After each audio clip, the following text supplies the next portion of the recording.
starting scouts your opponent, and you find where to hit with the units. But right now, he's fighting blind. I really like the fact that Tato sent some villagers over to that right side. He knows the pressure is going to come in here from Leary. He's going to have military here, but he also knows that Leary's missing the scout, like you said. Yeah. So he can sneak the villagers over there, and he can be safe, and he doesn't have to deal with those archers just kind of running around and picking away at his wood line. And right now, Tato should be making a knight, and yeah, these two archers would be very, very useless at the moment. I wonder what Leary goes for. He hasn't really got wood to boom. I think it's just ship upgrades. Just fight for the water. And right now, like, Leary's fighting... Leary's going across the island with the archers. What? Across the bridge onto the island with the archers. And that's actually a decent play because you weren't going to get any value over on the other side with those. Yeah. And Tato definitely did not expect those units to be there as there's a big fight in the center here. Leary with the positive KD. He takes out quite a few ships there. Look at the population. Like, all of a sudden, Tato was like miles ahead, but now he's losing the water. Now, like, you lose the water, and then Leary can just camp on the bridges, and every single time a Vil passes, you just hit them with the Hulk. Yep. Goes from the monastery, Scout quick is wall. still here. Tato knows that Leary wants to build something, and Leary stabs the scout and then puts the monastery foundation down, adding to that quick wall. And then we see more houses coming in from Leary. Fantastic job from Leary. He's just able to drag himself out of these positions that would feel so uncomfortable for any other player. Yeah, now Leary's going to go for CA. I think that's a good option because the Portuguese have the cheapest CA in Castle Age, even cheaper than Huns. And what should Tato go for here? I mean, it seems weird that, he was having such a healthy population on water, never went for that upgrade. Now he's had the 300 timing resources advantage, and suddenly he's just sitting with 2 TCs and nothing else. And we said before that like Persians need to kill the Portuguese before the late game.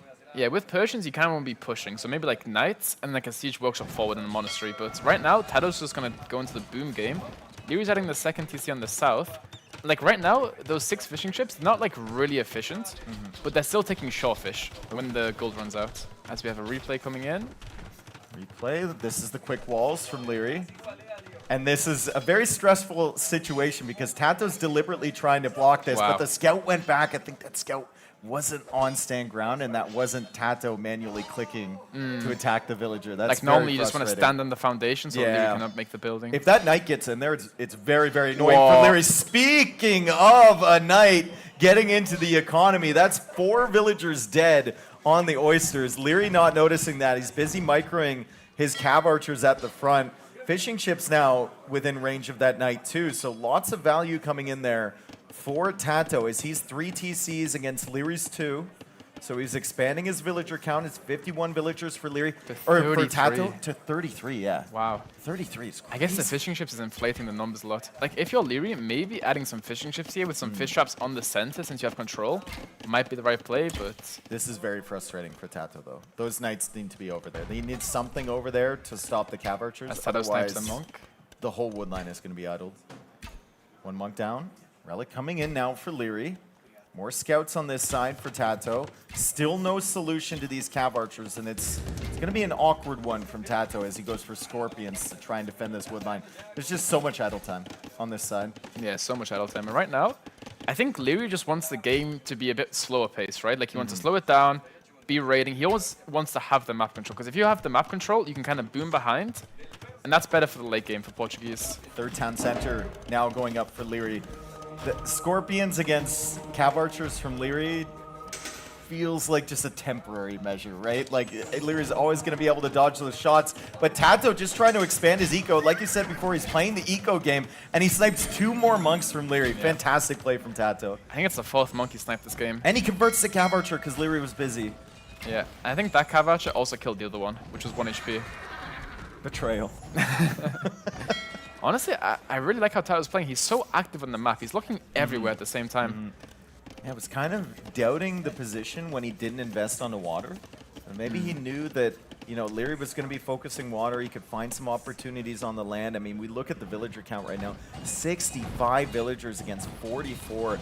And Tato ahead on the eco upgrades as well. So really, really good spot for him. The only question going forward is, will he be able to find a solution for the mobility and the range of the cav archers?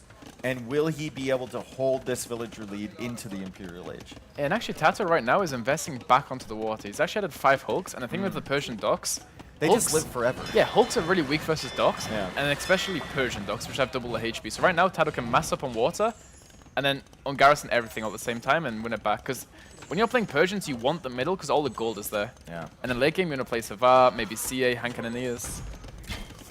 Oh, man. Monk goes Brutal down. situation over here, though, for Tato with these cav archers. Leary's micro and the mobility. Leary has no Just bloodlines, though. Scorpions to push this away. Siege Workshop behind to deal with the Scorpions. Tato now ejecting with the Hulks. The Persian docks stayed alive for so long. I would have loved to see Leary mix in some fires to potentially take those out. But I mean, he needed all his resources to invest into these pushes because at some point we saw he only had 33 bills, right? Like his eco was not very good at all. It's still not fantastic as he'll go for the first Mangonel to try and take out these 3 Scorpions pushing forward from Tato. I'm also really surprised at the res collected. Like, Leary's been 20 vills behind the entire, like, you know, castle age, right? But the res collected is still only 1,000. I mean, there was so much idle time on the right side for Tato, running away from the CA and everything, so I think that was your 20 villager advantage. And also, Leary had his vills on berries, and with Portuguese, you get wood from the berries as well, so... I like this solution over here from Tato. He places the TC there up on the hill. It's going to be tough for Leary to push that. Persian TC's also double HP in addition to the docks, so such an amazing you'll need TC like spot. you'll need like 4 Mangonels to realistically push that, and then there's a Siege Workshop behind from Tato. Bloodlines on the way for Tato. 31 on food for him. 34 on food somehow though for Leary. He's so consistent. Yeah. Also, the setup on the right side for Tato is amazing, because right now, he could have made the TC right on the wood line, but he's making it a bit more in the middle so that the CA cannot run past them. That's a huge shot from Tato. Yeah, nice shot. Good attack round there for Tato. Takes a couple cav archers out from Leary. Bloodlines is coming in. More knights are in the queue for Tato. Lots of food in the bank for Leary, so maybe thinking about that Imperial Age transition. Maybe once he gets a castle up, he's got 350 stone as well. Nice so shot he from uses Leary. the market for that. Nice shot there from Leary. Tato can always retreat behind these TCs, but he'd love to be able to hold this position with that gold there in the stone.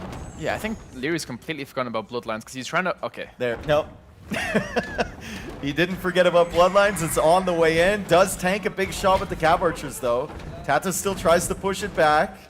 Another Scorpion Mangonel working snipe. away. Another Mangonel snipe from Leary. Well done there, but it's double stable production for Tato. He has Bloodlines. He's got the first armor upgrade, and he's got Forging. So maybe building up a Knight army and then just going to swoop in, snipe all the siege, potentially, from Leary in one nice attack. What do you think about the heavy plow option for Leary? He goes for heavy plow, but I'm thinking if he sells the stone, doesn't do heavy plow, gets the faster Imperial Age time, and then goes Bracer with heavy CA. Actually, no, Portuguese don't get heavy CA, so... Goes for the Scorpion Snipe. I mean, Leary's taking really good trades here. I mean, I guess the question is, what is Imperial Age getting you here for the Portuguese, right? You can click Chemistry, you can Chemistry, start going to Bracer. Bomber Cannons, Yep. Bracer. Goes for Pikes now. Yeah, this is very strange. Like, Leary's massing the resources for Imperial Age, and then he just keeps spending them, like trickling them into eco upgrades or into the pikeman upgrade, right? He's kind of just waiting until he gets a castle, and then he's going to click up. You know why I think he's doing this? I think Leary, in his mind, he's further behind than the skull sets, because we all know the skull lies a lot, so in his mind, Tato's really far Tato? ahead. Uses the Mangonel. He just walked right into that one, literally. Yeah, so I think Leary's expecting Tato to hit Imperial Age anytime soon, so he wants to go Pikes and extended Castle Age. I like this idea, though, from Tato. He's not going to fight the siege with the knights. He's going to let the TC tank the damage, and he's going to go forward with his knights. What is in the center there from Leary? It's just the navy, right? But there's also some villagers, so Tato getting some more villager kills. The castle is forced to go up on the northern part of the map for Leary, I think in defense, because he saw those knights coming across that center area. And he still can't push over here because of Persian TCs. Imperial Age is now on the way for Leary. So now Tato has the stone for a castle. Where do you make this castle? You kind of have two options. It's either on the south or on the middle. You can control all of the gold in the center, or do you want to make it forward? I think the middle is too risky. You think? Like, Yeah. how are you going to get there with if Leary spots it once, all your villagers are dead. Speaking of villagers being dead, Tato coming in here for a good raid. He has +2 on the Knights, so he can tank some damage from this TC. Is also on the starting island from Leary. Leary paying attention here in the south, but not paying attention in the middle as Tato continues to kill villagers. He's got the castle on the right side, so you ask the question, where does it go? It goes up here right beside the town centers. He has 360 stone still in the bank, so that second castle isn't too far away for him either. You know what I've realized with Tato? Whenever he's raiding with units, his units normally are hitting farms and buildings instead of vills a lot of the time. I'm not sure if that's like a stand ground issue I or... think it's stand ground, and then he patrols, or he targets one vill, and then they just attack whatever is underneath them. Exactly, immediately. So right now, Good Tato's lead there still from not Tato. going up to him. Oh my god, Wow. great house there from Leary. And he Gets the gets Knight. the conversion on the full HP Knight. That was insane. I will say both players are playing so well here. Pulls back the Knights, Lycap goes to work on the Monks, gets 2 conversions. Yeah, only 2. 2 conversions, but you take out a couple monks. The Mangonel's Knights going to will go also down, send the though. Mangonel. Still no Imperial Age click from Tato. That's another thing that he does consistently. Like, he loves hanging out in Feudal Age or Castle Age. Yeah, we always see Tato with extended Castle Age, but normally when you have extended Castle Age, you want the map control. Yeah. Because if you don't have the map control, you can get trapped, and it's really rough to play from that position. Yeah, I think he should really be prioritizing clicking up at the moment. I Clicking agree. up just gives you an opportunity to go for chemistry right away, get the Cavalier upgrade, get the armor upgrade, maybe get the warship upgrade and try and take back the water in the center, right? There's just so many opportunities. He finally does go up, but that's right after Leary gets there, and Leary immediately prioritizes Halberdier. And also, Tato's making ranges. Is this for heavy CA? No bracer, heavy CA with the Persians. You don't have Bracer, but you have everything else. You have Yeah. Thumb Ring, Paladin Tactics, heavy CA. They are still viable. It's for Goes commander and crossbow. Into Portuguese. I mean, Leary won't expect it. It's a weird one for sure. It's I'm watching it and I don't expect it. It is a weird one for sure. Oh, Tato, another classic kind of blunder from Tato. The wheelbarrow coming in at 130 villagers. Yeah, then again, Leary is missing Boso, so they're both lacking on the eco upgrades a little bit. Bracer now for Leary. And we see the Cav Archers coming in from Leary. He's still trying to get damage. Tato's done a good job in damage control. He's stopped those Cav Archers from killing too many villagers this game. As we see the Cav Archers now pushing in and sniping some villagers on the gold. The Knights are coming in from behind. Tato's trying to take care of these once and for all, but Leary's just going to run away again. Leary now going for chemistry, raiding in the north as well with the Halberdiers. So it's like 7 ranges in the south for Tato, and then there's like another 5 in the north, and Elite Skirm is now coming in. Ballistics is on the way, Handcart's on the way.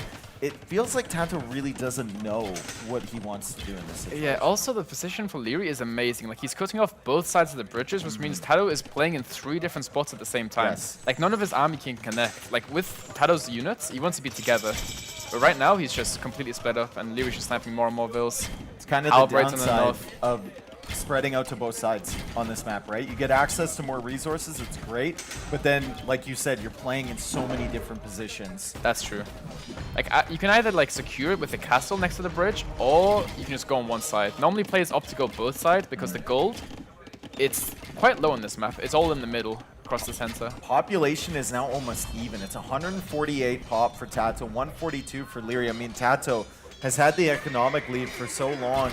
Leary has just been trying to push him and not really finding success, but Leary, now that Tato's distracted in so many different areas, has been able to find some villager kills. Eco KD 35 to 25 now with some extra fishing ships going down. The archer ranges all aren't complete at the top here either. Tato trying to produce military in 2 different locations. He doesn't really have any clear map control at all. I mean, Leary's got the center and he's got the majority of both sides. I know this is amazing, but Leary, he really made a lot of halbs and CA, which both get counted to skirms, and now he knows that, he goes for Cavalier. Like, what does Tato make versus Cavalier and Halberdiers? I think you've got to find a way to raid Leary. You got to find a way to force all of his units back, and then maybe you think about taking water at that point, or getting a forward castle and establishing a position, maybe on that gold area in the center, right? But first, you have to get Leary out of your face. Yeah. You have to get Leary wandering back with slow units, like Halberdiers, into his base to defend the raids. And right now, like, Leary's kind of getting cleaned up, but he's kind of achieved what he wanted. He's got the map control, he's teched into the next unit, but Tedo is still on the skirmishes, right? He's still upgrading skirmishes to counter the CA, but Leary's not making no more CA. Boso finally comes in. Finally on that hill for Leary. That secures him a gold. Secures him quite a bit of wood control over there, which we have seen does matter. Tato finally noticing the Knights in the back, but Leary, of course, has a Halberdier there to deal with that. Where does Tato's newest castle go? Does it go in the north? I think he wants to make it in the north where the outpost is, on the hill. Very difficult, though. Commanderin on the way for Tato. So he's only going to be spending wood on these crossbows. Is crossbow really the play, though? Is that what you want against Portuguese? Probably not. Probably not. I think heavy CA was the option because that's the only thing that you can make that kills Cavalier, CA, and Halberdiers. Like, Tato's queuing up Hulks at the moment without the upgrade. He's got 20 crossbows in the queue. He's got 140 villagers. Still hasn't made that second castle. I mean, it's very clear he doesn't know what to do. I agree. Tato's like, right now he's kind of caught in between 3 different transitions. Does he play water? Does he play land? Does he play crossbow? He doesn't really know what to do at the moment. And like 20 villagers are going to go down in the north here. So he'll keep queuing bills. He'll keep trying to expand his eco. He tries to go for a castle there, but the Cav archers are still there. Like, that's just panic. That's just panic and confusion from Tato. Where is he even pushing? Where is he focusing right now? He's clearly not focusing on this castle. Maybe defending more villagers on this side, trying to clear up the halbs. Leary has done such a fantastic job to recover in this game after a really, really rough start for him. And Leary's got the position in the south. He's killing the villagers in the center. He's denying the castle in the north, and he's even trying to snipe these trebs from Tato, but Tato manages to save it. And it's the same as game 1. Tato had the better opening, the better start, the better position, but then Leary just finds a way to come back into the game. I just wonder where it all went wrong for Tato. Was it not prioritizing Navy? Was it just going into the boom? I don't know. It looks so good for him for so long. It's really hard to point to just one big mistake. I think it was just lots of tiny, tiny mistakes that only Leary can find. I would say maybe like on the Navy, right? Because that's when the population evened up. Yeah. He lost his Navy and he lost the fishing ships. Tato's still working away on this castle on the hill. I mean, Tato has more population right now. He does, but 45 of it is crossbows. Commander without crossbows. Bracers. Yeah, that's not the greatest. I don't know. That's almost half a population at this point. The Cavalier now coming in for Leary. He could just focus on the Treb, or he could work away on these crossbows. Plenty of gold available for him. Tato's still kind of threatening that middle area with all of that gold, but the gold is still available on the sides for Leary. He also has 5 relics that he's collected. Yeah, I just saw the 5 relics. That's crazy for Leary, and he's raiding on the north. There's so much flashing all over the minimap. Tato's just, it feels to me like it's impossible to play from this situation for Tato. A few minutes ago, he had like 3,000 to 4,000 res ahead. Now it's only like 800, 500, 400 hits. The way Leary comes back in this game, it's crazy. Because, you know, maybe old Leary resigns after that second build kill. Yeah, maybe. But now he's just fighting in the games. Well, I mean, it must help that he has such a good record against Tato, right? Maybe he just feels comfortable. Yeah. Feels if the game goes on long enough, I'm going to incrementally like take better fights. His opening strategy, if it doesn't kill me, I'm going to survive, and I'm going to grind out a victory. Now the castle goes down for Tato, 153 pop to 168, and also Leary securing the north side. He has the middle control, the north, and the south. Tato right now has 0 gold. He has 2 on gold. This is the most valuable part of Tato's army, and it's 34 GG gold. Without bracer. Great job from Leary. He lost the villager to the lame. He lost the villager to the scout after it got damaged by the crocodile. And Lewis just points to the top of my head. That's all you can see. Little egghead in the castle booth over here. I will say, I think both players are playing really well. Yeah. Like, it feels like a really high-level game we're watching. Tato's having the lead in both games, but Leary's just finding a way back. Just feels bad for Tato, right? Like, he had such a good start, and then Leary managed to snowball it. I do have questions, though, like, why not upgrade your Navy? You had such an advantage on the timing, and then you just instantly go for a TC instead of, you know, continuing on with that play. I think the thing is, when you've invested so hard onto the Navy, it feels like you should just get the upgrade. It's like 300 resources total. And then if you win the water, you have your fishing ships alive. You have the bridges that you are camping. Like, you just get so much value from those And here we have the block for Tado. Yeah, he's got that happy pig mod on, little face above it, and he denies that, then goes for the dock here. He also got so many capybaras, right? So many capybara. Like, he had every advantage early. And he knows that he had the advantage as well, which makes it worse, right? Yeah. He I guess, killed like, the scout, like... and then he killed another Vil after this. Yeah. It's like, if you're Tado now, you've had perfect case scenario, like literally best case scenario in this game, and you still lost. It kind of feels bad after this. So lucky right here. But like you said, you make your own luck. You're like his sitting scout's in in the the right correct spot. position to... Yeah, exactly. I don't even know if Tato manually clicked that, or if the scout just automatically attacked that villager. And then there's this fight right now. This was Tato interesting. unupgraded ships, and then he commits to this area, right? Like, he doesn't run away. He doesn't try and snipe the fish from Leary or anything. He just sits there. When this fight started, he was a minute faster ahead to Castage than Leary. If he gets the upgrade, he wins the fight. And then he adds the TC, what, 45 seconds later? Yeah. So you're sacrificing 2 Vils, but to win the water. I think that's definitely worth it. So many could have been, should have been moments Yep. in that game. Leary, though, battling through it. Leary's just so good. And I think I mentioned it, but we should talk about it again. Like, when he was pressuring in Castle Age, Leary, he was running around with these cav archers, you know, dealing with the Navy from Tato, everything like that, trying to expand. Consistently 30+ villagers on farms, right?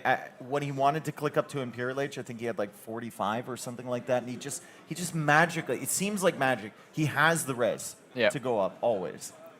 It's, I don't even know what to say. Like, he was so far behind in the early game. And then you can see, like, this is the point of the game where Tato's just frazzled. He knows he's lost already. And then also you have the map controls Portuguese pushing onto Persians who don't have siege engineers, they don't have bracer. Like, Persians is an aggressive, so if you're going to be having the map control, but if you're getting attacked, it's really hard to play. Well, here we are, waiting for game number 3. We are in Sao Paulo right now. We are at the top of a shopping center. It's actually a really cool setup we've got. Egghead question mark. I am here with eliminated player Lewis, a.k.a. the GOAT, a.k.a. the Nikov Slayer, a.k.a. Sorakuma's Padawan. And where do we go now? Where does Tato take us? Does he go to the home map? I guess he does. Yeah, goes to Pantanal. Tries to get some momentum. I think we'll see Chinese versus Huns here. I think that makes the most sense. Chinese is the best civ for Leary. And it's also interesting because maybe Tato's like, if he wins this game, he's taken out Leary's best civ. Yeah. So then he has momentum going into the last 2 games. But then again, it also could backfire and you could just lose 3-0. So yeah, Chinese Huns. Yeah. Okay. So this is exactly what we expected for this matchup. Yeah, so the thing is with 9-Vil start, whenever you build the Chinese on a Nomad, whenever you build the TC with Chinese on a Nomad start, you instantly get those 3 Vils. And also you have 3 Vils working on deer and berries on the outside. So you actually have no idle TC if you have the perfect build. So all of a sudden you just 3 Vils up for no reason, which is why Chinese is banned most of the time. I mean, Huns is still really solid, though. You get the horse. There's so many hurtables on this map. You can scout around. You can find your opponent immediately and see how they're set up, see how far the gold is away from their TC. Maybe there's some wood lines that you can grief, right? Maybe you find the villagers on the outside, too. And also you can lame the boars, because right now all the boars are placed on an unbuildable terrain. So if you're like pulling the boars in towards your town center and the scout is blocking you, you can lose the Vil, just like last game. Super unfortunate situation here for Tato. He still hasn't found a place to put his town center. Way faster for Leary. So Leary's going to start building that much sooner. I'd love to see the percentages on those if we could. Tato is waiting for that TC to go up before he can get the horse, and we're going to have Leary waiting for that TC to go up before he can get the extra Vils. If we look on the left side, you should see Leary having 3 Vils. Wait. Those 3 Vils should have food. Yeah, they have 58 food, but he needs to make the mill. Yeah, so actually Leary kind of messed up a little bit here, because normally that mill's up for the second your TC's up, right? So then you have the 58 food, you don't need to do loom. I mean, he'll get loom anyway, because there is a chance that Tato can come along with the horse and grief like a Javelina pole or something like that. So it's probably more consistent to just get loom in this situation. Yeah, but then again, the extra Vil is also nice, but yeah. I guess in this specific scenario, it's probably better. Ooh, finds one of the capybara from Tato. Tato will realize, because that's right next to his TC, that he's lost that. Let's bring in a Javelina. It's pretty rare that you see both of the players on the same little island. Yeah, and it makes that's the games really, really interesting. What's your thought process if you're Tato here playing Huns against Chinese and you're on the same area? I'm not sure. No. It always happens. The horse is dead. Shot by Leary's town center. Tato runs right into that, and being Chinese, Leary could see that coming from a mile away, so he's fully prepared. I don't even know what to say. That's a disaster, dude. That is I like- mean, that's just kind of unlucky. I don't know what to say. That's like literally your entire bonus is the horse. The reason Yes. you play Huns is because of the horse. And now that's just like such a demoralizing feeling, right? You're 2-0 down in the set. Yeah. You're playing Huns, you have a horse. 3 minutes into the game, you run into the opponent's TC. Let's see if he gets this back on time. Looks like a couple good walls here for Tato. Normally you would place the bring the house javelinas. on the ball, right? Or the Yeah. javelina, but with Huns you don't have houses. Or just one palisade wall. You could also delay it. I can't do that, so... It's easy. don't try. I can teach you how. Okay, sure. After this, we can have a look. Always put it to the side. Anyone listening at home, don't put it in between you and the board. Put it to the side and then move diagonally, and it bumps around it. Ah, I see. But Yeah. I see some players, they place the palisade where the ball's about to run to. No, and then they you spam can do click that it. as well, but that's only if it's like a certain amount Yeah, I see. distance, right? So now, what's the play for both players? You think Leary goes fast feudal? Do you think Tato goes fast feudal? By the looks of it, Tato has a lot on food, which is maybe a fast feudal. Goes Tato for the is barracks. adding the barracks already. Now, that's one of his Dark Age buildings.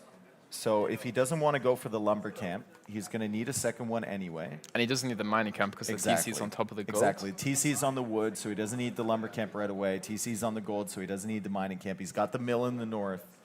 So I think this might just be his second building, and then he goes up to feudal age. I would expect towers here from Tato. Yeah, I think towers, and maybe even mana times. It could be a mana time angle for him. Huns men at arms. Why not? Not something you see every day, but it's perfectly viable. Perfectly viable. Let's have a look. Leary is going fast feudal as well. He'll be making the barracks soon. And like another thing is, do you make the TC right away on the gold and the wood, or do you wait a little bit for the perfect TC spot? Because Tato's TC was delayed, right? So Yeah, do you I think he was looking for the perfect No, TC no. spot? Tato was looking for golden wood. Yeah, like the way his villagers were pathing, it was just super unfortunate for him. Nice job from Tato to get some extra value here on the javelina, get some hunt coming in now that the Rhea are exhausted from that side. Doesn't really want to take berries for the time being. Because you can tell Tato practiced his current build, Yeah, right? yeah, Because yeah. he really wanted the TC on the wood and the gold, so Yeah. he can make the mana times, not make the mining camp. And now, he also has no loom, right?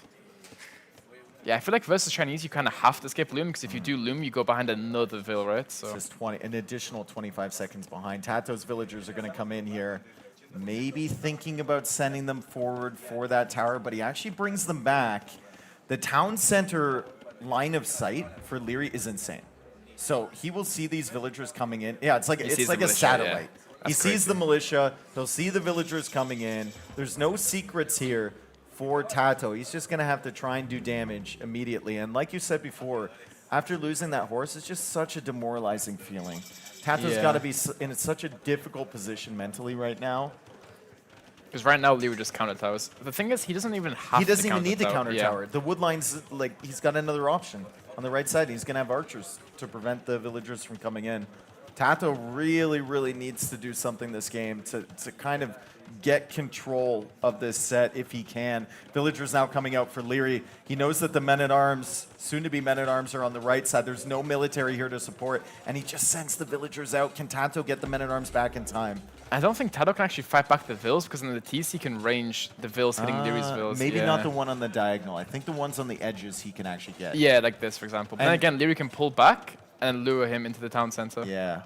I like the fact that Tato's added in more men-at-arms. He wasn't willing to wait for the archers. Yeah. He was like, okay, I'm going to use this gold, I'm going to use the food that I have, and I've already got the upgrade for this unit, so I'm going to push him forward and save this tower. Leary's got to abandon that position now.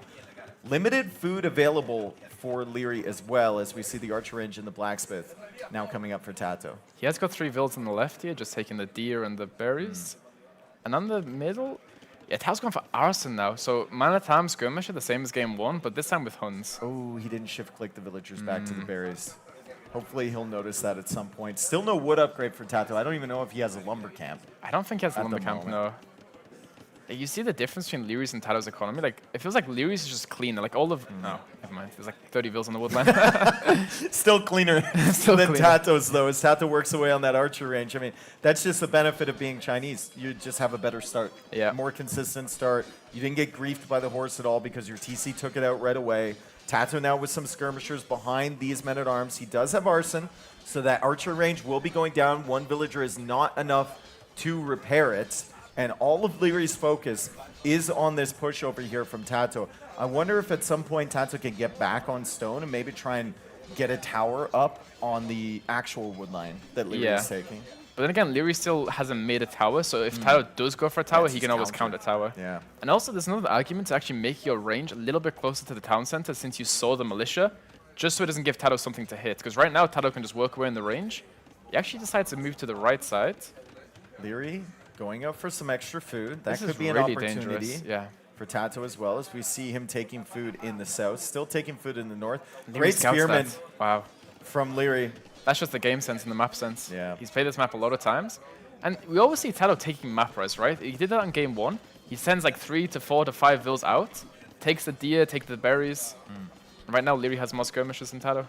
Yeah, both of them have fletching. Leary's got the better numbers. The tower is working away for Tato behind this, so it is getting some damage. That was actually a really He's good fight killed for the Tato. house, and he has the opportunity to actually snipe that blacksmith too.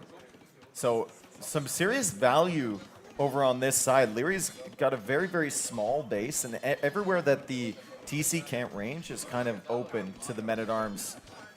He may need to make a tower to save the blacksmith. He actually sends a vill behind the blacksmith to repair it. The confidence to do that? Yeah, that's such a wild... There's only like 3 players in the world that do that. Yeah. It's like Hera, Leary, Viper. Oh, okay. And Lewis. Yes. 4 players in the world. I can't forget the GOAT, I'm sorry. Nice house there from Leary. He saves the villager. He's still just defending with skirms. This has a very similar vibe to game 1. It does. Tato with the mana times, Leary with just arrange it. But Tato's taking really great fights here. Good micro by him. KD actually in favor for him. Look at the resources he collected, though. 800 resources ahead for Leary. And we look at the amount of food in the bank for Tato. I mean, it's like 33. He does have villagers on hunt, but Leary has escaped to the sides as well, taking food, berries, and hunt on the sides. So Tato adding more mana time, 6 now. What do you... If you're Tato, do you mind stone and go for more towers? Or do you just, like, have what you have, go to the faster castle age, and then play from there? I think you just keep making feudal military. I mean, Leary's going to run out of this woodline pretty soon. I know he's got the skirmishers and everything, but they can only be in one place. If you keep making the men-at-arms and you go to the sides, if you keep making archers and you go to the sides, like, you will find villagers from Leary. Because it feels like the first game, like, it's very similar to this, right? Because Tato went, like, all in feudal in theory, but then you kind of, like, stopped making units and went to castle age. If you carry on the all in feudal age, you can keep denying your opponent's resources and then, like, really limit him for what he can make. And right now, Leary loses the archers. He's in, but the men-at-arms, it's not attacking the villager. It finally is. The blacksmith might go down. Leary really wanted to save that. This is some serious value here from Tato. As we look at his resources, suddenly looking better than Leary's. That's true, but then again, Leary still has a stone, so he can sell that and then buy some food. Blacksmith goes down. Not a big problem, we can make a new one. But I mean, it's just pressure. It's just constant pressure coming in here from Tato. The men-at-arms with arson. Tato now going for a market. Leary using the market. He sells this stone, so no more potential of a counter tower for him or a defensive tower at all, as we see Tato now completing the market. He's going to buy some food. Leary should be up to the castle age a little bit sooner. It also feels like if Tato had a couple more units, like maybe like 3-4 more skirms, 1 or 2 more mana times, he could completely push Leary off the wood. Well, I mean, what wood is going to be left there pretty soon, right? Well, then where do you This one's go? still denied by the tower. The other one's being chopped through. If Tato realizes that, this is an opportunity for that horse to have huge value. But the horse is dead, right? If Tato realizes that, he's going to have to start looking for where Leary's going to go. Like, normally the horse is running around the outside of the map, looking at all the vills that have extended out. Like, Leary can make the lumber camp on the left side with those 3 vills. There's also a possibility for that. Tato's finding a lot of value against these buildings from Leary. He's killed like 4 houses. He killed the blacksmith. He was damaging this archer range earlier too. Now there's a market and a range that he can hit, but the double skirmisher production from Leary is adding up. He's got 15 skirmishers against the 6 from Tato. I think it's time for Tato to stop taking these fights against the main army and maybe think about picking off the villagers on the sides. But as he does this, as Leary sees him out of position, Leary will come out with the villagers and take down this tower. Yeah, I think Tato should have walled the tower in for sure. Because if you're leaving it with your army, it needs to be safe. And like, Leary just the confidence to move out and take the tower out, like to seize the opportunity, he's playing really good at the moment. It's just some really good patience from him, right? And now Tato comes back in again with this military. He's never going to get value with the men-at-arms against the skirmishers. I think he needed to distract that army and then try and look for villagers. And right now, Leary splits up his 2 skirmisher groups, one to chase the men-at-arms, one to chase the archers. What does Leary go for in Castle H? Elite skirmisher, monk, maybe? Elite skirm, bodkin arrow. Nice job from Tato. He's going to find a villager. It's only one, though.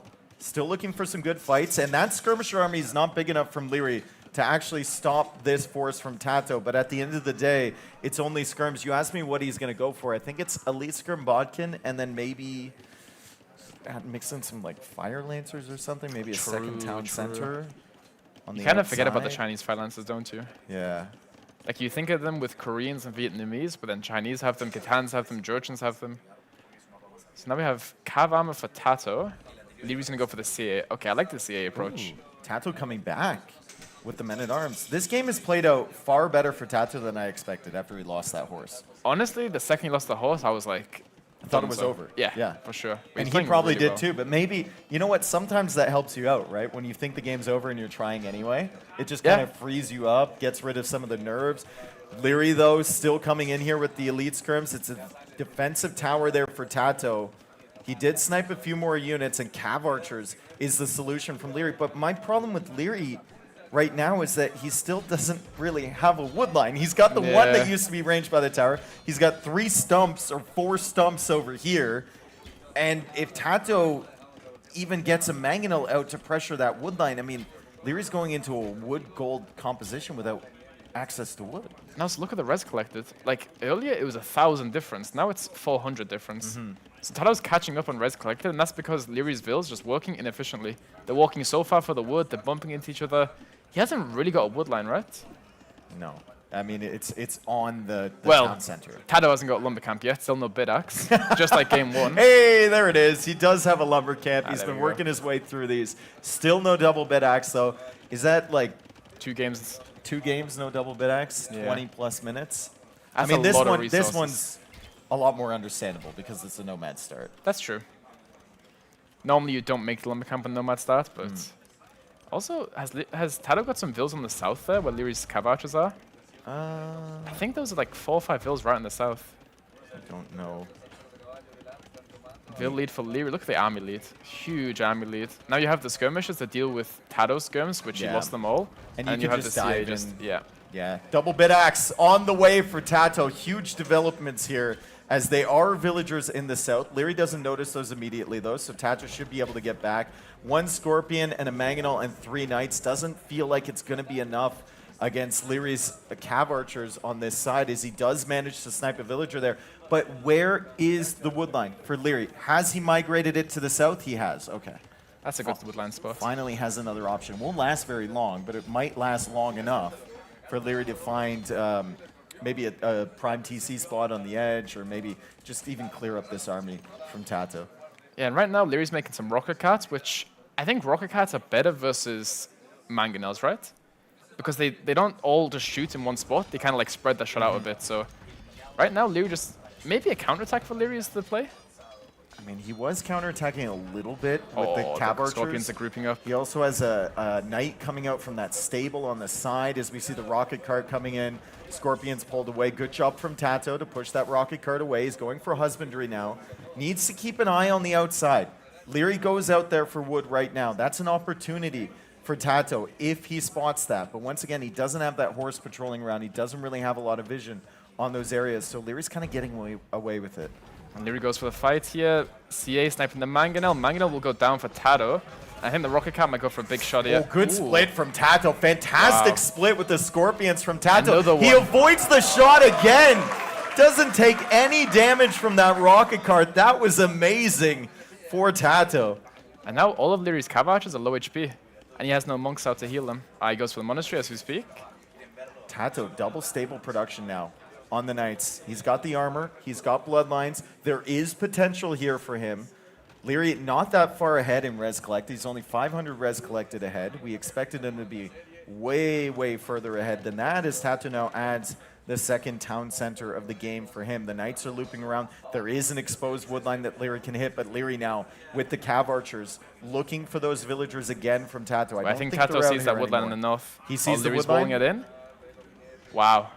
I think he saw it with the mill. I think the mill spotted the Knights. Leary's like, I haven't seen those Knights in a while. I'm going to wall this in. Is there a hole there? No hole. Looks like it's going to be fine. Great job from Leary to save the villagers.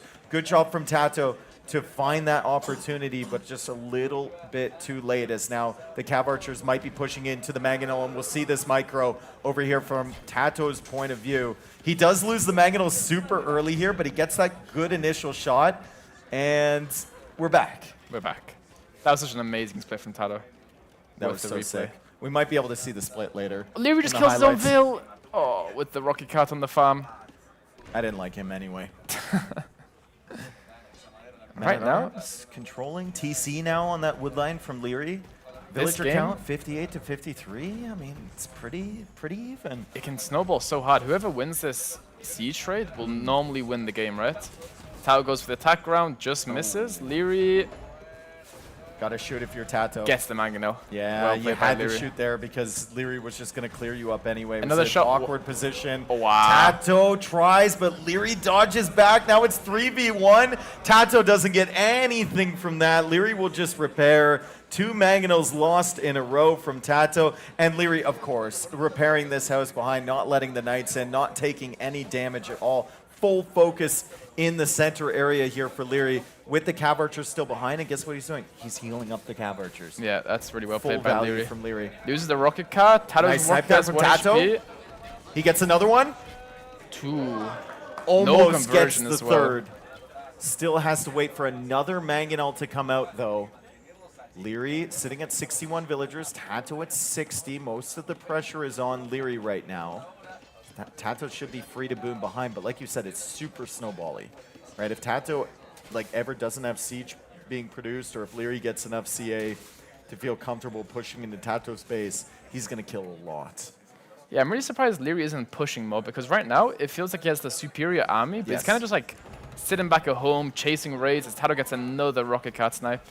It's kind of been back and forth for these guys in terms of the rocket cart versus Mangonel trades. Ballistics now on the way for Leary. He's going to chase those Knights away. Eco KD, after all of this, is still only 2-2, or 3-3 for Leary because he killed one of his own villagers. And also Leary deleting the farm because Tato keeps right-clicking the farm to kill the rocket cart. Because whenever you right-click a farm, you get extra range. Gives you like an extra half a range. tile, yeah. Same thing with TCs. You click the middle, and it goes for the middle, and it extends your range just a tiny little bit. Blacksmith now being taken out from Tato. Right now is on That could 3 hurt. town centers. Yeah, 3rd town center going up. Mangonel's still trying to get some good damage. Ballistics is in now for Leary. He's getting husbandry as well. He's just upgrading this army, and like you said before, it feels like the best army. It is the best army on the field with the cav archers.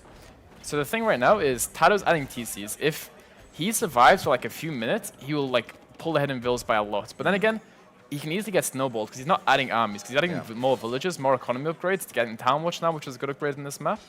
But at the same time, Leary's not really pushing, right? So he's giving him that opportunity to boom up behind. Wheelbarrow now on the way for Tato. 72 villagers for him. 72 villagers for Leary. We thought this game was going to snowball very, very hard for Leary early on when he killed the horse. And then later in Feudal Age when he had the Skirmisher army. But Tato's just hung in there. He's just been all over Leary's base. He's fighting for his life here in this tournament. If he loses this game, he's out. Leary trying to finish the set off, but the +2 armor is now on the way for the Knights from Tato. With 25 villagers on food, going into +2 Knights, there is an opportunity for Leary to just get raided to death. Or maybe surrounded with his cav archers. Leary just needs to keep the cav archer number high. He might run in and try and snipe the monk, goes for the splits. Beautiful split, getting a little bit more aggressive now, losing a couple CA. That's a good fight for Tato. Villager count evening up. And maybe we'll see Tato go into his unique unit, which is the Tarkans. Tarkans are countering all range units. Could be a really good option for him, since they have high PS armor. Yeah, I think lack of stone is just the issue there, right? He's got the 2 stone piles there, but only 64 in the bank right now. You do need that castle before you can get the unique tech and start producing them from Goes for a the 1-for-1 trade here, which is really good. 1-for-1. He might be able to get a second one there. No, he gets the Cav Archer instead. Where are the Knights? That's the question. Leary should dive this. It's the one man-at-arms at the top there, but the Villager's going to take that out. The Knights are coming around to the south. They take out that Skirmisher army. I wasn't even aware that Leary still had his Skirmisher army. And now the rocket cart gets taken out as well. Mangonel goes down. It's not a comfortable position for Leary to push into, though, because there's 2 towers and a siege workshop. So I actually like the fact that Tato left with the Knights. And now he's going to get in on that wood line. Leary, again, though, should be wondering, where are those Knights? I haven't seen them in a very long time. Leary needs to wall the wood line, because those Knights can just run into the wood line, but then again, he can get there's trapped. Not enough space in that TC. Yeah.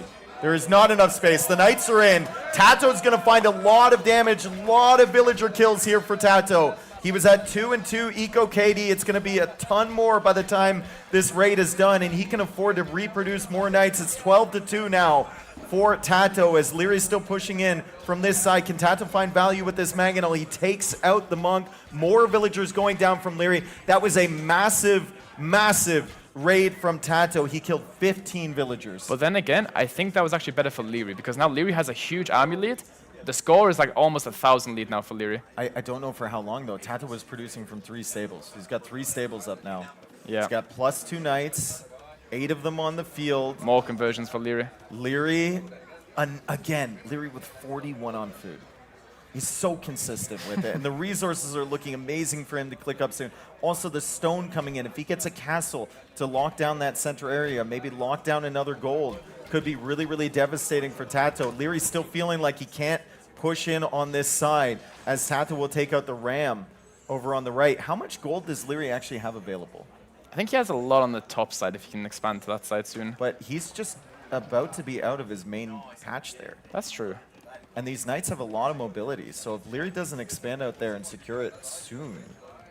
30 gold left. 30 gold left. He can sell his stone, which he does have a lot of. Because all the stone's on the outside in this map. A few more raids for Leary. Stone mining upgrade for Tato. Imp now for Leary. Wow.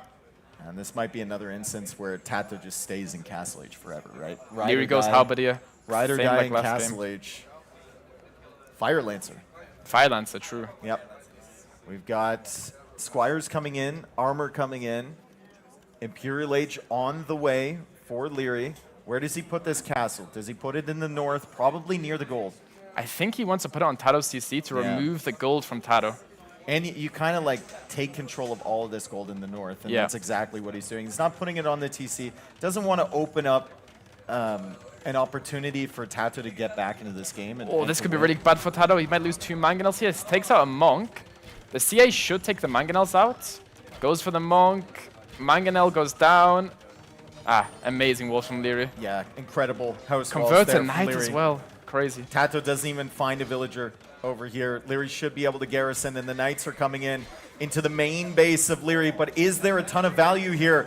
That is the Imperial Age town center for Leary, but I don't think this castle is going to be up on time. I think this Mangonel might be sniped as well. Leary's trying to deny this castle. He's getting really, really aggressive with these Cav Archers. Tato's looking for the big shots. It's still a minute away from Imperial Age for Leary, but the castle's not going to be up on time to deny it. And the balls from Leary just keep running in against the Mangonel when all your Cav Archers are low HP. Look how much more value he's getting. He's sniping so many villagers. I mean, great job from Tato to keep that Mangonel alive for as Rocket long Cart as he out did. from Leary. Rocket Cart Nice comes out. Dodge from Tato. Great dodge from Tato.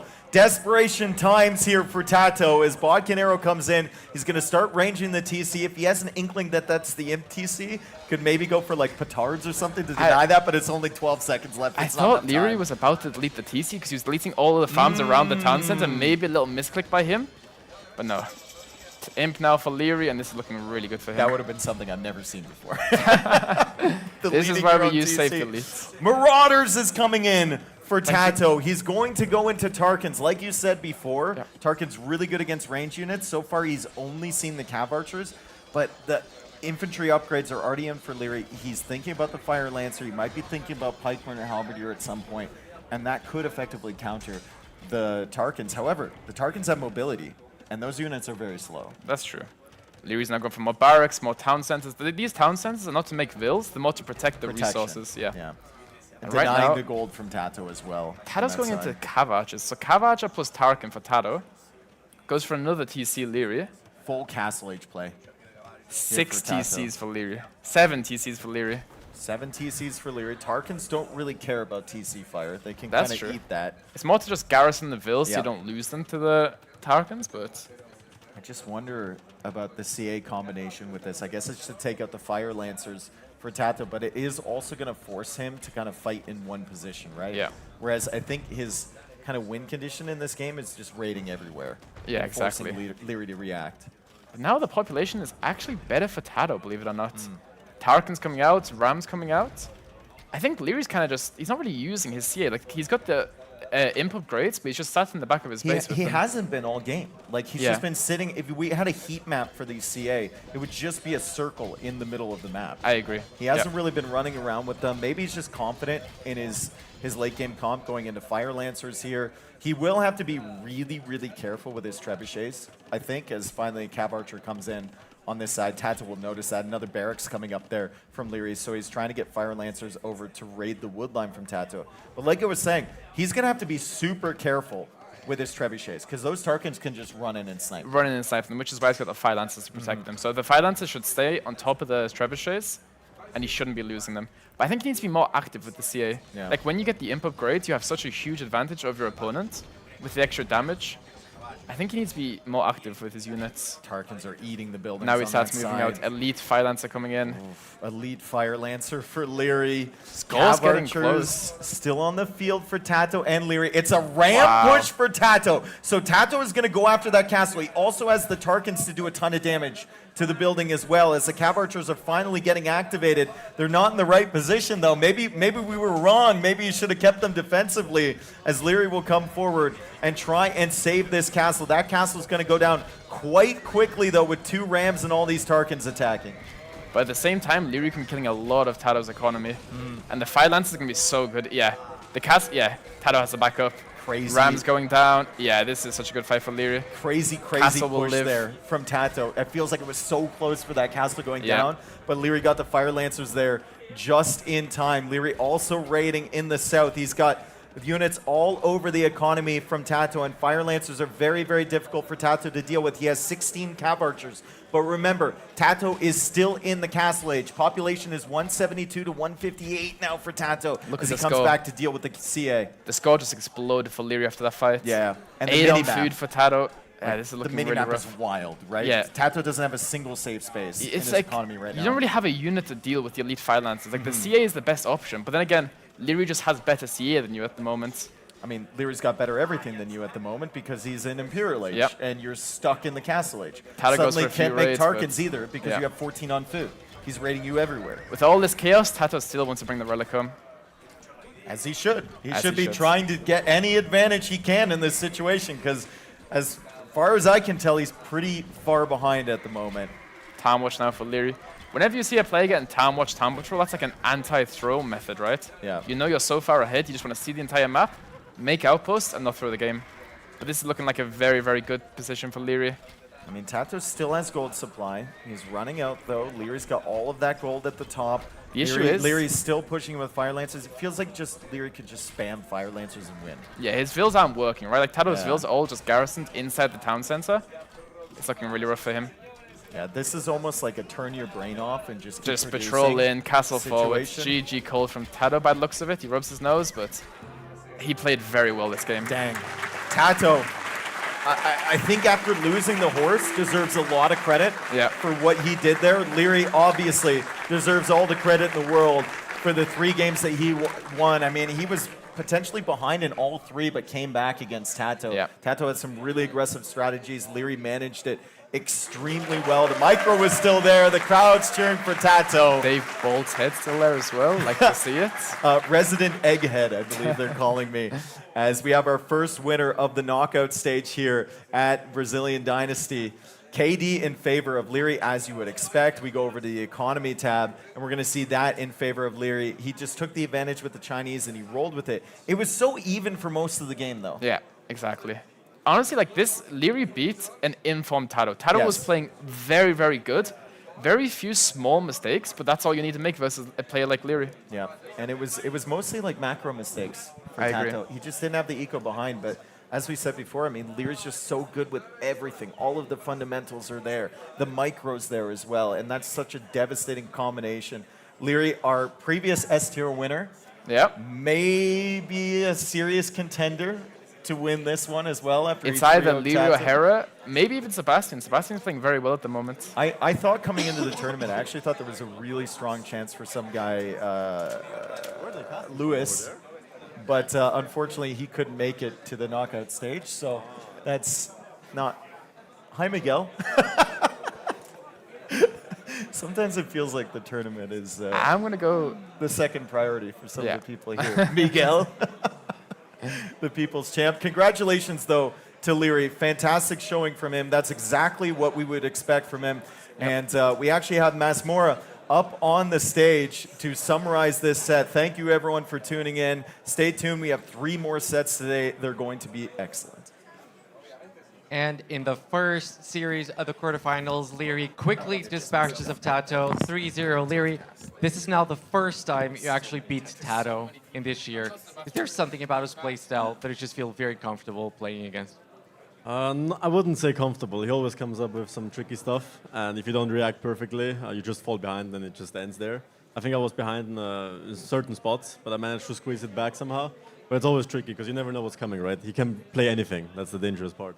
And I mean, it was 3-0, but some of the games were kind of tricky for you. I mean, you lose a villager in one of the games, in the other one you're kind of behind initially. So were you a little bit scared at some point in those games, or always felt in control of the whole thing? It felt a bit awkward the first game. Every game, actually. I feel like every game I had a rough start, at least Dark Age, which usually isn't the case. I felt like I was behind like 2-3 villas, maybe a scout, whatever I lost in Dark Age. So it was always a bit tricky, always played from the back foot, but yeah, somehow I managed to squeeze back. All right, so let's go for the replays. The game number 1 was Tepui, Jordans versus Japanese part. Yeah, that's a bit of a repeat of the games you played against him in the group stage, right? Because you guys also played that map and Pantanal. This time the assists were different, though, for Tepui at least. How did you feel about Georgians against Japanese? I mean, Japanese are such an aggressive Sith. Did you feel like you had to take an approach to make sure you don't die early, or what were you thinking going into the game? Yeah, I thought he would go Japanese because I had Bulgarians. I kind of snatched it away from him. Not sure if he wanted to pick it, but I kind of picked it early because I was kind of afraid of that, what he did to me in the group stage. So I picked Bulgarians, then he would go Japanese, the counter to Bulgarians, more or less, because they have better man-at-arms. So I just had to survive the early stage. Kind of rough, because I didn't find any damage with my 2 militias. And then I was like, what the hell did I make those for? And then suddenly he's at my door with man-at-arms and towers. So even that game, I thought it was looking rough at early field ledge. So. Yeah, that was the classic 2 militia grief at the beginning. Yeah. 2 militia into nothing. It sounds like such a good idea when you think about it, but then when you're executing, it's like, man, these guys are doing nothing. Yeah, basically.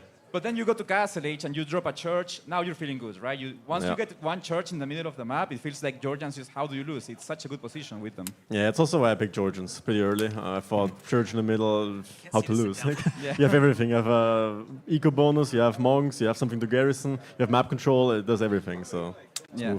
And you even have better late game than Japanese as the game goes on, right? Yeah. So you were feeling very comfortable there. Going into game 2, what did you have any thoughts about the Civ matchups or any hesitation maybe? Because Portuguese against Persians, I think going late into the game, Persians usually they can overpower Portuguese, and you even fell behind in villager numbers quite a bit at some point. I think like 15 villas mid Castle Age or so, but you managed to get to him faster and raid him a bunch. Yeah, I think Persian's probably better there, especially if the start he had. Down 2 units, the scout and the villager. Yeah, can I have a question about that, Larry? Sure, because sure. it's like the second time we've seen players lose a villager in the exact same spot. And now, obviously, you cannot quick wall a villager while they're on the bridge. There's something you can do against it, have your scout close by. Did you see a CCM killing a villager against Winchester in the exact same position? Just, oh, well, there you go. I guess just roll the dice. It was a 50-50, right? And which side I go, which side he goes. So just get lucky for it. But Yeah, good play by him. I didn't really expect it. Still kind of unfortunate after I saw what he did, because obviously I'm luring deer, he's not, so I should be Yeah. ahead. Yeah. If he doesn't get the 50-50, then I feel good. I lost my scout as well, so everything went to shit really fast. With so much going wrong into the game, he didn't upgrade his warships on water, so he basically just gave you water, and he killed a few vills. So, were you feeling some kind of pressure about falling too behind in economy, or were you just like still comfortable because you felt like your economy was good as well? I felt somewhat comfortable. I had water control, so it makes the game easier for me to play. I knew I was like behind 10, 15, 20 vills, because obviously he had TCs, his Persians, I lost some vills, etc. I idled a bit to get some army control, so I knew I had to do some sort of damage. But yeah, either way, I think if I didn't get as much value with my CA, the game would have been really rough. Yeah, I think the CA probably put you back into the game, got so many kills, and allowed you to just get into halves. By the time he was trying to counter the CA with skirmishers, you were already making a switch to something else. So you were just, those CA, I think, allowed you to get one step ahead of him, even though you fell behind initially. Yeah, and then the workshop push, it all came together, because he doesn't really have units to counter that, so worked out pretty well. Yeah. Okay, then in game number 3, that's Pantanal Chinese versus Hunt. Tato begins the game by losing his scout.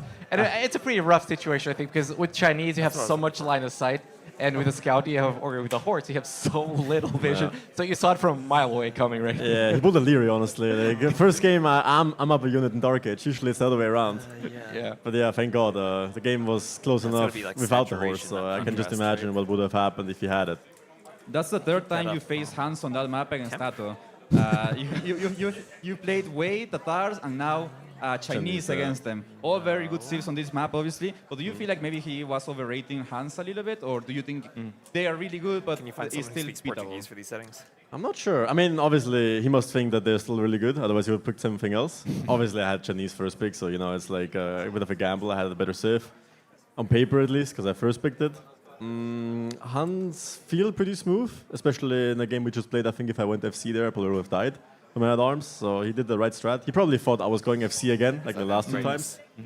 Obviously, him losing the horse kind of set him down, so it's hard to judge the matchup. Yeah, But I think it's close either way. A bit of the idea is that you get all the extra sheep or Yeah. capybara or whatever, that Basically, you yeah. can't do it when you lose the, Yeah, exactly. the horse. Sheep immediately, forever. right? Okay, well, I think that was very nice game by you. You But at managed to least hold. we I think you can even got adjust a past the little bit, stage that's where good. Hans are just better than Chinese because he evened up the build count. buttons. He managed to get double V task because he forgot about that in the whole opening. So he managed to stabilize and get to That is Hans loud. CA plus Knights, which is usually where you want to be. don't But know by if then I you can were change already that. in Imp, and you were taken into superior units like That's Fire very loud. Lancers. Yeah, Cal, if you how can are you hear us, feeling can going I into the next adjust the stage? sound of the music right now? Because Into it is super the loud. semifinals. So far so good. Obviously, having the first set of the day can be a double-edged sword because you play the first set, you wake up early, all the nerves, some delays, etc.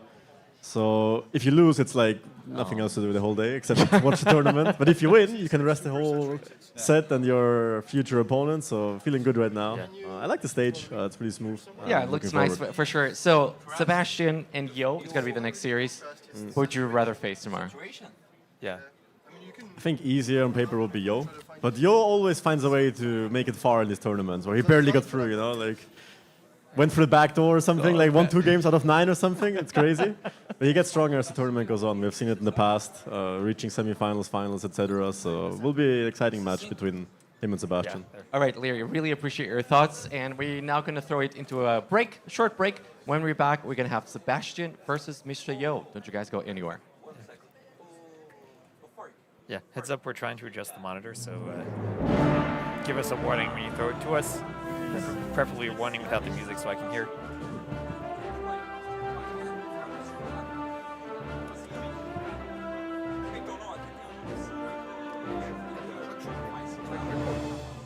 It's amazing.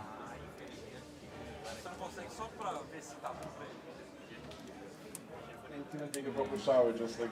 Oh shit, now you're gonna be on the stream. Yes. Usually I wake at 4 a.m., now I wake at 7. No matter what I do, I will be late. Alright, hello there everybody. We have the problem that the the saturation is way too high, I guess. So, contrast. Unfortunately, by the end of today's stream, we will be sending goodbye to 4 players. Very saturated. Yeah. It's not a monitor thing like in dot monitor we are finding some issue. Ah, yeah, okay. So Yeah, the contract is bring it down like to 50. Yeah. It's a small percentage, but it's still there to keep going in this event. I don't think so. I'm not sure if you will tiebreaker or not. So you're carrying against Winchester and Tento. I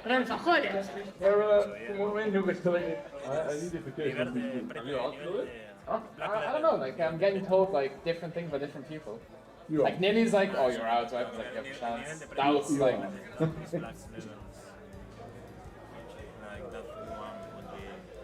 Hey guys, I'm Toasty. I'm Brazilian. I'm from Rio de Janeiro, and I came here to support Doubt. But unfortunately, he's Doubt. Might as well support one of the Onimaru guys. Really like Viper, Sebastian play style, also Vinch, and let's see if maybe one of them can win the event. Hey guys, this is Fredo. I'm here from Brazil, from southern Brazil. Let's go, Andy! Hello guys, my nick is Voxer El Brazilian. I came here to see Baraboons and Total Dominations. Hey guys, I'm Lord and I'm here for Viper. Hello, I'm Danny Winks. I'm from Brazil and I'm here supporting Andy. Hello, my name is Kawan. I'm here in Brazil, São Paulo, cheering for Viper as always. And yeah, let's go. Okay, so I'm Jesus. I'm coming from Chile. And I'm here like, I think I'm a pretty like big the Viper fan, but I really enjoy the Age of Empires for the sport. So I want to see like probably anyone winning. Like I don't mind. Hello guys, my name is Guilherme. My nickname in Age of Empires is Gui Schmidt. I'm Brazilian. Viper is my favorite player. Right? Working. The guy was asking me what I'm trying to do now. I said I am with the stars. I will send a photo of these tapes with the name of Viper and said, Put my name instead. that's crazy. What was your strategy after that? Were you thinking like, okay, I'll try to... Yes. I put it in my pocket. Do you have a wallet too?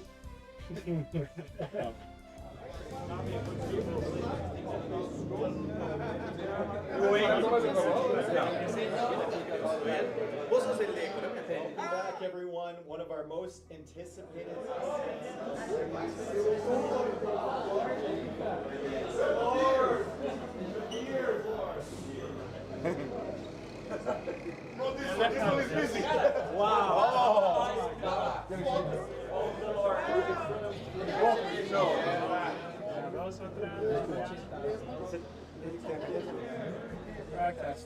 I got the tracked version. Never bought the game.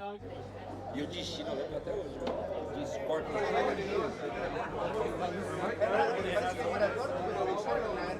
It's not as like heavy. It's light.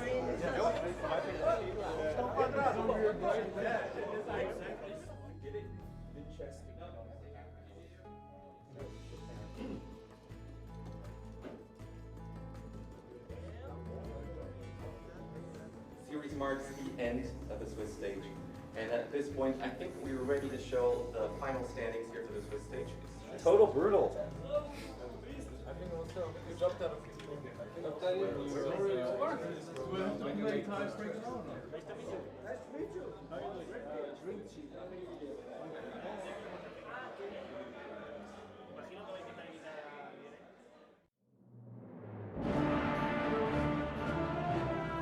I'm T West alongside Jordan, and we are here with our second set of the day, Sebastian versus Yo. And Jordan, you are a pro player. You've played in your fair share of LAN so far, but I think this one is going to be very special for Sebastian. He's here in Brazil, in South America, in front of a live studio audience, and I think he's going to get a lot of energy from this crowd tonight. Yeah, 100%. He should be a little bit of the favorite here, especially he had a very great showing in the Swiss stage, right, winning all his sets, which is kind of the only person who was able to do so. And he's facing, you could argue, against a player who made it into the playoffs but didn't have the best showing. He came in as the 8th seed, Mr. Yo. So I think Sebastian should have a very good support, and mentally he should be very fit in that regard. He should be, but this is a matchup where Sebastian, he's playing very well these days, but even a couple of years ago, I think a lot of people would have looked at this and said, Yo, he's an experienced player, he's been around forever, he's a heavy favorite, but Sebastian, he's been playing so well recently, won all of his sets, and is the #1 seed heading into these playoffs. Exactly. And I also felt like Sebastian could be even the favorite of this tournament because he has just been so dominant, so consistent throughout the entire group stage, so to say. And I feel like he has improved even a little bit more compared to the most recent SU tournament. And I just feel like playing on home turf kind of makes him a little bit of a favorite there. Yeah, I know. After traveling, I talked to him, and he was very energetic. He didn't have to Yeah. travel that far. Yeah. I know he didn't get to travel with Doubt like you did. So maybe he's the second best traveler after everyone who went with Doubt. Yes. But I think he is going to look at this matchup with Yo and look at this as a great opportunity against a player when Yo hasn't played that well so far. Absolutely. However, we know that Mr. Yo is turns it on. also known to be a little bit of a slow starter, right, in LAN environments. And now we are kind of mid-through. So I think Mr. Yo is going to be capable of stepping it up compared to his performances in the last couple of days. And I think Mr. Yo will definitely show a better performance. Yeah, Yo's a player who can be very creative and very different than everyone else in Absolutely. his play style. So if there's someone who's hidden something, I think Yo's a great candidate to have saved something for these playoffs. Yeah. And now the question is, how well is Sebastian going to be able to adapt to that change we will expect from Mr. Yo? And I think Sebastian should still be in an okay position because he is usually the kind of player who forces the initiation. He's a very aggressive player, and Mr. Yo is kind of known to be a little bit more defensive, more reactive. So yeah, it's going to be a very interesting set because both playstyles are fairly different to each other, and it will be interesting to see how that one shapes Right, out. now we have the draft here in front of us, and I'm maybe a bit surprised by the map picks from Sebastian. I was thinking he'd go for more of the open land maps, but he actually banned 2 of them in Tepui and Satang.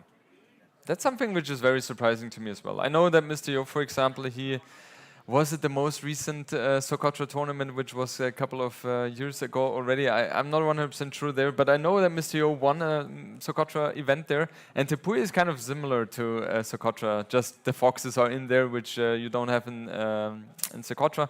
But overall, interesting picks by Sebastian. Also the fact that he went for Fernando de Noronha is surprising as well because Sebastian is not the typical water player. He excels in land play, but I think, I guess that's where he feels very comfortable on. And Mr. Yo, I like his map picks though.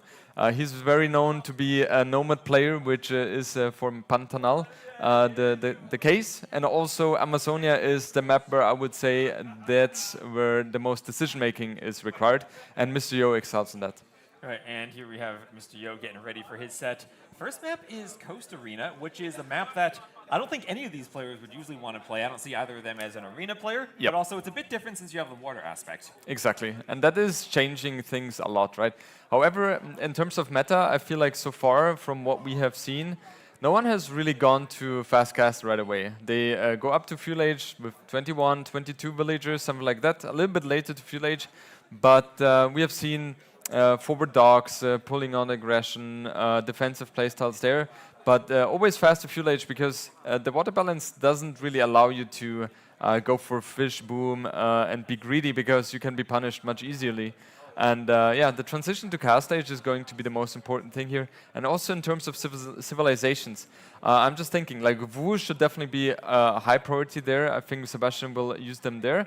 He also used it against Viper, if I'm not mistaken, right, on Coastal Arena. And Mr. Yo, what does he have there? Very Bohemians interesting. first for Coast Arena. I mean, we might see Wu Bohemians. versus Bohemians. Wu was as if we True. saw a lot in the qualifier. Yeah. The fire archers from the castle have an attack bonus against buildings and extra range against buildings. Yep. And the way I saw them be played is you slowly move forward, amass fire archers, and try to push through with them. It's a very interesting matchup if we do get that for Coast Arena because of how good of a Monk Civ and a Siege Civ Bohemians can be. Exactly, and the Hassa wagon, that's a unique unit in the castle which can be produced from the Bohemians, is a very, very strong unit against ranged units, right, or archer units. So maybe that's something Mr. Yo was thinking about as well. However, that's his first pick, right? So it's not like he counterpicked that. Interesting how that one is going to shape out. There is also a possibility that Bohemians will be played on Pantanal. That's a very good civ there, in my opinion, as well. Other than that, however, Muisca could also be used on Coastal Arena, as they excel in their Monk play as well. And we see a lot of Monks there being used every once in a while as well. So, yep. What do you think about the Mongols so far at the end of the draft for you? Usually they're one of those civs you prioritize and put at the front. Yeah, that's very interesting. Like, Mongols usually is banned because they are so hard to play against, right? The initial spike they have and also the late imp stages. Mongols is one of the best there. Mongols are like, especially on Pantanal, on Amazonia. The other civs, I don't really see them being played out there. But yeah, on those two maps, they should be rated very, very highly. So very curious that Sebastian even allowed that.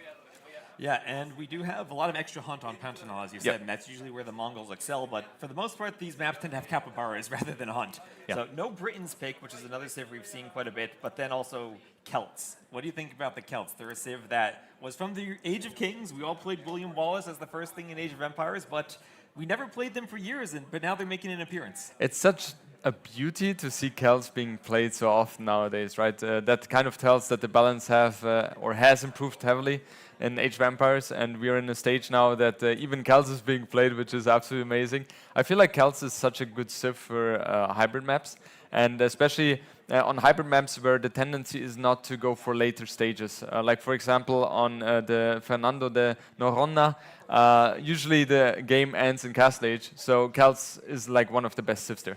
Right, and this year we've had a lot of changes to the water meta. The hulks have been added, the fishing ships can garrison in the docks. What about that specifically for the Celts with their good wood bonus changes things that they're so powerful now? Yeah, it feels like you are able to add the additional docks faster. You can guarantee full dock production, right? You can also maybe mix in some fishing boats as well to improve your economy as well. And that's just something which other civs are struggling to do, right? They have their other bonuses right now, but it feels like with Celts, it's just longevity-wise, it's like the biggest bonus you can have, right? With Dravidians, for example, you get 200 wood at once, but then not too much more, right? And with Celts, it slowly but surely builds up over time. Right, and in this map pool, we do have 4 maps that feature a lot of water on them. Yep. And I think that, exactly as you've been saying, we get to the late stages of water maps maybe less often than we have in the past, especially because you can garrison in the docks, and even if you're pushed, you have a bit more of a buffer where you don't lose your fishing ships. Exactly, exactly. So on this draft, we should also see a lot of civs which are very strong in the hybrid scenarios. Persians is like one of the best there. Wu as well, Malay. Yeah, Berbers you could also argue are very good on hybrid maps as well, just because the Navy is a little bit faster as well, right? So that helps. And Vikings from Mr. Yo, we have Celts, we have Mongols. Could you also argue that are very strong on hybrid civs as well, maps as well. Romans are used often on hybrid civs, hybrid maps as well. I feel like Mongols maybe have kind of the opposite trajectory of Celts, though, where in the past you'd go up, you'd make galleys, and the Mongols are one of the best water civs because of their uptiming. Yep. Now it feels like you're not really getting the same advantage that you used to be getting with the faster uptime from the hunt. Yeah, exactly. So it feels like the game has shifted a little bit toward the little bit more defensive playstyle, rather than in the past it has been all about 100% perfect build order, and you try to edge out every second you can just to be able to produce the galleys faster and then to overwhelm and get the snowball. But I think fortunately it's not the case anymore, because it felt like if you in the past had a little bit of a worse start, you lose the game on the spot. And I think that's a little bit too one-dimensional. Right, and I'm just looking at Sebastian's draft where he picked Lansoris Miriniensis, which to me is a bit surprising against Yo, who is a really good hybrid map player. We've seen a variety of strategies on that map, and Yo is someone, even back to the qualifiers, who wasn't playing maybe the standard go for a dock, get feudal, fight on water with maybe some men-at-arms and archers. He's been doing early drushes. He's been maybe getting a bit creative with his civ picks. Do you think he tries to play a bit more standard now that we're getting into the playoffs? Or maybe he has something creative still up his sleeve? That's the tricky thing about Mr. Yo, right? You never really know what he's going to go for. And most of the time the answer is going to be, he's still going to be tricky. He doesn't want to play it standard. But maybe he has to against Sebastian, right? Because Sebastian is such a great player, and he will be able to find all the answers to any tricky plays. And maybe playing meta might be a little bit better for Mr. Yo here. Yeah, Mr. Yo, I think, perhaps most well-known for playing Nomad. And Pantanal is not quite Nomad, but more of a land Nomad start. We talked about the Bohemians there. The Muisca could also be a pick for their unique unique unit, the Guetra Warrior, which is a unique skirmisher, essentially. What do you think about that unit? It's something I've heard players say is very weak, but then I've also seen it be successful. I have the feeling that it is way stronger than people are expecting. I saw that unit already killing siege units, killing knights and stuff like that, and hovering around the base to raid. So I feel like that one is very, very strong. And yeah, maybe we will see that one. Yeah, Mr. Yo going for Muisca here on Coastal Arena, and Sebastian will play Wu. Okay, so here we are on Coast Arena. It looks like we had a brief pause at the start. And as you said, Wu for Sebastian, Muisca for Yo. We talked earlier, the Wu like to go for Fire Archers on this map, but the Muisca have a unique unit that should be a counter to the Fire Archers. And that is a very interesting pick by Mr. Yo, right? He's expecting the Wu pick by Sebastian. Wu is one of the strongest civs here, maybe even the strongest, if you could say that. And Muisca with the... West, you have to help me pronouncing that unique the name. Guetra Warrior. I should not be the one to help you pronouncing that. we really need Masmora to do all the pronunciations for us. Yes, the Guetra Warrior. Yeah, and that one is like a skirmisher, but just a little bit stronger, right? Usually you want to place a castle on this map as well, just to, because the map is very tiny, right? There's a lot of important resources in the middle with the gold and the stone.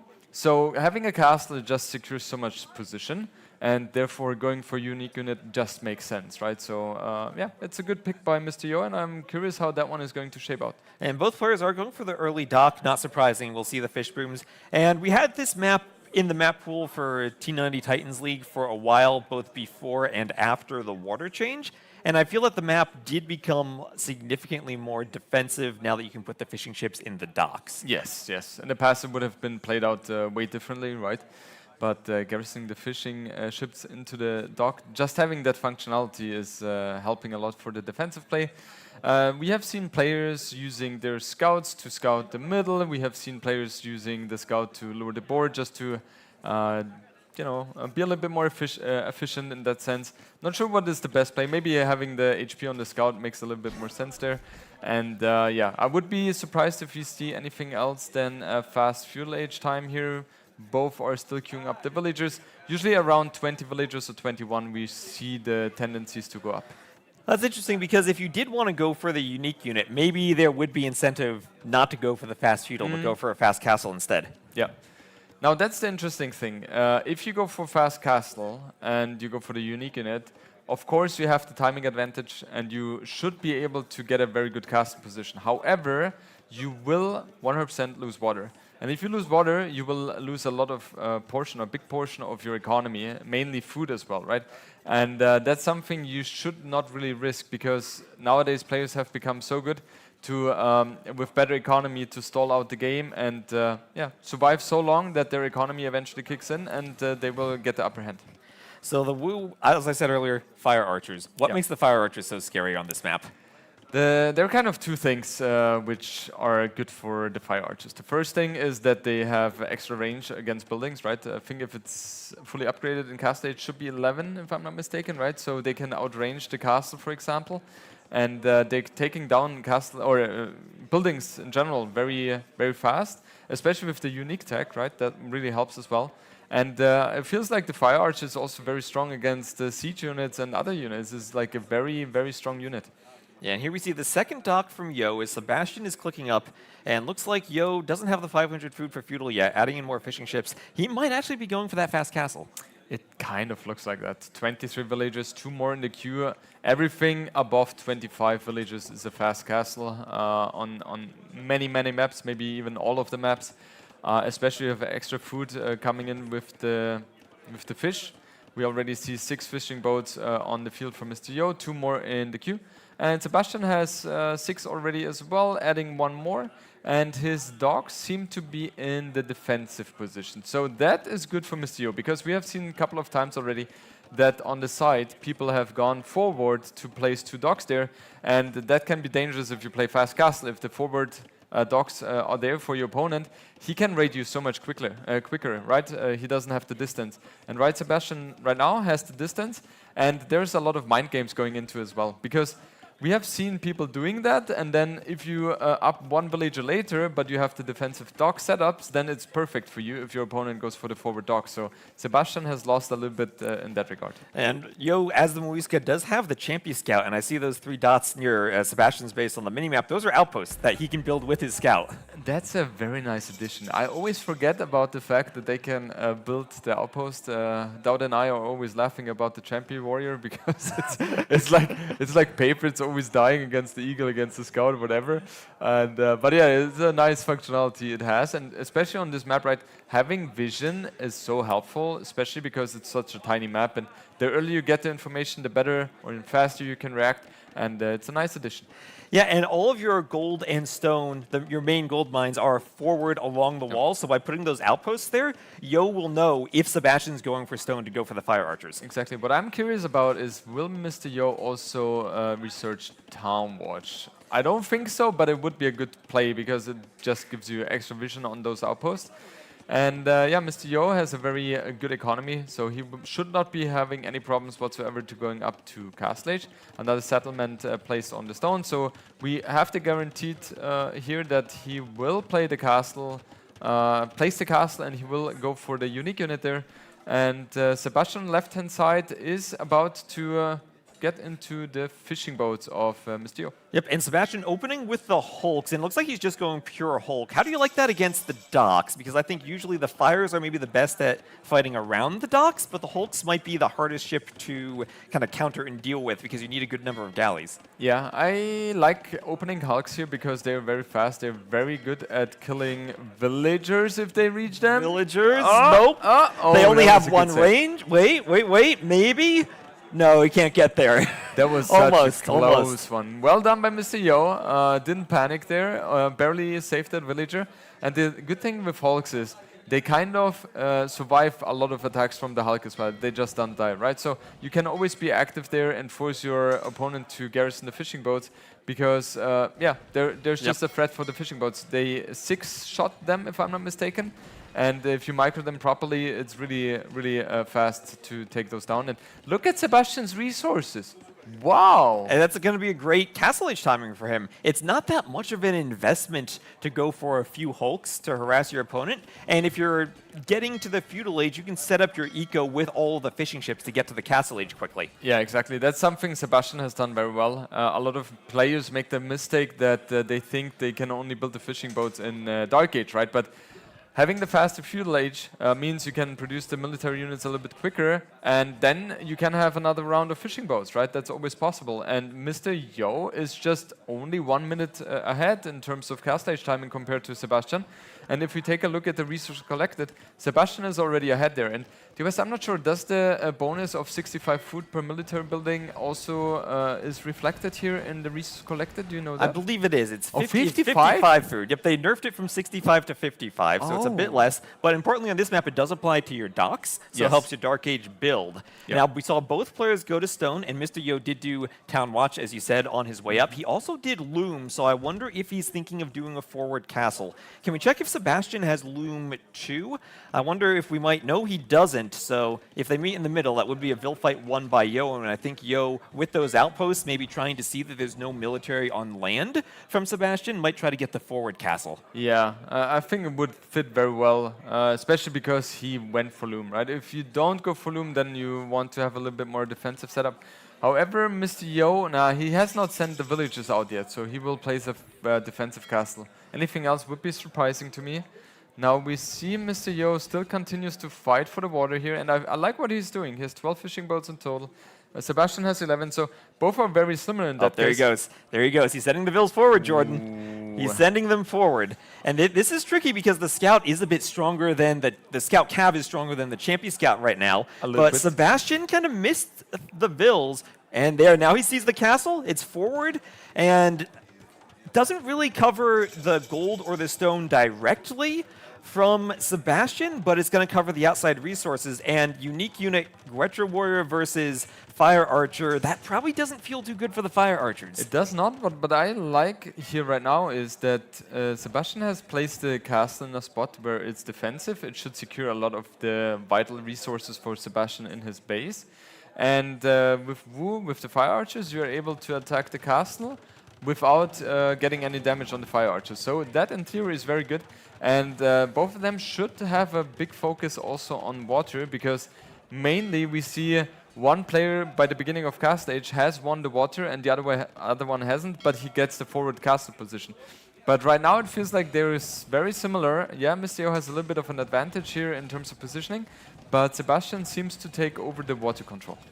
Yeah, and it feels like the Hulks are both players going medium warships, but Yo maybe getting a bit overrun by his dock now. He's trying to repair with a Vil and get more reinforcements out. Those Hulks are so slow at destroying each other. It's crazy. But Sebastian might... he needs to pull away. The reinforcements are there for Yo. Both castles go up, but this is maybe the danger of the castles being so close. Sebastian's castle protects his fire archers, and from where he is, he can hit Yo's castle. Exactly, and the unique unit of Mr. Yo cannot really engage into that, right? So it's a little bit of a disadvantaged position for Mr. Yo. And yeah, the Hulk versus Hulk fights, they are just... That was a horrible patrol, though, from Yo. He was just running past Sebastian's Hulks while being attacked. He's trying to go for the fish and snipe as many off. So does this now become maybe a race for the Imperial Age for Yo to try to get to trebuchets to take down the castle? Yeah, for Mr. Yo, it's so much more important to get up to Imperial Age faster compared to Sebastian, because right now, Sebastian is taking or dealing damage onto that castle of Mr. Yo. But Mr. Yo cannot deal damage back, right? So he has two options. Either you go for faster Imperial Age timing, or you add siege. Or you could also pattern your way into the base of Sebastian, but it feels like he's not doing any of those. And his economy doesn't look great either. He only has 8 on food right now. Sebastian has 9, so it looks like we will stay in cast stage for a little bit here. And the food is what you need for the Imperial Age, so you start losing the fishing ships. The more Hulks that are on the water, usually, the slower the imp timing. Yeah, exactly. And I'm kind of curious what Mr. Yo is trying to do here right now. He could, in theory, dive in, but Sebastian will quick wall, and then that could be a problem, right? So there's always a risk making those kind of moves, and I would not suggest anyone to do something like that at a high level. Yeah, he looks like he wants to, but just isn't quite finding the right opportunity. Those units have a very small range, so they need to tank some castle fire. They have great Pierce armor, and they might go for it now, but the Mangonel is there for Sebastian. He gets one hit. The Champy goes down. Yeah, Champy's not going to snipe the Mangonel. Yeah. Now remember, the Fire Archers have extra range against buildings, not against units, so it's a bit harder to fight against the units, but they don't need to fight. They can hold back and shoot at the castle. Exactly. Sebastian is in a very good position. Like, he's patient, right? He doesn't need to force anything, and his economy looks very good as well. I'm very surprised by the fact that he has added a second TC. Usually on this map we see more of one TC play, because there is not too much economy plays anyway. And having the fast Imperial Age time is way more important, because it's just such a tiny map. Being able to get your siege units like traction trebuchets or trebuchets out is really, really helpful. And yeah, it feels like water still is somewhat even, right? There is no one who's really taking the advantage there. They're kind of trading off, and also we're reaching the point where if no one expands to the sides on the water as well, the importance gets lower and lower, because the fish is going to be more inefficient and inefficient. Yeah, I love that outpost from Yo still. He sees both of those town centers that Sebastian's putting down, and I'm looking at that stone count from Yo. He still has 5 Vils on stone. He needs to repair, but here he comes, maybe in a position to deny the town center. Sebastian does not see this, and here comes Yo. He might, 5 Vils there, he might deny the TC. There's 1, 2, and can he get a third? Almost, but more importantly, he denies the TC from Sebastian, stops that expansion, and Sebastian now maybe needs to be careful about his gold. He's maybe one Mangonel fight away from losing that gold on the left. His castle doesn't really defend it. Yep, and I feel like Sebastian is not really seeing that outpost. Is that possible? That outpost, you should be able to see it, but it's kind of so hidden behind your walls, like you're not really expecting that. And you can see the Fire Archers, they're really dealing out a lot of damage toward the Mangonel. Usually ranged units kind of struggling cast stage against Mangonels, but the Fire Archers seems to have all the answers here. Population-wise, both are very similar. And the Mangonel kind of indicates to me that there is not really going to be any rams anytime soon here. Oh, a great shot by Yo, clearing Sebastian's Mangonel, and without that Mangonel, his unique unit can run in and fight the Fire Archers and hit that gold. Mr. Yo is doing a very good job here. Being able to deny that main gold here is going to be very painful for Sebastian. And I feel like Sebastian has done a little bit of a mistake here, allowing Mr. Yo to enter his base here I'm pretty sure he's walled on the left-hand side. At least I hope that for him. Otherwise, those Guecha warriors could jump in there. No, he has a house wall there, so not a big issue there at all. And yeah, on water, it feels like slowly but surely Sebastian is taking control. However, Mr. Yo, it feels like he has not really paid too much attention to that anymore. He's fully focusing on land aggression right now.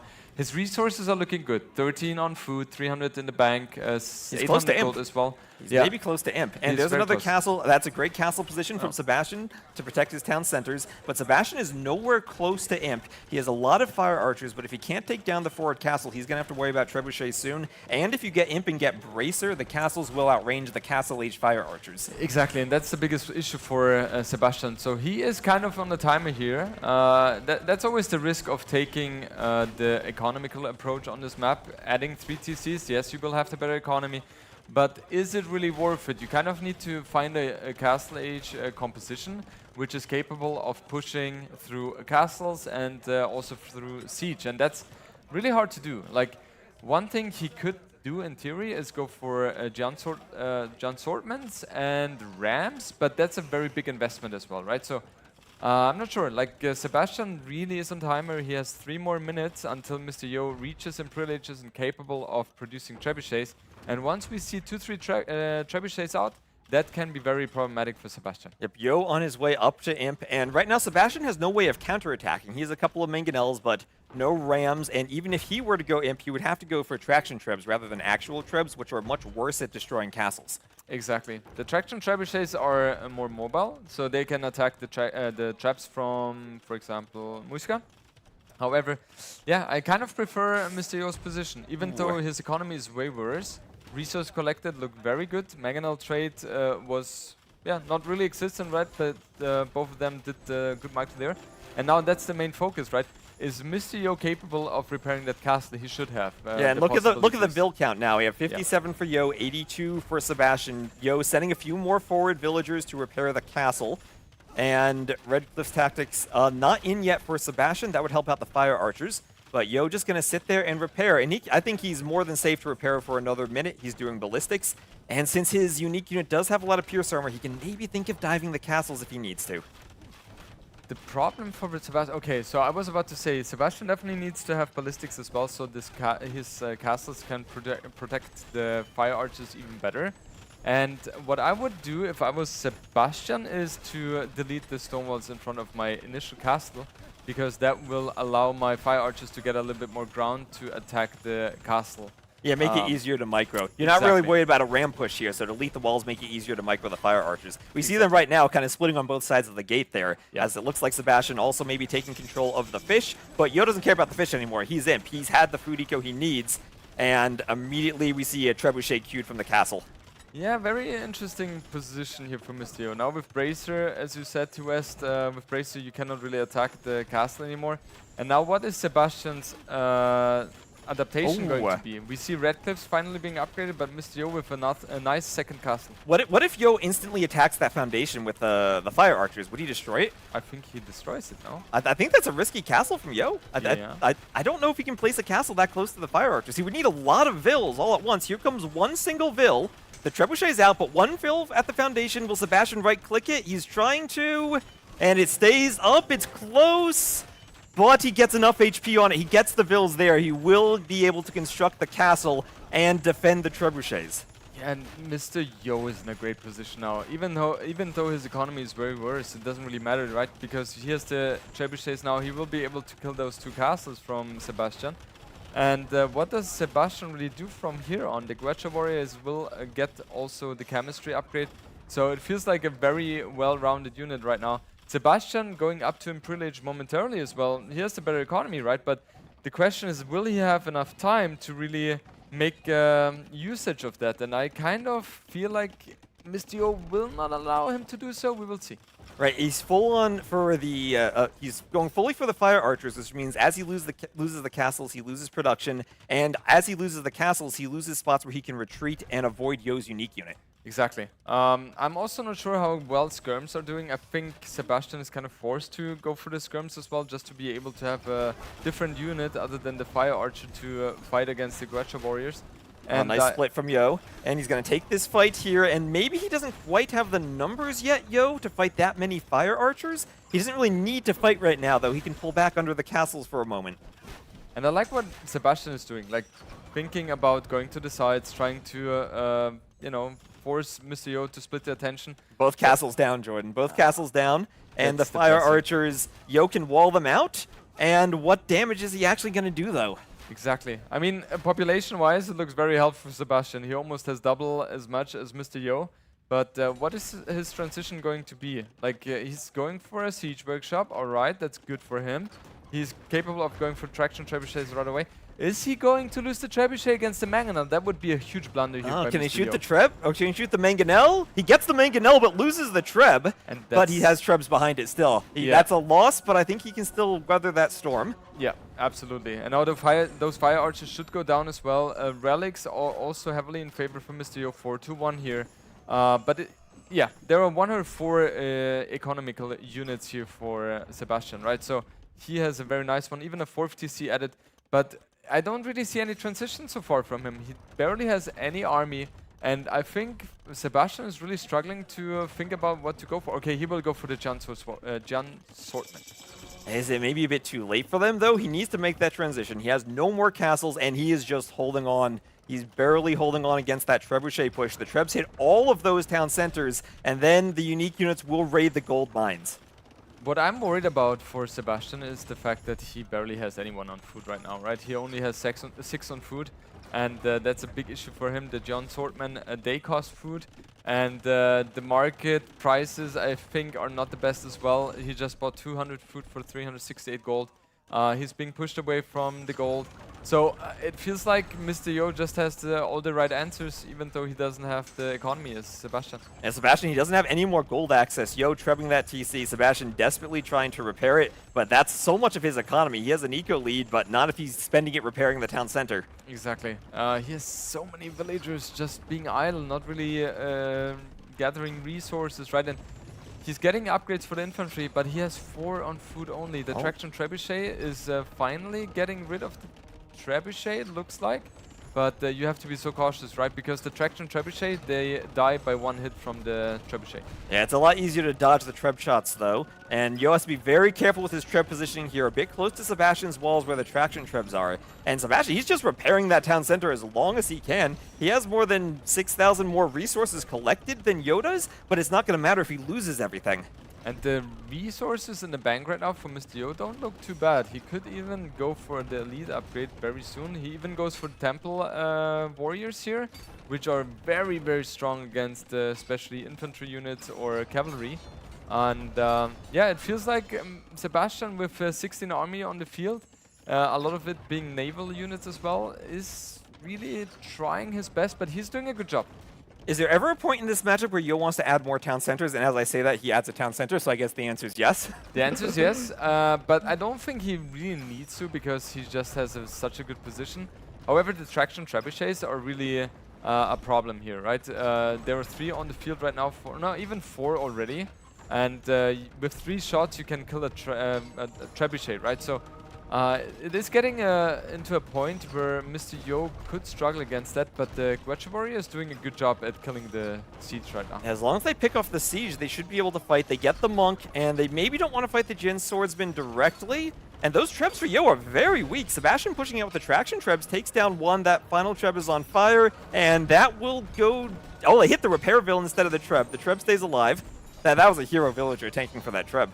Yeah, and the Traction Trebuchets go down way quicker against the Guacha Warrior as expected, right? I was expecting those traps from Mr. Yo to be dead already, but somehow they're still alive. However, the Guacha Warriors, they're dying as well, right? So Mr. Yo, he cannot afford as much as Sebastian can, but as you can see, Sebastian, he has 0 gold income right now. The only thing which gives him gold is 1 relic. And he needs gold desperately in order to fight back against the Guacha Warrior. Otherwise, he is just going to lose more and more ground. Yeah, and he has no gold. Is there ever a point where Sebastian wants to consider skirmishers, or is it too late for that? I think skirmishes is the only thing he can go for right now. It's not like the best unit against the Guacha Warrior, but I think if you have the better economy, it's the only thing which makes sense. And yeah, we got the information right now that he is indeed going for the transition here onto the skirms. But Mr. Yo very active with his military units as well, gets the scouting information, and he in theory could even go for the champion warrior, right? In this case, is Mr. Yo. Right, I mean, he has all the gold control on the map. He can think about adding in gold units too, but he's moving in. He wants to hit those traction trebs with the Guetra Warriors. As you said, they do go down even though they have decent Pierce armor, and Sebastian's just trying to run away, but the TCs won't protect them. This is, again, a skirmisher unique unit that doesn't care about the TC fire. One traction treb goes down, and Yo, this push is great for him. He just keeps moving in.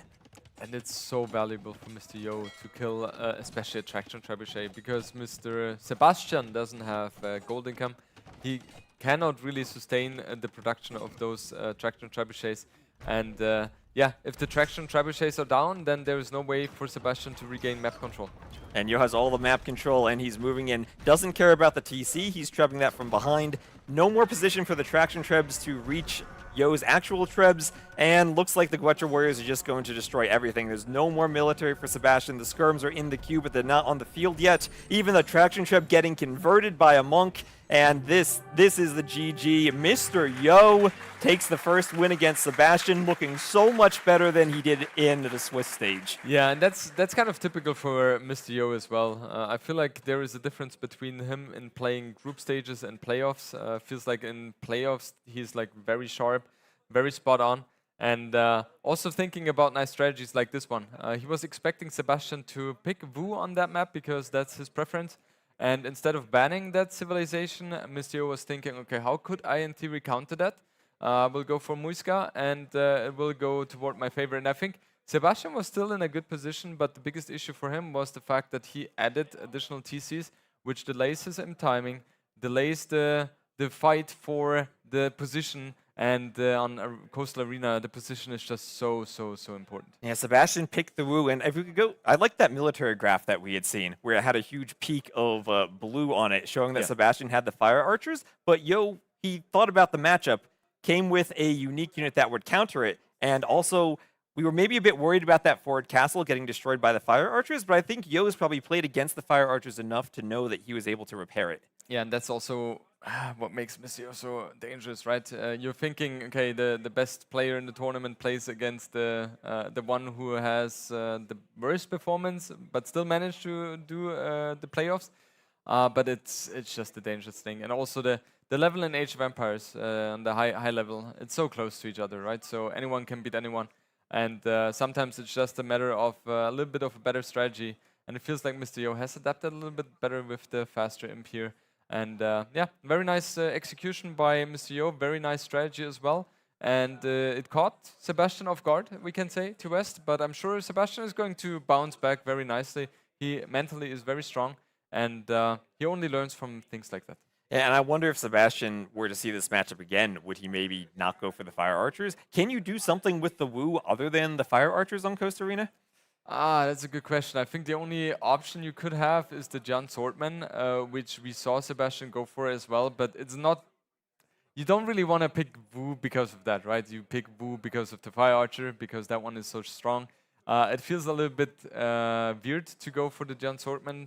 I like that Sebastian switched in Imperial Age, but unfortunately his economy was not good enough to sustain production there. So yeah, if he had been able to do it a little bit earlier, it would have been good. I think a cast stage play with full Rams could have worked, but then there is a Mangonel behind, right? So it's tricky. Now we're going to move on to the next game, and it looks like Sebastian will be picking one of his home maps in Landsleute Mariensis. And this is a hybrid map where I think both you and I were thinking maybe Sebastian wouldn't want hybrid maps against Yo. But nevertheless, it can also be very important to control different areas on the map in the late game on land. It's a very open map, and the hybrid aspect does, I feel, kind of die out after the initial fish boom. Yeah, exactly. It can be snowbally as well on that map, right? If you win water, that's a huge advantage for you. Now you say winning water is a huge advantage. I feel I've seen this map so many times that whoever wins water can end up losing the game. From what I've seen, it's really tricky to make a transition from the feudal age to the castle age properly. Yes, absolutely. The thing is, I feel like you have a timer where you're a little bit more vulnerable for the player who has won the water, because the other one who lost the water most likely has transitioned to land a little bit quicker. However, you are behind in terms of economy, and if you're not capable of really really killing the opponent or dealing a lot of damage, then the eco bonus you have from water is going to be superior. So yeah, you're a little bit on a timer there. Yep, and here we are with Persians for Sebastian and Mr. Yo picking the Celts. And, well, Age of Empires fans probably love seeing the original civs from the Age of Kings in this matchup. Both players start to the bottom right of the map, and they will be needing to move out to the top left in order to get to a nice dock position. What I'm curious about for Yo is, will he actually go for the dock, or will he go first for the men-at-arms? Or perhaps even for a drush if he goes for an early barracks with the Celts wood bonus?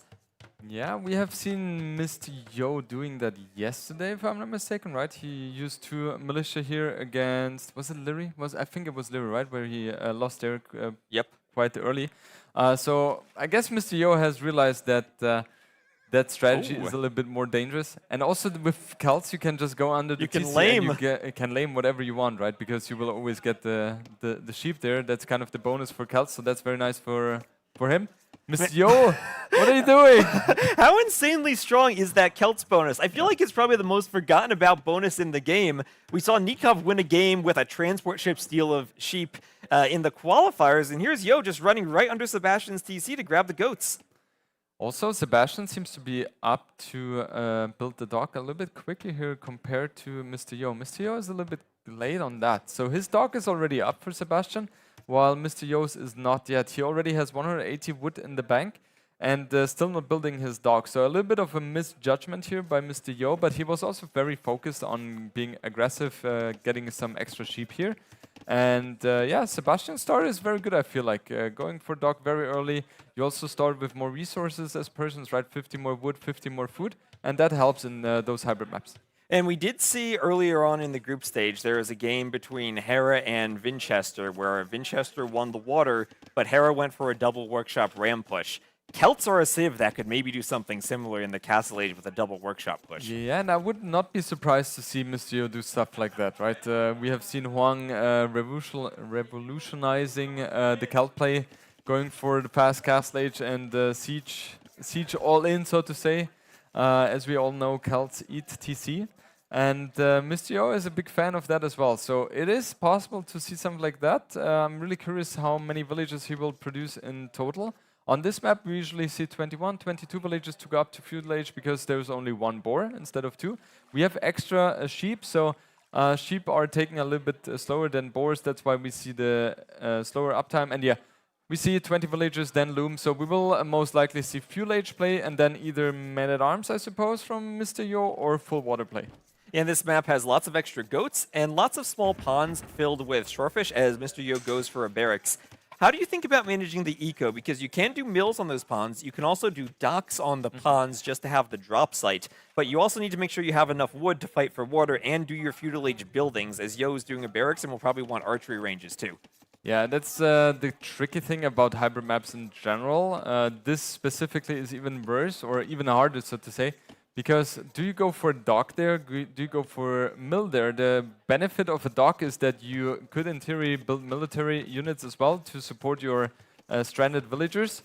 However, if you are a player like me, for example, who selects all docks, then you might build military units in places you don't really want to, right? So there's always this trade-off. You don't have that risk with the mill. Yeah, so I've seen both players do both things. And we have indeed the barrack from Mr. Yo, so men-at-arm play by him. With persons, you usually don't see men-at-arm opening as they don't have any bonus for the infantry units. With Celts, the infantry is faster compared to other civilizations. So yeah, I guess we will see full water play by Sebastian, and Mr. Yo will try to defend on water and be very aggressive on land. It looks like Sebastian's walling up, but I'm maybe a bit worried that down at the bottom right, Sebastian might have an opening in his wood line. Yo might be able to get through there. I mean, it's not a hard wall off if Sebastian thinks about it, but he didn't scout there. Yeah, and that's the dangerous thing. It is tricky on this map because most of the time when you have scenarios like that, the wood is connected to the edge, so there is no hole here, and it's very seldom that you click there as well as a player to guarantee that everything is closed. But that goes for the aggressor as well, right? The aggressor most of the time thinks everything is walled, everything is closed, and he doesn't even try to. So yeah, Mr. Yo going up for the man-at-arm upgrade. No wood upgrade yet for him. I will do that momentarily. He was waiting for the resources, I suppose, and still not yet in. I wonder... Yeah, Mr. Yo is not going to be capable of doing anything here, I suppose. Yeah, is this a situation where you'd ever think of, well, he finished Man-at-Arms, but maybe canceling it and focusing on other upgrades? I get the idea, and I think it is a good idea to have. However, oh, there's a tower. Yeah. So, and Sebastian doesn't see it. But to answer your question, it feels a little bit wrong as well, because you're kind of based on the man-at-arm opening. So yeah, I understand why Mr. Yo doesn't want to do that, but it might be the better play to skip the man-at-arm upgrade. Yeah, well, here is the tower. If only he had a forward vill, he could chop through that palisade. But Sebastian is just going to stone wall behind this, and this is now worrying me, Jordan. On both sides, Yo could get through, and if Sebastian relies on stone walls and isn't closed, that could be devastating if Yo gets in. Exactly, and that's the dangerous thing about this map. If you commit onto water, then of course you have the better economy, but there's land aggression as well, right? And oh wow! Oh. Wait, is that a lumber camp? That's a lumber. He's walling with a lumber camp. Yeah, well, that's not a good lumber camp, right? I mean, it's a great lumber camp if it keeps him safe and keeps the men-at-arms out. That's going to keep him walled. Yeah, the thing is, like, the efficiency-wise shouldn't be too big for this one, and Mr. Yo goes for another tower forward. And goes for a Hulk as well, being harassing Sebastian's fish. Sebastian is reacting, however, he lost one fish already. And yeah, that's such a good value for Mr. Yo here. I really like his position. And there's another tower from Mr. Yo. Mr. Yo also gave up the water at the top of the map and is instead docking the smaller ponds, only shorefish, but you can drop off with the vills. It's shallow water, the vills can walk there. And he's even bringing more goats back. So this is the tricky thing on this map. If you focus too much on water, you still have a great food eco on land, and your opponent can kind of give that up and just focus on also running through the walls. The men-at-arms are in. The men-at-arms are in and killing villagers. One goes down. Sebastian, he'll run to the TC, but that building almost denied. He'll get it up.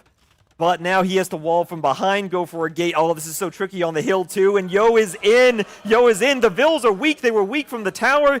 And the men-at-arms are going to feast on those vills. Celts eat TCs. They eat villagers, too. How many are going down here, Jordan? The vills are fighting, and they're going to kill the men-at-arms actually fairly quickly. But he still loses a few vills there. Yeah, there were a lot of, I think, 4 villages in total, which Sebastian lost here. Which is not the worst thing, considering he has still the water with 6 fishing boats versus 0 from Mr. Yo. And he's Persians, right? So he produces these villagers faster. And I understand why Mr. Yo wanted to get in there, right? Because you feel like you are forced to get villager kills. However, losing those 3 men-at-arms is pretty huge as well. So yeah, not ideal for Mr. Yo here. Up, and Sebastian trying to be annoying with his scout, but Yo will fight with the vills. And, well, this is... I feel like that's horrible to lose the scout for nothing. Absolutely. And now Mr. Yo trying to get to a second Sebastian quick walling. Sebastian quick walling the vills. Yo's vills are weak. One of them's walled out. Does Sebastian have enough vills to win this? I think he does. And, this is a disaster for Yo if he loses the forward vills. He can't build the tower. I'm very impressed by the reactions from Sebastian. Mr. Yo had such a good start here, but Sebastian is making all the right moves he needs to. He is even killing all the villagers, denying the tower as well. And that was just a clutch defense by Sebastian. Oh, that is exactly what Sebastian needed. He's even going to wall that vill now as an awkward position at the back of the map. But you can still be annoying with one vill, and Yo will try to do one more tower. But since that first tower was cleared, Sebastian can move over back to his first lumber camp, and he still has wood access. The tower which Mr. Yo is building right now is going to harass the wood line, so that is positive for Mr. Yo. But in theory, Sebastian can just transition to the wood on the right side, right? I don't think Mr. Yo should be able to challenge that too much. And Sebastian on the way to gas stage with such a good economy as well. He will increase his fishing boats. 4 more in the queue. He will have 11 in total. 1 archer trying to deny a little bit of food income by Mr. Yo, and fletching is in now for Mr. Yo. So what is he going to do here with those 2 archers? Not too much, but Sebastian really needs to ensure that the walls go up here. Those are so many weak villagers too. If he ever stops paying attention for a moment, Yo could move in and snipe 3 or 4 of them. But I think maybe the key to this push is how the food eco for Sebastian was with the fish, and through all these towers from Yo, the food eco never was disrupted. Yeah, exactly.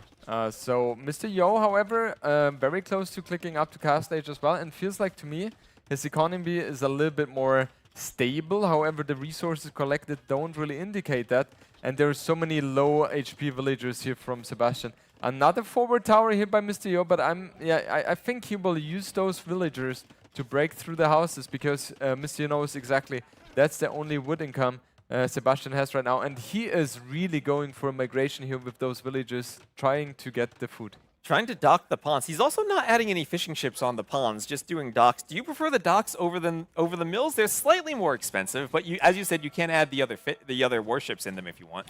I personally like the mill better, because I will not run into the problem of producing military units on the dock there, which I don't want to, right? Because I select the all dock hotkey. Now we see a siege workshop. I really like that. With that, you can push the aggression away without any problem whatsoever.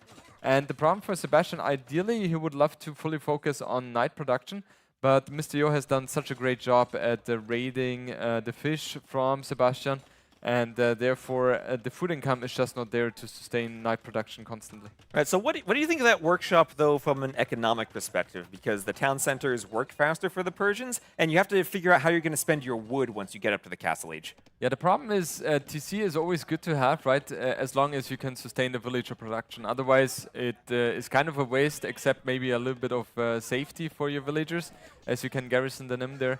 But yeah, a lot of players make the mistakes to add TCs a little bit too quick, even though their economy doesn't really allow to get the villager production. And especially in the early cast age stages, you want to play one TC, get your economy going, get military presence, so you have the map control. Right, and now it's tricky to figure out how you're spending your food too, because Sebastian, he has 10 fishing ships, but he had a lot of them on the whales too, collecting gold. Yeah, and the adjustments done by him are not ideal, because he has 500 gold in the bank already. Doesn't really use that as well. It's not like he's producing a lot of units which cost gold. So yeah, he's using the market. That's a very good idea by him, or very good move. And yeah, he needs to ensure that the mangonel doesn't go down against the tower. Oh, but here comes the knight. It might go down to the knight if Yo can repair that tower for a bit, but Sebastian gets the quick walls up and the mangonel will be safe. That knight won't get in, and he'll destroy the tower. Very nice move by Sebastian, defending that. And also, okay, I was thinking Sebastian would use the knight to try to get some villager kills which were in the tower, but he has not done that. No upgrades whatsoever on neither knight, so they're trading similarly right now. And right now we're going into a very similar state. Both of them are having the same amount of villagers. Nice walls here by Sebastian. He's really on point so far. Oh, nice walls from him. There's a hole by that lumber camp. Let's see if he notices it. He needs one more palisade and he goes for it. Yo doesn't try to run in. And we saw Sebastian raiding with a knight earlier too, but Yo has those speedy Celt spears to stay alive. He'll be adding some farms now. And how do you feel about farming on this map? It feels like maybe you want to avoid that as long as possible, but Yo's kind of hitting the limits of how long he can take the fish. Yeah, the problem is if you don't farm, you're kind of forced to take the short fish, which could be risky, right? Especially if your opponent has mobile units with the knights. So having the farms is just a little bit safer, and it's a little bit more consistent as well. So I personally like the farms here. Very nice second TC by Sebastian. And in the meantime, yeah, 10 on food, and this is the risky thing. Yeah, great knight raids. There are some spears there, but Yo is not noticing. He finally notices, but might lose 2 villagers. One goes down, and the second goes down too. Sebastian might lose a knight and needs to be careful here. He's not paying attention, but finally runs the knight away, but gets 2 vills by that dock. And I think this is what we're going to see, a lot of knights trying to find those exposed vills on the shallows. Yeah, and Sebastian is also known to be very quick, very active with his units as well, right? So you don't really want to go or take the risk here if you're Mr. Yo. Mr. Yo doing a very good job with the defense, though. Killing 2 knights here, only losing 2 villagers. I think that's a fine trade for Mr. Yo. And Monk also trying to keep those knights at bay. Now also pikeman research from Mr. Yo. So I think Sebastian really has to think about how does he want to transition into this thing. Because against the pikemen you need some sort of ranged units, which would be the crossbow, the CA. But Celts with the scorpions, faster firing scorpions, could be dangerous for Sebastian. Yeah, now we have the second TC from Yo Chu. And we saw how important the monks were. Usually you want to keep your monks by the TC to protect them. How do you think about positioning your monks? Because you can't really defend the shorefish with monks unless you go for TCs. You can in theory, but you have to be very, very quick with your reactions. And most of the time that's not really working out, especially if you're trying to fix 4 or 5 things in 4 or 5 different places. It's very easy to miss the raid coming from the knights and then you lose your monk. So having a TC there is definitely safer. Yeah, and I think that might be what we see. Nope, Yo decides to run back, but same thing, he runs away, avoids the conversion, and kills a villager. And both players going Knights probably scales better than the Persians. What unit composition do you think of for both civs here? Celts not really the Knight civs that the Persians are. You talked about the Pikeman and the Scorpion earlier. Yeah, so for Mr. Yo, I think as Celts you focus either on a castle age push with Pikemen and Siege, mainly Rams. Especially if your opponent is fully on Knights, which Sebastian seems to be going, right? He is going for scaleboarding armor now as well. So he looks to go for Knights, and their Ram and Pikeman is just the perfect unit composition. If you're thinking about Imperial, that's kind of where the Persians need to get going, because there they get the Bombard Cannon and the Hand Cannoneer. And these are 2 units which are very, very strong against the Celts, as long as the Celts doesn't have the economy to push really with a lot of siege. Well, we know Celts like to eat TCs. Persians have extra HP, but maybe that just makes the TCs extra tasty for the Celts, as Yo is going for the Rams. He's amassing 3 Rams now, adding in more Pikemen, and he's getting ready to start pushing Sebastian. Sebastian adding his own Rams along with the... Are we going to see Ram versus Ram here? We're kind of seeing Rams being used to kill the outposts, which I find very interesting. Outposts is such a great building, right? Grants you so much vision. And now, is he really committing on to killing that Mangonel? Does he delete the Knights? He gets the Mangonel. Was that worth it for 2 conversions? Maybe he can jump the monks too. They're not by the town centers. And he'll get 1 monk. Sebastian will try to wall the Knights in. That was a bad trade for Mr. Yo, I feel like. He lost 4 Knights in exchange for gifting 2 Knights to his opponent, losing 1 monk and 1 Mangonel. I don't think that was worth it at all. And yeah, the Ram goes down by Mr. Yo, or from Sebastian. And now the push is coming. We need to see a Mangonel as soon as possible for Sebastian. He has them in production, but the Ram's going for the workshop. He's going straight for the workshop. He knows that the Mangonels will come out to stop the Ram push, and he wants to destroy that workshop. Sebastian sending all of his vills to repair. The Mangonel on 85%, but the workshop goes down. Yo has some conversions ready in the back for the Knights, and this is a great start to the push as more Rams come forward, applying even more pressure, going for the tower too.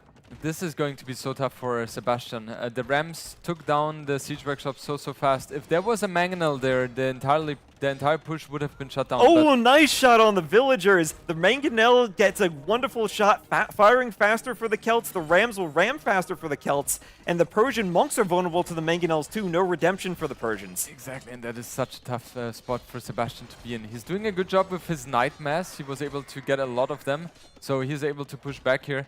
But yeah, Mr. Yo will produce more and more pikemen, and Sebastian will have to think about a transition, I think. Yeah, it's a good start to the push. The Knight's slowing it down a bit, but here comes Yo. He almost has the stone for a castle, Jordan. We might see a castle drop right on Sebastian's face. Yeah, and if that is going to happen in front of the gold here, that could be very, very problematic for Sebastian. He will lose his TC, he will lose a couple of farms as well, which are so crucial for Sebastian. However, what I like for Sebastian is his food count. He has 34 on food right now, which is very, very helpful. 16 on gold as well. But that castle, if that one goes up, that's going to be a nightmare for Sebastian. Oh, that is a beautiful... Yo has to be careful with that Mangonel, not to shoot his own castle foundation. But there he goes. He gets the castle up. Here come the knights. Sebastian's committing. He does not want this castle going up. But Yo has monks. Yo has pikemen. They're standing in the choke point protecting the villagers. I can't see Sebastian getting to those vills.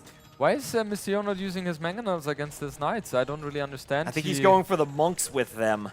Yeah, it looks like that. But he had some good opportunities here, and Sebastian was desperately trying to kill the castle, or kill the villagers building the castle, but he's not able to do so. And that's rough because Sebastian also committed to a farming eco. That castle will deny many of those farms. Yo going for more town centers behind this. And does Yo, he just keeps pushing the castle age, he doesn't think about Imp here, does he? No, you don't really want to be in Imp as well. You don't want to go for that as Kels, as long as you are able to deal a lot of damage in cast stage, right? In Privilege, they kind of struggle early on against the Persians. You're worried about the gunpowder there too. Exactly, exactly. So the only way how they can fight against that is when they have very good economy with, let's say, 140 villages, but Mr. Yo is far away from that. So I really like how Mr. Yo is playing that. And Sebastian, I feel like he's kind of running out of answers right now. He's adding more TCs in the back. That's kind of an automatic thing. But he needs to think about longevity. And he needs to add some range units or mangonels himself. Otherwise, he will face big issues. Oh, and here comes that ram push. One defensive mangonel for Sebastian can probably defend against the ram. But still, this is the Celts. And I think once again we might be seeing the player who won the water lose on land as Yo continues pushing. That TC is going down. A few knights for Sebastian, but just not enough army against all those pikemen. And since there are pikemen there, I mean, who cares about conversions? They're just pikemen. The monk defense isn't worth it now. Exactly. That's a beauty of having pikemen and your opponent having monks who just don't care. There is a little bit of a raid going on the right-hand side, and Mr. Yo has not paid attention to that yet. There is one pike. Okay, so Mr. Yo reacting here, only losing a few villages. Also great play by Sebastian to think about that, even though he's so big under pressure. Population still looks good for Sebastian. Food count, very good. But yeah, he needs to be super active with and another raid in the north, and that's how the Persians want to play, with mobility with the knights, so that they're not fighting the pikemen in one choke point. Yo pushing with the castle as best he can, but he's just now gonna continue the push, and I don't see how Sebastian secures his farming eco to keep making knights. Yeah, and he lost so many farms, right? That's around 14 or 15 there. That's a big pain for him. And yeah, even though he has the water, it doesn't feel like he has the advantage in this game anymore. However, Sebastian has done an amazing job expanding on the map. And look at his resources, T-West. It is very close for him to go up to Imperial Age. And once he's Imperial Age and gets access to the chemistry, he will be able to go for the gunpowder. And that's going to be very problematic. There he goes, but here come Woad Raiders. And how do the Persians stop Woad Raiders in the Castle Age?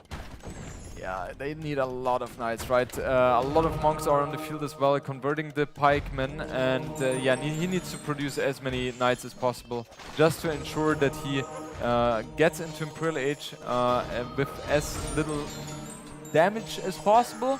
But it feels like his units here are not the best anymore, and Mr. Yo is capable of, yeah, pushing those monks back. And I think Yo, he's getting raided again. Sebastian still has a great villager lead and a great eco lead, as Yo can't really deal with these raids. And Sebastian is going for a castle. That castle is crucial because it protects his wood line. But Yo has Celt Mangonels, Sebastian has knights. The Mangonels will go down, and I think this castle goes up for Sebastian. This is so well done by Sebastian.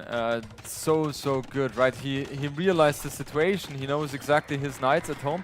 Cannot really defend as good as he would like to, and instead of wasting his knights, which I, for example, would have done as well, just because there is so much pressure, he just says, okay, let's get some counter value and let's go for the ratings. And if we take a look at the economy, 106 eco units for Sebastian, 84 for Mr. Yo. Resources collected look very good for Sebastian as well. Score very close, however, Mr. Yo not even close to going up to Imperial Age. No, and Sebastian has expanded with his Persian town centers. They produce vills so quickly, and now he has gold access on the rest of the map. He doesn't have maybe the front of his base anymore, but he has wood and he has gold, and that's what he needs for Trebs as soon as he hits Imp. Yeah, and a very interesting TC as well. He really wants to ensure that that gold position is his. And yeah, Mr. Yo, let's see how his reaction is going to be. We will most likely see another castle. Yes, he has one here. Very nice position. The castle's on 2 town centers. That TC is even denied. The Ward Raiders and the pikemen are there. Yo may be seeing that castle by the woodline and deciding to send everyone to the gold to the top of the map. And that is a great raid from him. There's even a 3rd TC he could destroy. Chemistry is incoming, so Sebastian, even though there was so much pressure happening all over the place, he was able to get chemistry. It's not the cheapest one as well, 500 resources in total. And yeah, he needs to get the hand cannoneers out as soon as possible, because Kelt doesn't really have an answer to that at all. Especially not in the Castle Age. Exactly. And bomber cannons are needed as well for Sebastian. He is not okay, never mind. He is producing a trebuchet now as well. Was kind of a little bit, yeah, I questioned that a little bit. But Jordan, look at that military count, 46-8. Yo is pushing. He's staying full castle age, and he's making more Woad Raiders. And Sebastian doesn't have the best food economy for the hand cannoneers. Exactly. The question is Sebastian going to be able to produce hand cannoneers fast enough so he can fend off the aggression? Trebuchet should be able to siege against that castle, that's fine. However, is Sebastian in the meantime not taking too much damage here from Mr. Yo, because Mr. Yo is really putting on the aggression, trying to make things happen, and he will try to avoid the hand cannoneers as much as possible. Sebastian's added more TCs, but as we say about the Celts eat TCs. Yo wants to feast on those 4 or 5 outlying TCs from Sebastian. Can he actually deny Sebastian from gold control if he keeps this up? Yeah, I think he's doing a good job, but that castle here is so good by Sebastian. Securing the stone, securing the gold, and that's all Sebastian needs right now. Ideally, he would get around 10 more farmers going as well, but yeah, the losses which he sustains right now are inevitable. Mr. Yo is doing too much of a good job here, but it feels like Sebastian realizes the situation, tries to expand toward this toward the back, and it feels like in the south, he should be able to push back. Well, there's Imp for Yo, so Yo might lose a castle, but he's up to the Imperial Age. Citadels for the Persians, that's a tech that gives the castles a bit more resistance against bonus damage, so they'll be stronger against the Rams. But right now, Sebastian, he's fighting with Vils. He's fighting under a castle with Vils. Here come the Woad Raiders. And is he going to lose Vils here? Can he repair this castle? The pikemen and the Woad Raiders keeping the villagers away. The Rams go for the castles. That's too much infantry there for Yo. He still has 3 Rams alive. Sebastian's doing what he can to fight with Vils. He's repairing the castle as best he can. Citadels is in. Can that keep the castle up, Jordan? Sebastian has the problem that he doesn't have stone right now, He's right? out of stone. He's out of stone. That castle's defending his last stone. But I think he should be able to defend it, but the castle is so crucial. If Mr. Yo is capable of getting that castle, he's in a very good position. Here come the hand like cannoneers. There's 1 ram left. Is this enough? Does Sebastian have just enough to defend the castle? I think he does. He's buying stone at the market. Yo's adding more rams, but they're going to be too late. His push is denied. The hand cannoneers are there, and Sebastian stays alive. Oh, that was so crucial for Sebastian. So good. And Mr. Yo now, with the population kind of struggling as well. His economy is untouched, right? So that is good for him. But Sebastian is stabilizing more and more. He's spending the wood to build more farmers. His gold income is not the best, but he should be able to push now with his gunpowder units. 25 hand cannoneer already on the field. No bombard cannon, but we see 2 trebuchets. And with those trebuchets, he should be able to get more castles down from Mr. Yo. And what does Yo do in the Imperial Age against the hand cannoneers? Because Celts have good siege, but that's expensive to upgrade. And another thing that is expensive to upgrade, we do see sometimes against hand cannoneers, is Celt Paladins. Yeah, you're not liking them. You don't think the dream exists. Yes. Well, the thing is, I faced Hera in Hidden Cup, and he went to Celts Paladins against me, so I have a bad taste against them. The problem is against. Yeah, in this situation, I don't think he can sustain it, right? Because his economy is not there. And now, with the Woad Raiders being thrown away like that, it's really painful. Mr. Yo is doing a good job trying to go for side raids to split the attention from Mr. Sebastian, but it feels like, yeah, him losing the castle is just going to be inevitable. Do you feel like Yo then has to pick one of Onager or Scorpion to upgrade? Just to get something to fight the hand cannoneers? It has to be Scorpion then, right? Because I feel like the Onagers are a little bit too hard to get to and are more expensive as well. But yeah, Sebastian, this is exactly what we talked about, right? Where that's also one of the reasons why Mr. Yo went for the cast stage, was just because of the hand cannoneers are so strong against Celts. Now there's Elite Woad Raider. Mr. Yo also about to maybe push the monastery, but has to go back because of the hand cannoneers. And so far, still just on infantry. But the one thing Yo has now is map control. He's lost a few castles, but Sebastian's still trapped along one edge of the map. Yeah, and that's true. However, we have to just appreciate Mr. Sebastian's ability to generate so many farmers. He has 62 right now. His Hussar upgraded as well. He's lacking a little bit of cavalry upgrades. However, he will be able to span this map for with a lot of Hussars, right? And he's going to create a lot of headache for Mr. Yo. The problem for Mr. Yo is he doesn't have too many castles on the map anymore, right? If I'm not mistaken, only 2.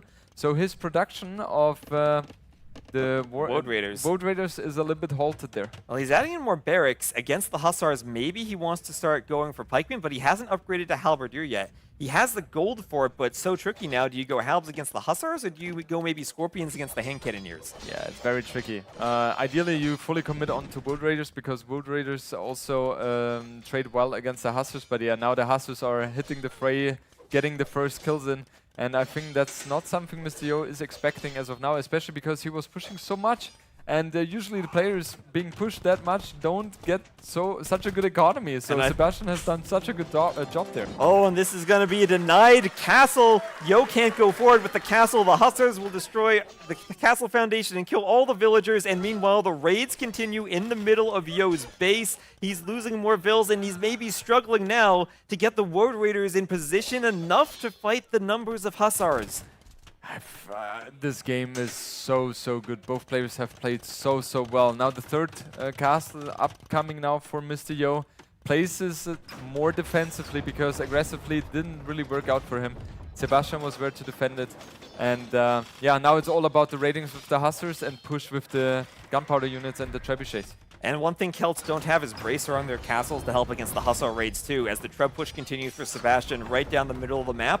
And now he went from one edge of the map to maybe about a third to getting half of the map control back under his possession. Exactly. Mr. Yo trying desperately to get enough of a mass of Woad Raiders to fight back against those units, because the more you have, the better it's going to be. However, military count, if you take a look, 76 against 41. Oh, down goes the castle. Here come the Hussars. Those vills are dead. The Woad Raiders can't fight the hand cannoneers. And I think Sebastian is starting to take control of this game, Jordan. Exactly. Iron Casting incoming now as well. Blast Furnace on the other side for Mr. Yo. However, it feels like Mr. Yo just cannot keep up with the unit production from Sebastian. And Sebastian is doing such a good job at the raiding. Oh, the raids. The raids are there. A halb is not in for the Celts. And I don't think that Yo can stop these raids. Just doing Botkin now for the TCs too. He is so behind on upgrades. Yeah, and the problem is also for Mr. Yo that the Celts, well, the Persian TCs have doubled the HP, right? So it takes so much longer to get rid of those TCs. And now another castle goes down. Mr. Sebastian is very happy with that trade. Taking down the castles is like the main thing for him, because that will stop the wood production. For Mr. Yo. Yeah, and Sebastian doesn't even really care about the pikemen that much because he has such a good mass of hand cannoneers. Yeah, exactly. Right, so that castle desperately being tried to survive from Mr. Yo, but it just feels kind of inevitable that that castle goes down as well, and then Mr. Yo will only have one castle remaining. Population looks better for Mr. Yo right now. He's doing some good raids with his Woad Raiders, but yeah, he's just losing the castle, and he doesn't have stone income right now. No, and he can't repair the castle if he can't add more castles, and then he gets stuck on just pikemen if the castles go down. That's not going to be enough. He's desperately trying to repair that castle, trying to get the raids, but it's so much better for Sebastian now with this push, with those hand cannoneers that Yo does not have an answer to. Yeah, this game is so close. Population looks even better for Mr. Yo, but the question is how much damage can he really deal out with those Woad Raiders. Now finally fletching incoming. Ballistics is there already for Sebastian, but it feels like without fletching, those TCs are only tickling the Woad Raiders. No, and without mobility, it's actually really hard for Sebastian to stop the Woad Raiders. Sebastian doesn't have much stone either, and he only has 2 castles. Yeah, that's very interesting. Like, I'm a little bit worried for Sebastian here in terms of his population. The scores are really close. I mean, Yo with these raids might flip the scores. He does right there. He destroys a TC. And those Celts are still hungry, Jordan. Yeah, they are very hungry. Is there a possibility that Mr. Yo wins this game, even though he only has 2 production facilities right now and one I think there is. I think there is. Look at the Vil count for Sebastian. That's dropping. Yo can't push the trebuchets, but Sebastian can't get back. Or maybe he can push the trebs. That's a lot of hand cannoneers to defend, but he's been repairing the castle. He will dive the trebs. Will he get all 3 of them? 1, 2, and 3 trebuchets go down. Yo defends his castle. The Woad Raiders might even destroy a castle on the other side. Sebastian desperately repairing. If he's repairing, though, he's not farming, and he only has 84 Vils. I don't know if Yo gets this castle that is so close, but his castle is safe. He can make more Woad Raiders. Sebastian desperately trying to keep that castle up. Will he be able to do so? How close is it? He's sending more Vils to repair.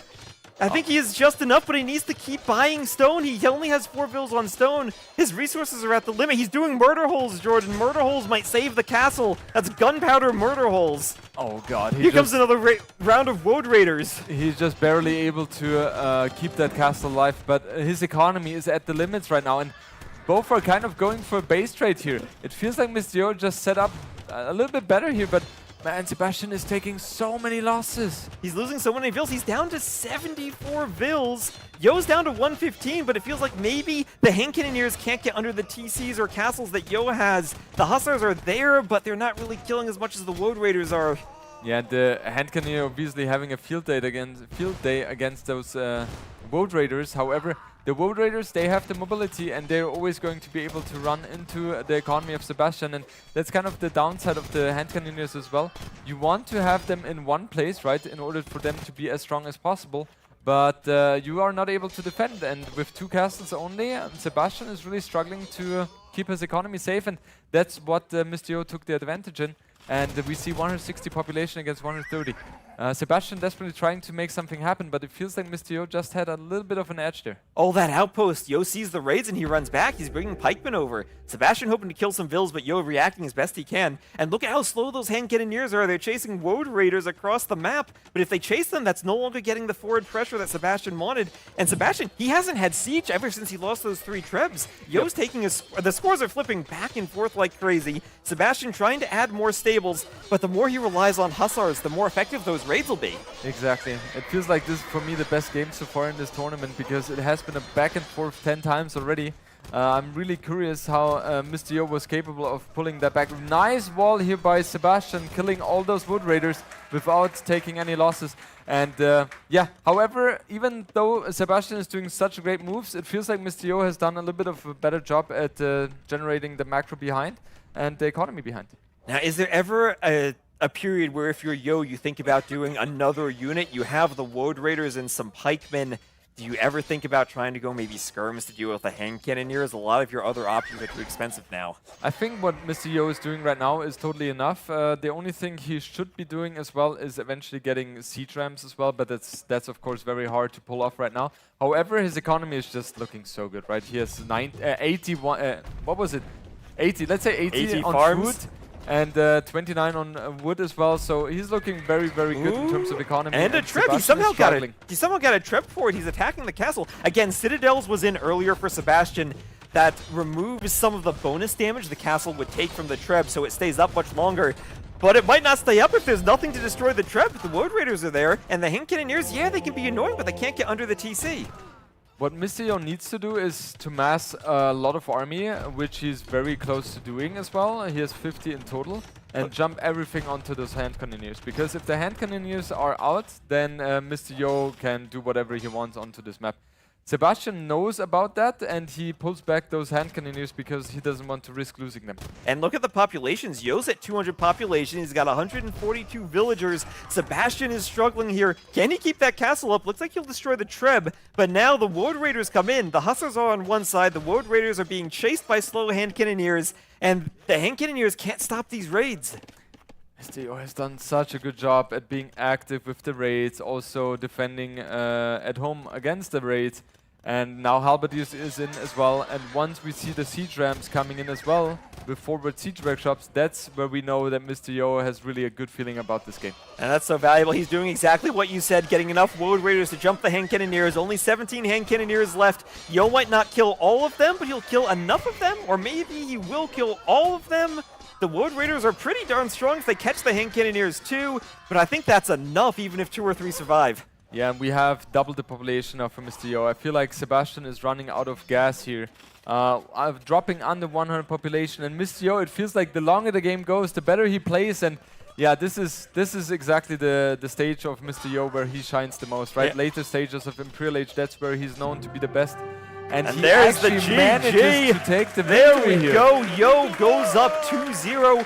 1 versus 8 is the seeding. Sebastian came into this as the favorite. Yo had not played well so far this tournament, but now he is up 2-0 over Sebastian. Yeah, and that's also something you mentioned earlier, T-West, that that Lensois might not be the best map pick for Sebastian against Mr. Yo, because Mr. Yo is known to be someone who is, in terms of strategy and decision making, one of the best in the game. And in those hybrid maps, that's more about strategy and decision making rather than pure execution.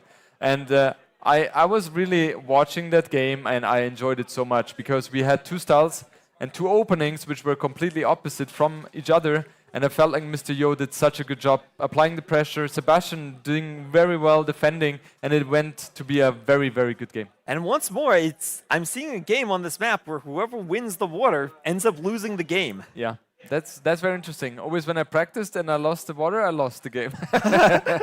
I need to change something. Well, here we go. Right from the start, that tower rush, Yo jumping through the TC. Even now, there were points where Sebastian might have felt like he was ahead, but it wasn't perfect for him. Exactly. That was a good moment for Sebastian. He only lost a couple of villages here, but trading off the dangerous men-at-arms here. So that was in theory good for him. And in the meantime, he was also able to push that tower back. And with those movements here by Sebastian, walling in the villages from Mr. Yo, denying the tower was so crucial for him. And that was the moment where I was like, okay, Sebastian definitely has the game. And I like how you said only lost a couple of villagers, because there's that only there. It's just not what he wants to do, even though it felt like it was maybe enough. But this was amazing, that ram push, going straight for the workshop, knowing he didn't want the mangonels. Yeah, and that was, like, in terms of strategy, that was so good from Mr. Yo, applying the pressure in cast stage with Siege and Pike. And yeah, Sebastian held on very well, even though the Siege workshop went down. He did an amazing job expanding onto the map with TCs.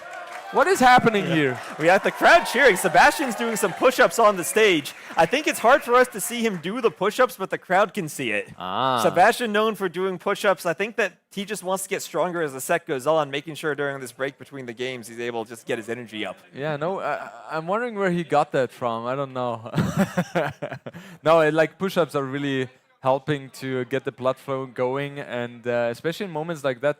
Sebastian is playing well, right? But feels like Mr. Yo, that's just a wild card. I think after seeing the group stage, you're kind of happy to face him, but it's playoffs time, and then you're not happy to face him because he can pull out so many different things. He's such a great player, and he's showing that right now in the set against Sebastian. Yeah, and even that first game, that felt like that was first game won in the Civ draft, maybe, anticipating the woo and picking a counter pick. This felt like it was won distinctly in the game. Exactly. Person's great on hybrid maps, exactly as Kels. So there was not a big difference here. But yeah, it felt like Mr. Yo knew exactly what he had to do, right? He is one of the most experienced players. And this, for me, was just one of the best games we had in the tournament. Maybe even the best, because it was back and forth. Different styles, different openings. And I just loved how Mr. Yo adapted, saying, okay, I just resign on water right away, but I will apply so much pressure, so you will have to deal with that. Yeah, one of the things I note on that map is you can apply a lot of pressure and take map control, but it's hard to finish someone off. Yeah. And you get to those crazy situations where one player is pushing, another player is raiding, and you would hope the Persians are a good raiding civ, but just not quite enough. And we didn't see the Kelp Paladins I wanted, but the Woad Raiders got the job done, despite the Hand Cannoneers that you thought was maybe what Sebastian wanted to do. Yeah, Hand Cannoneers are just the only unit with Bombard Cannons in the mix against the Kels, which the Persians can go for, because Paladins or Elephants don't really trade well against the Halberdiers, which the Kels can go for very easily.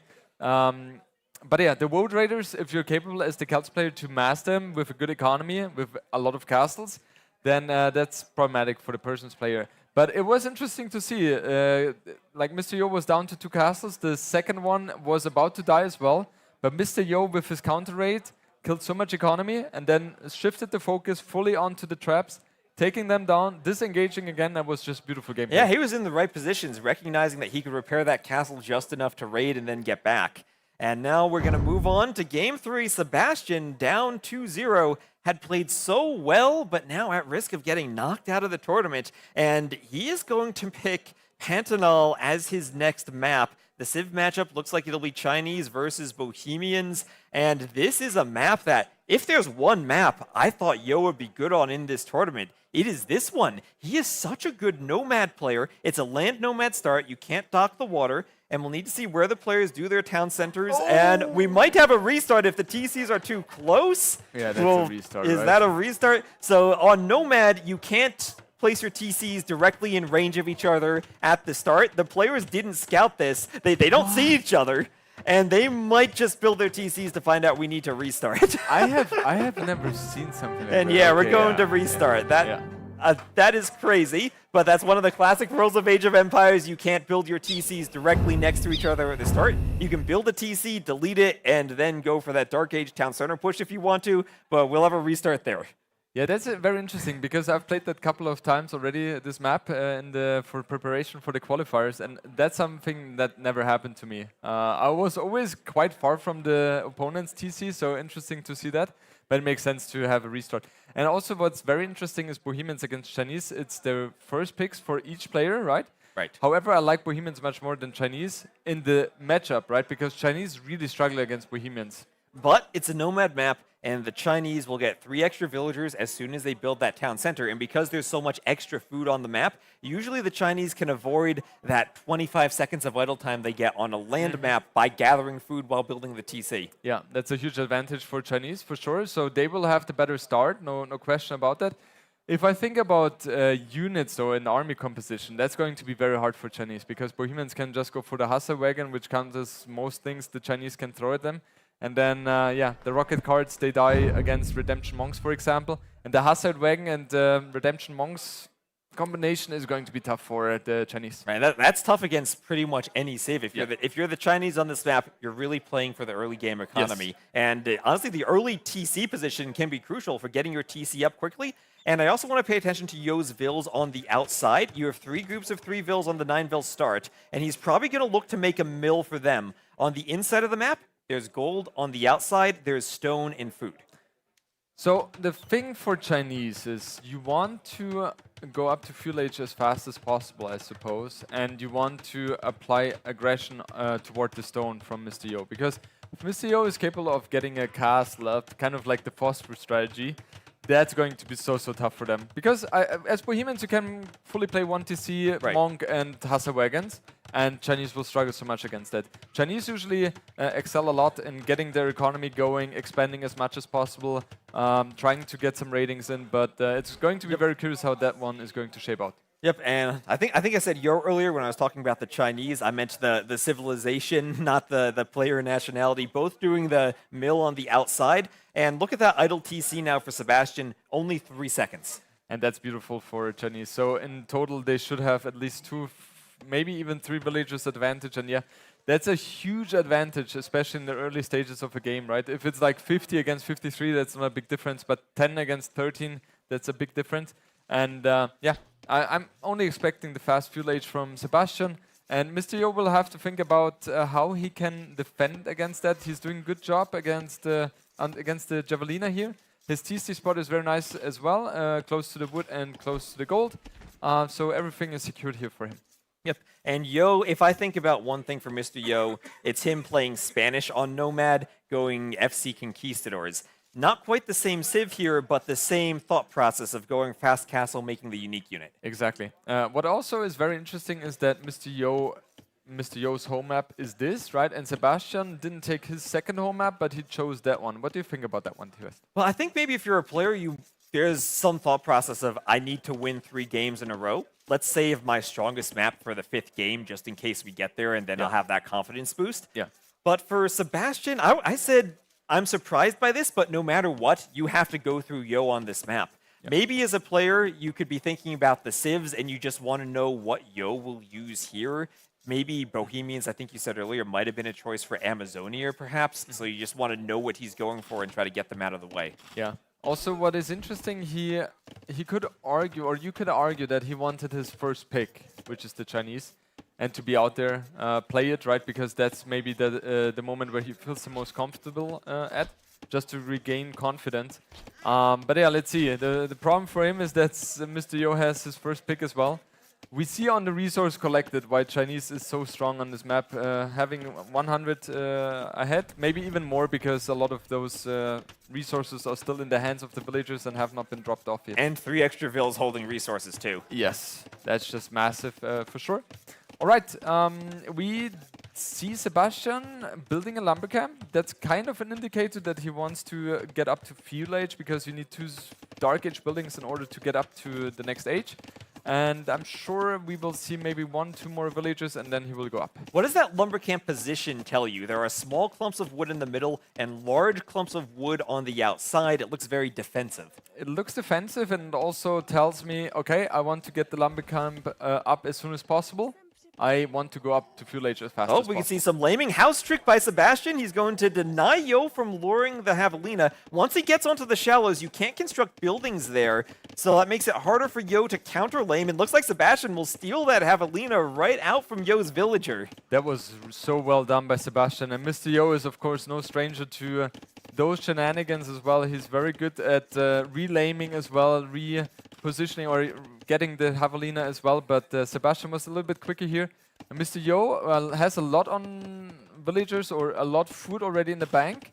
And it kind of indicates to me the way he approaches is that he will go for a cast stage. Also, lots of capybaras on this map. Maybe I put a few too many capybaras when I scripted the map. It's good. Okay, yes, okay. I like it. As long as Jordan approves. I don't need to go in the back room, edit the map while we're playing. No, I like it. Especially on Amazonia, it's pretty hilarious as well if you have like 20 around your TC. And here's some micro here. We have Sebastian going for the house. He's trying to figure out what building to place, a gate or a house. He gets the house. You build the foundation. You don't even need to start construction as long as it has the animal on top of it. It'll de-aggro, and he does it a couple of times to lure the Javelina with the villager, and he will go with a barracks on the way up. And do you ever consider scouts here, or is it always a range? Scouts can be played, but it kind of tells me the wood he has that it's going to be a range, especially if he has 3 on gold. But never mind, like, is it a fast castle by him? Could it be FC Fire Lancers? Looking at those resources, if he makes a market, he could probably sell the stone and go for an aggressive fast castle? I'm not entirely sure. I don't think his balance is like the best. It's okay, stable. It will be fast castle. Stable and a blacksmith. So if you're doing the stable, you could go a light cav for some map control. Maybe play it kind of like you would on Arena. Try to control the relic, scout where Yo is going, and maybe even deny Yo from getting to the outside. Right now, Yo will make 1 castle, but you can't defend 2 locations with 1 castle. Yeah, it's definitely possible. Also, Sebastian played that way against Viper as well, where Viper was Burgundians and he was Berbers, right? So it feels like that's the thing Sebastian likes to do on this map, which is interesting, right? His economy, however, is good enough to go up to wood upgrade? Wood upgrade? Because he doesn't have the gold. All right. Oh, he'll mine the gold and do the wood upgrade. Yes. It makes sense to do so. A little bit of a hiccup by him in terms of the build, but yeah, he will go up to cast stage now. Has all the resources. 24 seconds of idle TC time though, so a little bit of a hiccup as mentioned already, but not a big issue. And now the cast stage time is almost similar. And also, Yo just picked up Bloom, so if there are some scouts or light cav running around, that will keep the vills just a bit more protected. The other thing I note about the Bohemians is they're a very good monk save, so having that stable for the light cav line to counter the monks might be very helpful. Absolutely. That's also something Sebastian was taking into consideration. The lethal push I was talking about with the monk and Hassai wagon is the best way to counter that or try to play against that is the light cav play. And interestingly enough for me, Mr. Yo has not even committed onto stone, so I would expect him to just try to play this greedy and go for TCs in the back, trying to get stone and have a little bit of spearments to just fend off the scouts if possible. That's interesting. I mean, Sebastian, can we see what he's scouting on the outside? Is he checking whether or not Yo is on stone? Because with the scouts, he can check that, but I think he's going to see Yo is just staying by his starting TC and not going for the castle. Yeah, it kind of looks like that. And Sebastian is doing such a good job at scouting the map. Like, he has almost explored everything here. Even explores the barrack. I like his usage of getting the outposts here to get more and more vision because it's just so important.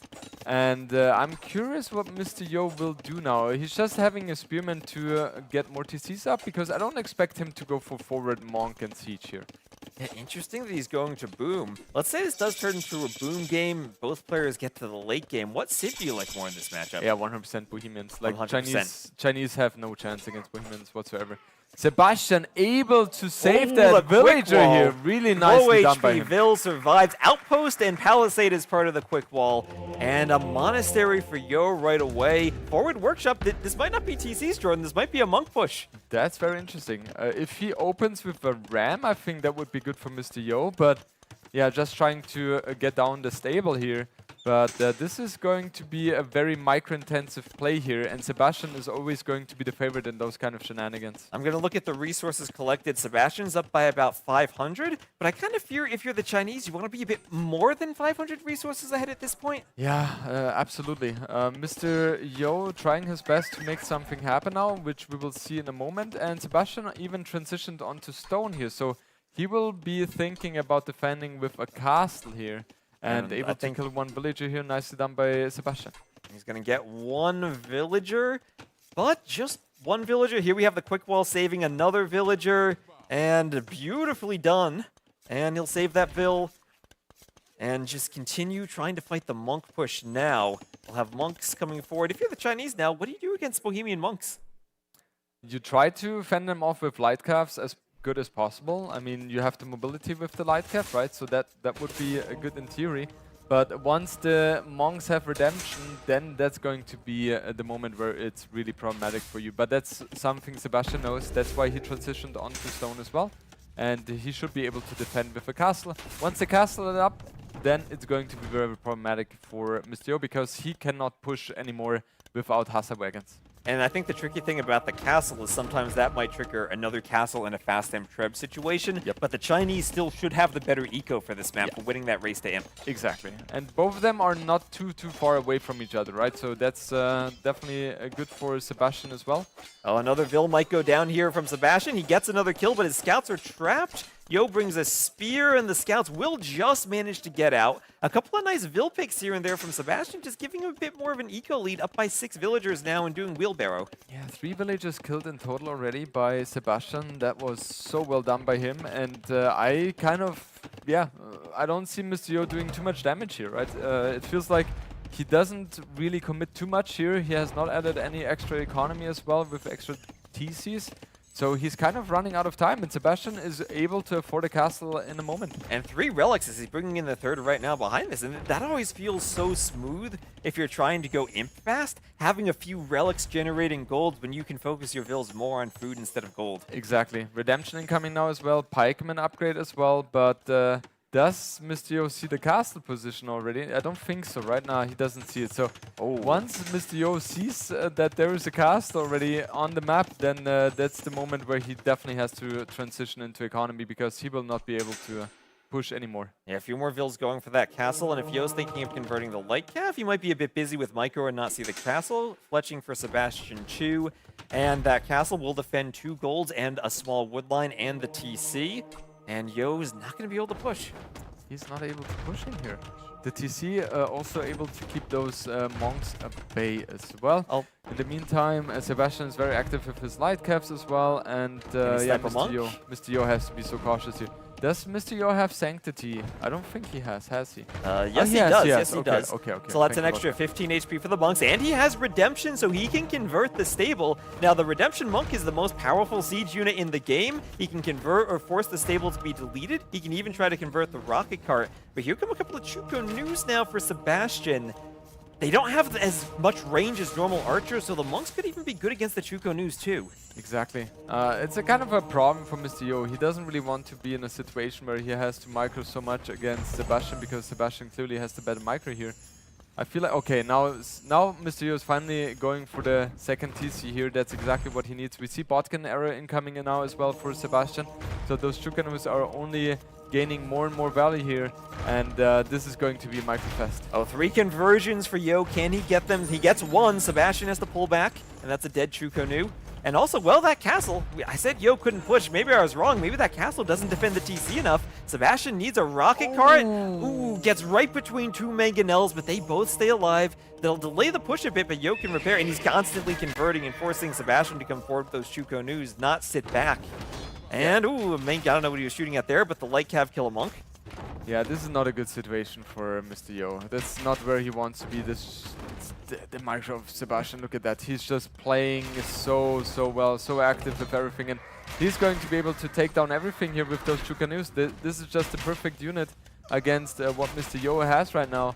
And his economy is looking very good as well. Nicely done by Sebastian. There's the split, avoiding the mangonels. Shorter range, but more arrows. They destroy the mangonels, and Yo is pushed back by Sebastian. Looks like he's still alive in this set. Maybe those push-ups helped him between the games. He's avoiding the mangonels. And if he gets close to them, he can destroy them with the Chuko News. Yeah, what can Mr. Yo do right now? He needs to get as much on stone as possible. Just to get the Hassa wagons out, because that's the only unit he can go for now.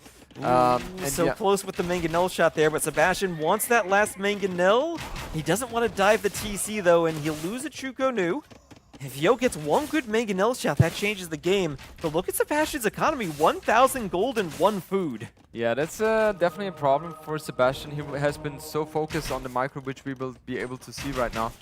He has done that so well, picking off the monks with the light calf. The Chukanus are taking care of the mangonels, and the pikemen are not really doing anything at all. Villager goes down as well, so really nicely done. That's exactly how you're supposed to do it, but it's so hard to pull off. And the monks will go down, the mangonels pull back, and those Chuko News, starting from that replay, still are alive here. Maybe can deny a town center from Yo. Maybe can deny a town center. They'll force the Vills away. No ballistics, but they are still deadly. Yo's just running. He's scattering in all directions. The monk comes over to convert the Chuko News, but the TC is denied.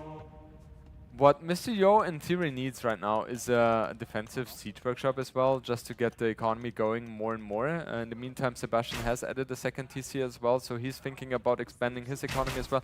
A lot of idle villagers here, which are fixed right now, but resource collected looks still very good for Sebastian. However, with Favre, we see the Bohemians villagers walking a little bit faster, which is definitely helpful. Right, Bohemian Monk techs also apply to the Vills, so they can be a bit speedier. And also more HP, so 55 HP instead of 40. They're a bit harder to raid. Helps a lot, for sure. And those monks are completely stranded. They are out there, and they should not be. Even how's it called? Devotion. Devotion, thank you. Devotion. It protects your units from conversion. Sebastian is devoted. He still has 1,400 gold. That's a lot of gold. Yeah, I've seen Sebastian having that issue a couple of times already, where he's just beginning of cast stage so focused on getting the micro going with his army that he has a lot of gold stockpiled up.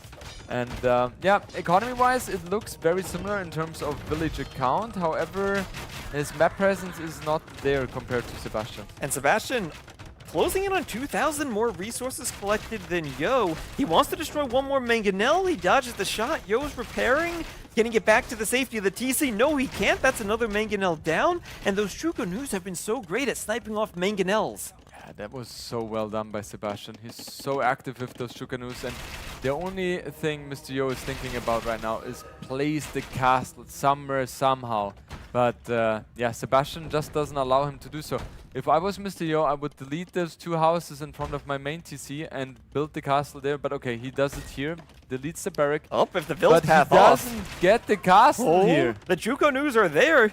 I mean, maybe Nili should have told that Vill to move off the foundation earlier. He needs to fix the pathing. Here come the Chuko News getting in on the Vills. Can this castle go up? Vills, they're low on HP, but there's no ballistics. The Chuko News will struggle to hit the Vills. Not many of them are going down, and I think Yo gets this castle, potentially for the Hussite wagons. And how do Chuko News do against Hussite wagons, Jordan? I don't think they do it too well, if I'm not mistaken. So Yo, in theory, has the tools right now to him to be able to push back. However, we most likely will see some rocket cards mixed in for Sebastian as well, because the rocket cards are very strong against the Hassa wagons. And yeah, the Chuko News are faster than the Hassa wagon as well, right? And the economy looks pretty nice. Sebastian was able to kill a couple of villagers here as well, building that castle, and the resource collected looks really brutal in favor of Sebastian. And the Chuko News still can raid for the moment, but a Hussite wagon's coming to the back. Hussite wagons have great pierce armor, but Chuko News lots of arrows as they start raiding the Vills on the outside. And Yo maybe struggling to keep the Vills safe now with small groups of Chuko News surrounding his economy. Yeah, Mr. Yo, he needs to think about how can he pull this game back here.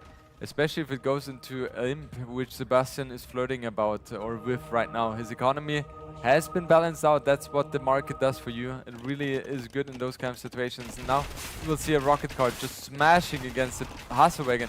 And man, that one dies against 2 shots. I mean, you need the monks if you're Yo, right? You need the monks to deal with the rocket cart. and that's what he's been trying to go for. But behind this, Sebastian up to the Imperial Age, he has his own castle, and he nearly has the stone for a second castle.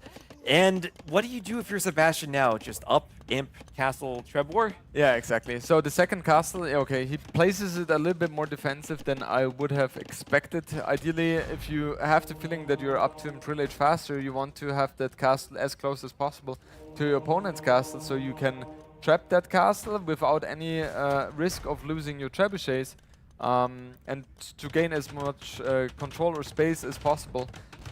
I feel like Sebastian is in a very good position here. You want to be very safe with that castle, though. He sees the Hussite wagons. Yeah, absolutely. His Chukanus are still roaming around the map.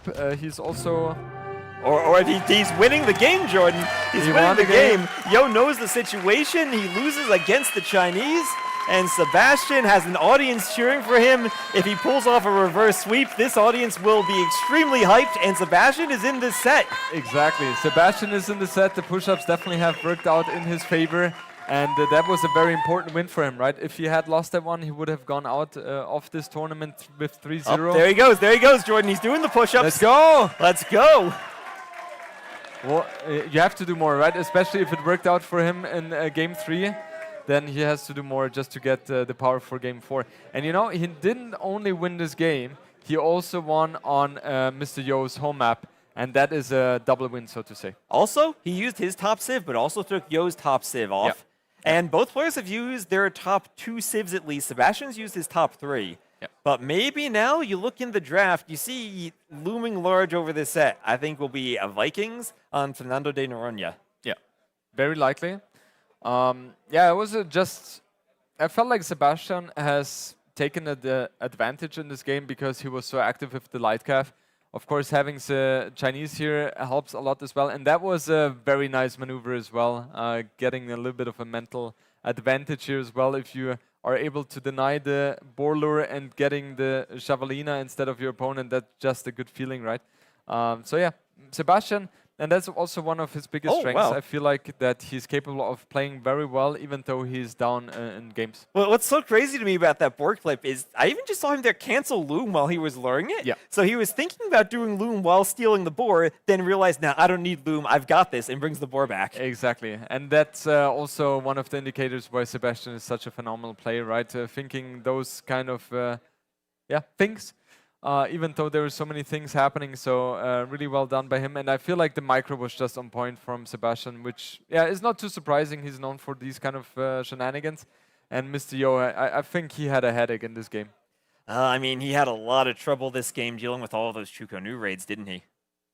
He did. Now, also, the Chukanus also have done a very good job in terms of denying the economy expansion from Mr. Yo.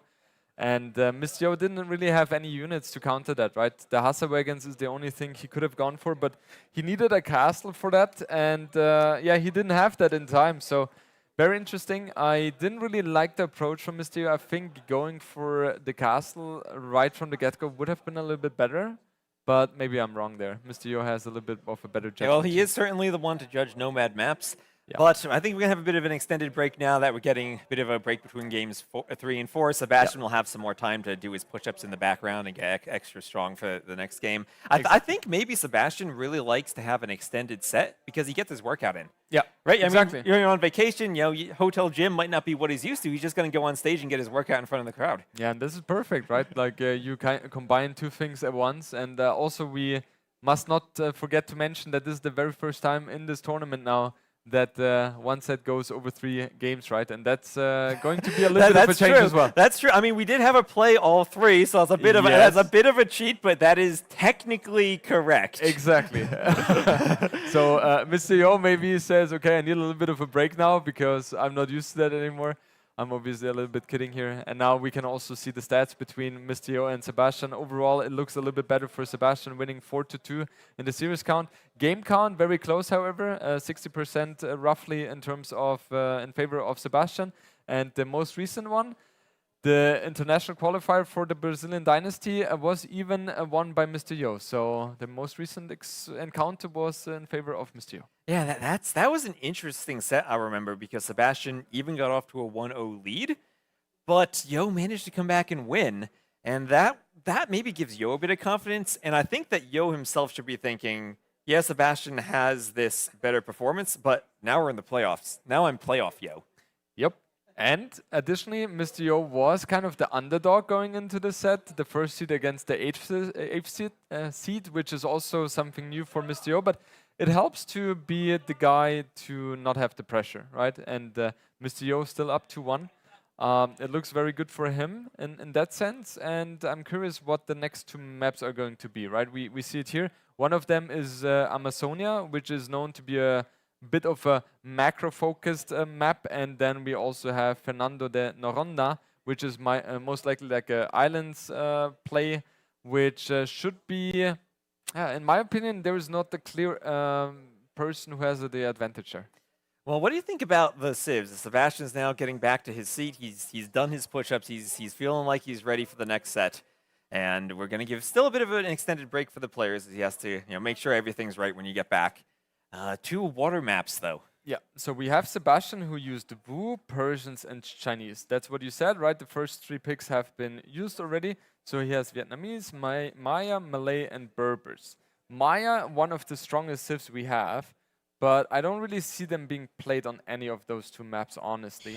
What pops into my mind is Malay. That one can be used here, and yeah, on Amazonia, you could use Vietnamese. We saw Tato using them yesterday against Sorokuma with great effect, so maybe Sebastian has seen that and wants to copy that. So I will go for Malay on Fernando de Noronha for Sebastian, and then Vietnamese for Amazonia, while Mr. Yo still has Vikings. That's clear for Fernando de Noronha. And Mongols, Romans, Magyars. I guess Mongols for Amazonia. What do you think? Feels like Mongols for Amazonia. Has to be, right? Extra hunt. Yeah, I mean, we saw Yo go Magyars to try to go Magyar Hussar. Is there have to be Amazonia if he thinks about going Magyar Hussars, but I don't think that's the type of map where you could pull off a build for it. I think that's going to be hard to do.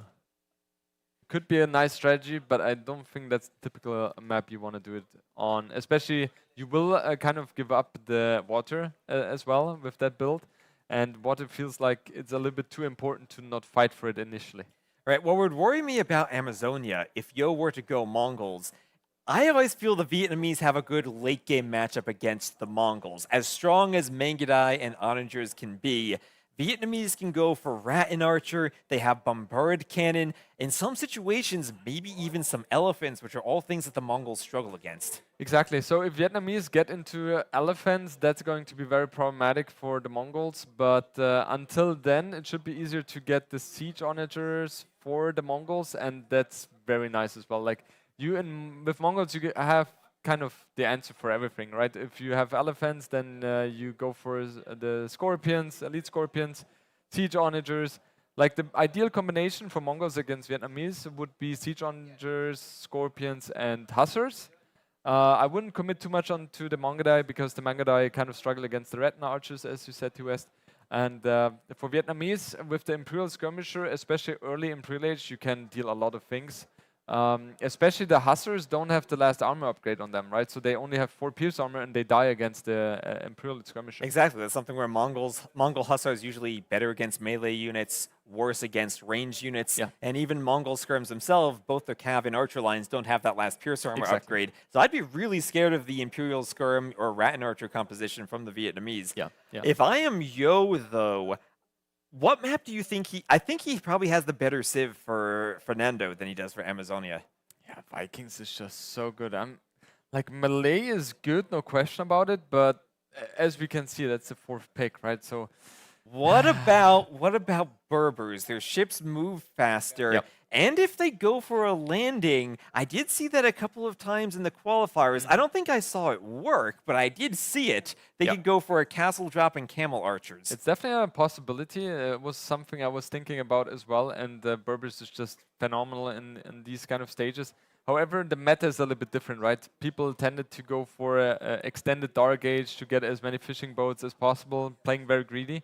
And then they couldn't deny the transport ship because you didn't have army on the field.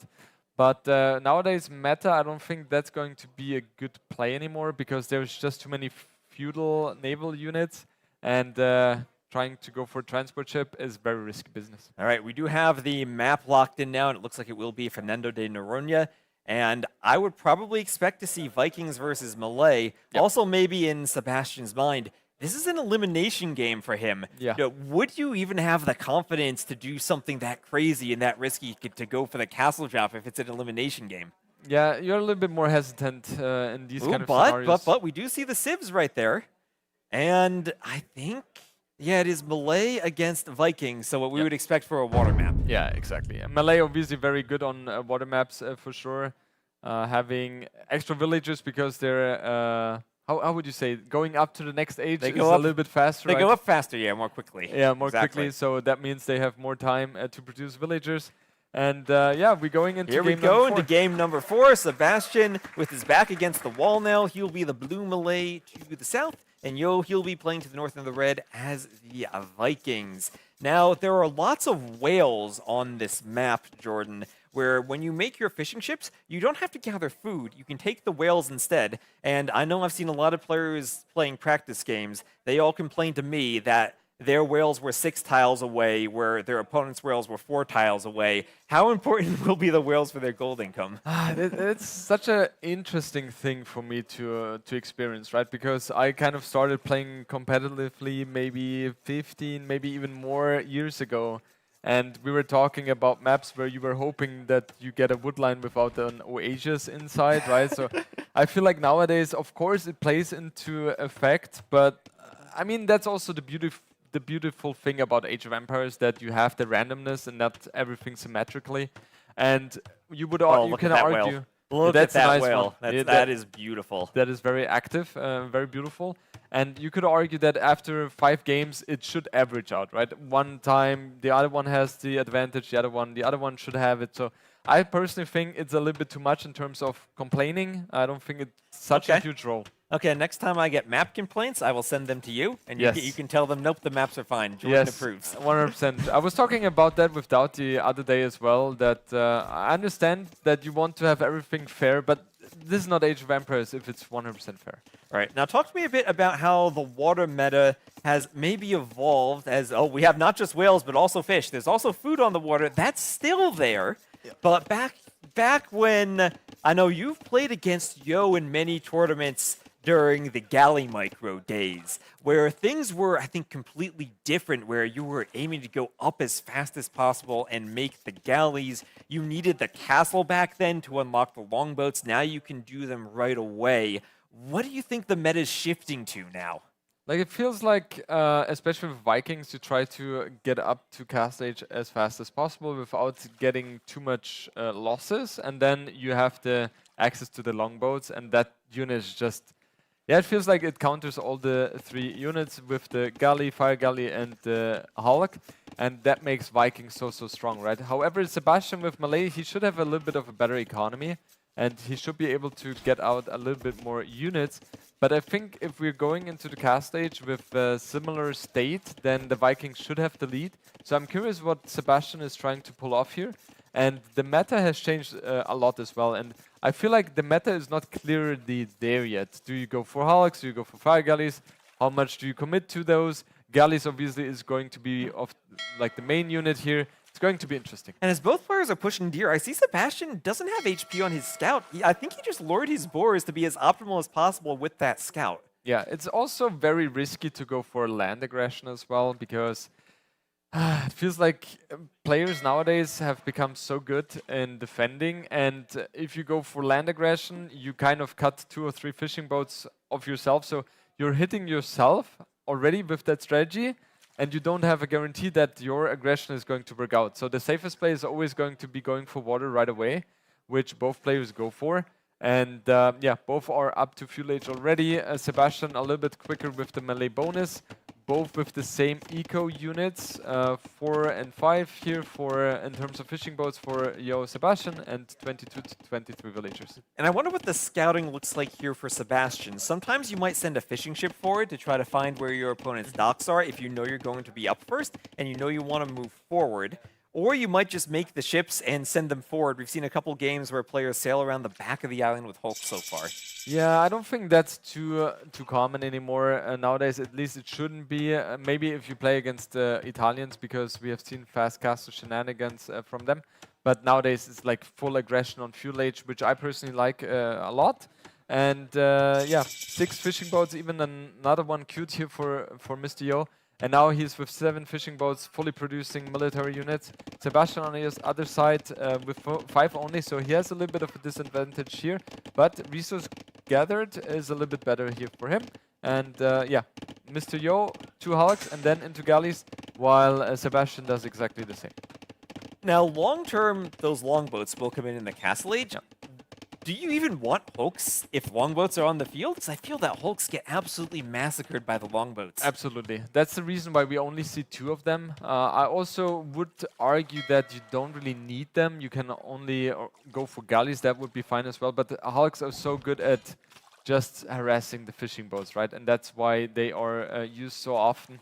Mr. Yo being active here, Sebastian being forced to garrison those fishing boats. But now, Sebastian with the 2 galleys, is he able to kill that Hulk? He's blocking. He's blocking with his Hulk. He's blocking with the Hulk so the galleys can get the kill. Galleys are good against Hulks. And he should get the kill here before Yo gets his reinforcements, and he does. He manages to sink it. Beautiful micro from Sebastian. That's what I love about these water maps, the galley micro. Yeah, exactly. The galley micro is the pinnacle thing about the water plays here. And Sebastian with the first kill here, very nicely done by him. But yeah, problem for him is a lot of galleys are already on the field for the Vikings player. And the Vikings also have the bonus of having reduced costs on the naval units, right? That's why Vikings, not only because of the longboats, but also because of the discount in their naval units, make them so good on those type of maps. Well, they were the only save we saw on water for many years because of that discount. And the galleys being the most expensive ship in terms of wood are the ones that benefit the most from that discount. Exactly. Both going for fletching now as well. Mr. Yo even researching Loom, which is a little bit surprising to me. That he does it so quickly. And now it's all about going to be about the micro here. Sebastian very strong in that. Mr. Yo even going for a 4th dog here. Okay, so he definitely respects the snowball possibility and builds as much as possible. 4 docks with the Vikings. This makes me feel like we're playing AOC again almost, although Vikings might have the option for fires now. Sebastian goes for another dock. It'll be more galleys from both of them. Neither of them looking for the castle age yet, all just adding in more galleys. Crazy. So yeah, both really playing it safe here, not going for 3 dogs by 4, and now it's all about massing as much army as possible. Mr. Yo has 1 galley here, which is close to death here, and I'm sure Mr. Sebastian is going to focus on that one very soon. He's going to try to click the weak galley if he can, but it's stacked on... He gets it. How does he click that? What the hell? How does he manage to click that? And he's going to think about taking the fight. It's hard to take the fight near the docks. That will send reinforcements, but Sebastian is pushing. He's pushing into Yo. Yo can always garrison the fishing ships now, but you only shoot 1 arrow in the feudal age. The Hulk comes forward, and Yo, he's still surviving. And it's so tricky to choose when to dive, because if you lose everything, then it's over. Exactly, and the defender's advantage is really big. So Mr. Sebastian really has to pay attention here and be cautious. Micro so far has been better for him. KD 6-3, so well done by Sebastian. However, now another engagement. Sebastian wants to jump here, and he is taking a very good step. He's adding fires too. Fires are supposed to counter the galleys, and having a few in front as a meat shield with the galleys behind might be a better combination. Exactly. I like that move. I didn't like the fact that Sebastian showed those fire galleys, because that allows Mr. Yo to react to that with his own fire galleys. So this is very hard, right? How much do you commit onto galleys, how much to fire galleys? And now even fishing lines in for Mr. Yo. I'm not sure if he is in the right position to do something like that. Yeah, all this time he's kept the fishing ships working despite the pressure, but there finally we have a fishing ship going down, and it feels like Sebastian, despite that defender's advantage for Yo, is starting to take a bit of a better fight, getting to the position he wants with more fires than Yo has. And he's taking a good fight here, I think. Yeah, Mr. Yo up to Castle Age, however. His economy is very good. So Sebastian is on a timer. Mr. Yo doesn't really mind to lose all those galleys as long as he has a good trade of that. Yeah, but Sebastian, he's just going to stay feudal with the fires. He has to worry about the longboats. He can catch up with Castle Age timing if he needs to as the melee, but he's going to get the fires to surround the galleys. Yo will do what he can to run away. Sebastian still up in the KD, 18-14. With the fires, maybe he could even think about destroying the docks. Exactly, and that's what he is thinking of as well. I wouldn't mind Mr. Yo adding a Hallux. Okay, he's doing that now. I was a little bit surprised that he was adding fire galleys instead of Hallux after he killed so many galleys, because that's not something Sebastian will have in mass in order to kill the Hallux. And yeah, Mr. Yo, the only thing he has to do right now is to wait until he's Castle Age so he's able to produce the longboats. However, Sebastian knows exactly that that is a threat, and he needs to kill those dogs as soon as possible. We saw Yo solve his stone earlier. If you're Sebastian, do you try to do a market and slay your stone too? You have to. You have to. It's all about the timing here. The good thing for Melee is that they advance to the next age faster, right? So he's not going to be behind in the cast age timing too much. But the problem is, for Sebastian, Mr. Yo has done such a good job at defending his dogs here. And there are 30 more seconds until he has the possibility to produce the lovely longboats for the Vikings. And there he is selling the stone. He's taking another good fight. But the KD is still 23-22. It's not like Yo has been completely dead in this transition. He's able to save the galleys and continue running around.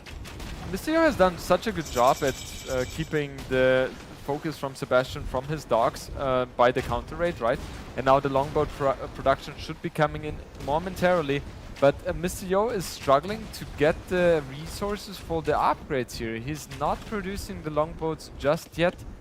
And I'm kind of surprised why. He's going for the medium warship upgrade, but no longboats in the queue as of now. Well, he has a lot left over. Maybe he's thinking he wants to get the upgrade first and then switch to longboats? I guess so, yeah. It's in general not a bad thing to have that anyway, because sometimes if your opponent goes fully onto galleys, having some fire ships there helps to buffer for the longboats.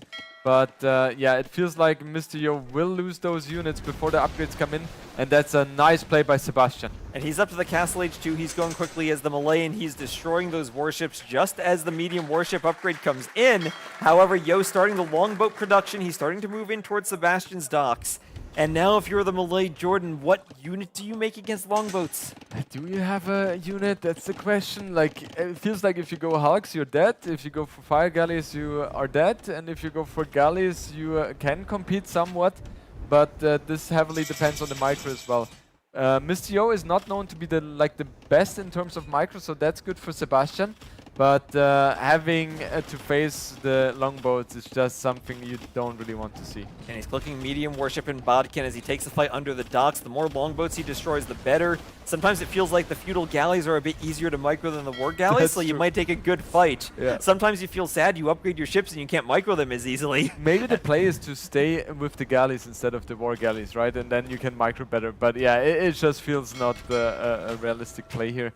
And yeah, there is a big mass of units for Sebastian. He needs to take the advantage now, because the longer he waits, the worse it's going to be for him. And he needs to take the fight against the longboats. The fires move in. He's pushing back underneath Yo's docks. Yo retreating. Doesn't have too many longboats. And it's fire plus war galley against fire plus longboat. Is the Malay Navy good enough to take this fight?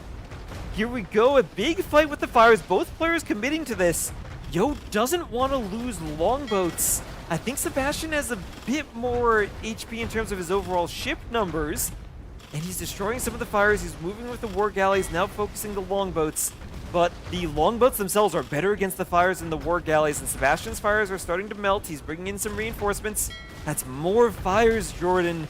Does Yo have enough longboats yet? I feel like Mr. Yo has just the better composition, right? The fire galleys were fighting against each other, and Mr. Yo with the longboats is just able to kill the fires a little bit faster than the galleys from, or the war galleys from Sebastian. And this is a heavy micro battle. The army is almost the same here. University going up for Mr. Yo as well. Resources collected very close as well. And this engagement should be a little bit better for Mr. Yo. Yeah, now those dock techs are in the university, so Yo racing that up might hurt his production a bit if he starts doing those upgrades, but he's going to try to commit to a fight now under Sebastian's docks. Feels like all the fights have been under Yo's docks, but Yo now moving forward. Can he destroy enough with his fires? It feels like Sebastian's not taking a good fight now. And this could be Yo pushing in into the docks, changing the game if Sebastian loses all of the fires. Oh, this is so good for Mr. Yo. What is the upgrade he's going for? Is that the Pierce armor or? That is careening, right? And that's so important for, in general, especially if you're against longbows, because the Pierce Armor helps a lot against the extra fires from the longbows. But Sebastian has not had the time yet to produce or build a university, and this situation now is so good for Mr. Yo. He has managed to get the time to master longbows. He has the unit composition he wants to, and Sebastian really has to think about what he needs to do next, because he is running out of time. He's losing docks, and the Fires now are applying so much pressure to the docks, taking one down, fighting a second, while there aren't quite enough ships for Sebastian to defend. It's so weird looking at this 19 to 17 military, but it feels like Yo is so much more Navy with the longboats. Exactly. Sebastian desperately trying to go for some raids just to split the attention from Mr. Yo, but I don't know, Ballistics is incoming as well. Mr. Yo is in such a beautiful position. We see Gold Shaft Mining upgraded as well, and the upgrade, I don't know the name to That is Siphons that will improve the fire ships by giving them a charge attack. Maybe Sebastian, he's from behind. Is he trying to sandwich Yo with his 2 groups of fire ships? It kind of feels like that, but Mr. Yo has all the upgrades he needed, right? The only thing he's missing is the speed upgrade for his naval units, which Sebastian is going on for right now, but the Hulks now are going to have a very good time against the fire galleys as well. Right, and Sebastian had tried to destroy the docks with the fires, but Yo will get the defensive hulks out, and it's so difficult when you have only one ship type and you're near the docks, because we see Yo adding in the counter ship. Exactly. So the defender's advantage is really, really good here, and you can see the longboats are just absolutely destroying the fire galleys. He just has to move back, kill and shoot, and that's exactly what he's doing. He's not engaging with the fire galleys, which surprised me. Okay, now he's readjusting this. And Sebastian, he's losing on water, 25 against 16. And this is looking better and better for Mr. Yo. And now Sebastian, he just did the speed upgrade. Yo's doing it now. Now would maybe be the moment he wants to be pushing with the fires, but instead he's retreating as Yo has too many longboats. Sebastian, he's just going to take a fight by the docks, but it feels like a fight he's ultimately going to lose as Yo now finishes his speed upgrade and can micro the longboat so smoothly and destroy those fires. And we have 25 military units against 9. It's looking really good for Mr. Yo. Mr. Yo is microing back, killing the fire ships, and they just completely demolishing those fire ships. And Sebastian, I feel like he doesn't really have any answer to those longboats, and that's also one of the reasons we see Vikings just being the superior civilizations on, or civilization on water maps, just because of the longboats here. And those fires going down. And remember also, this was a map that Sebastian had picked as his home map. Yeah. Like, I feel like Sebastian could have done a little bit better in terms of the drafting, because the 2 home maps he picked against Mr. Yo are the ones where he feels like he's losing, right? I mean, anything is still possible in this game. Economy-wise, it looks still good for Sebastian, but man, he is running off of options here. The Hulks are meeting the fire galleys as well, and yeah, military units are 33 in terms of Mr. Yo, and Sebastian is not able to get over 15 here. And also, I'm looking on the left of Yo's island as he finishes up this fight with the longboats. He has his buildings spread out, so he's looking for landings too. He doesn't want to give Sebastian any chance to sneak onto the island with those houses. Exactly. 64 eco units versus 64, so it's not like Sebastian has any advantage in that sense as well. And I feel like Sebastian there it is. There's the GG. Out of this one. And Yo in a familiar spot in the quarterfinals of a LAN event. And well done for Yo, who had not had much success in this tournament so far. Finally finds some success, and it's enough to get him into the quarterfinals, repeating the victory he had against Sebastian in the qualifiers, showing that he still had some tricks up his sleeve. Yeah, it's very sad to see Sebastian going out like this, right? He had such a phenomenal showing in the group stages, and also felt like Mr. Yo, I don't know what's wrong with Mr. Yo in the group stages. He always feels like he's playing worse than he's capable of. But now in the playoffs, he really showed what he's capable of. So great showing by Mr. Yo. And yeah, Sebastian had a phenomenal showing in this tournament as well. Well, we know he'll come back stronger, quite literally, because he's doing all of the push-ups. Yes. And not just that, though. He's going to be stronger at Age of Empires. He has a long way to go. He's still young. But again, we see a familiar face in Mr. Yo having success at a LAN. Yeah, and not too surprising as well. Mr. Yo just has so much experience and yeah, so great at decision making and strategy. So, and those maps, they are so diverse. They're kind of inviting for that kind of play strength. So, Mr. Yo, congratulations to him, and I'm sure we will hear from him momentarily. Did production If tell you they're to ready. transition, Jordan? Did you just throw it over without being told?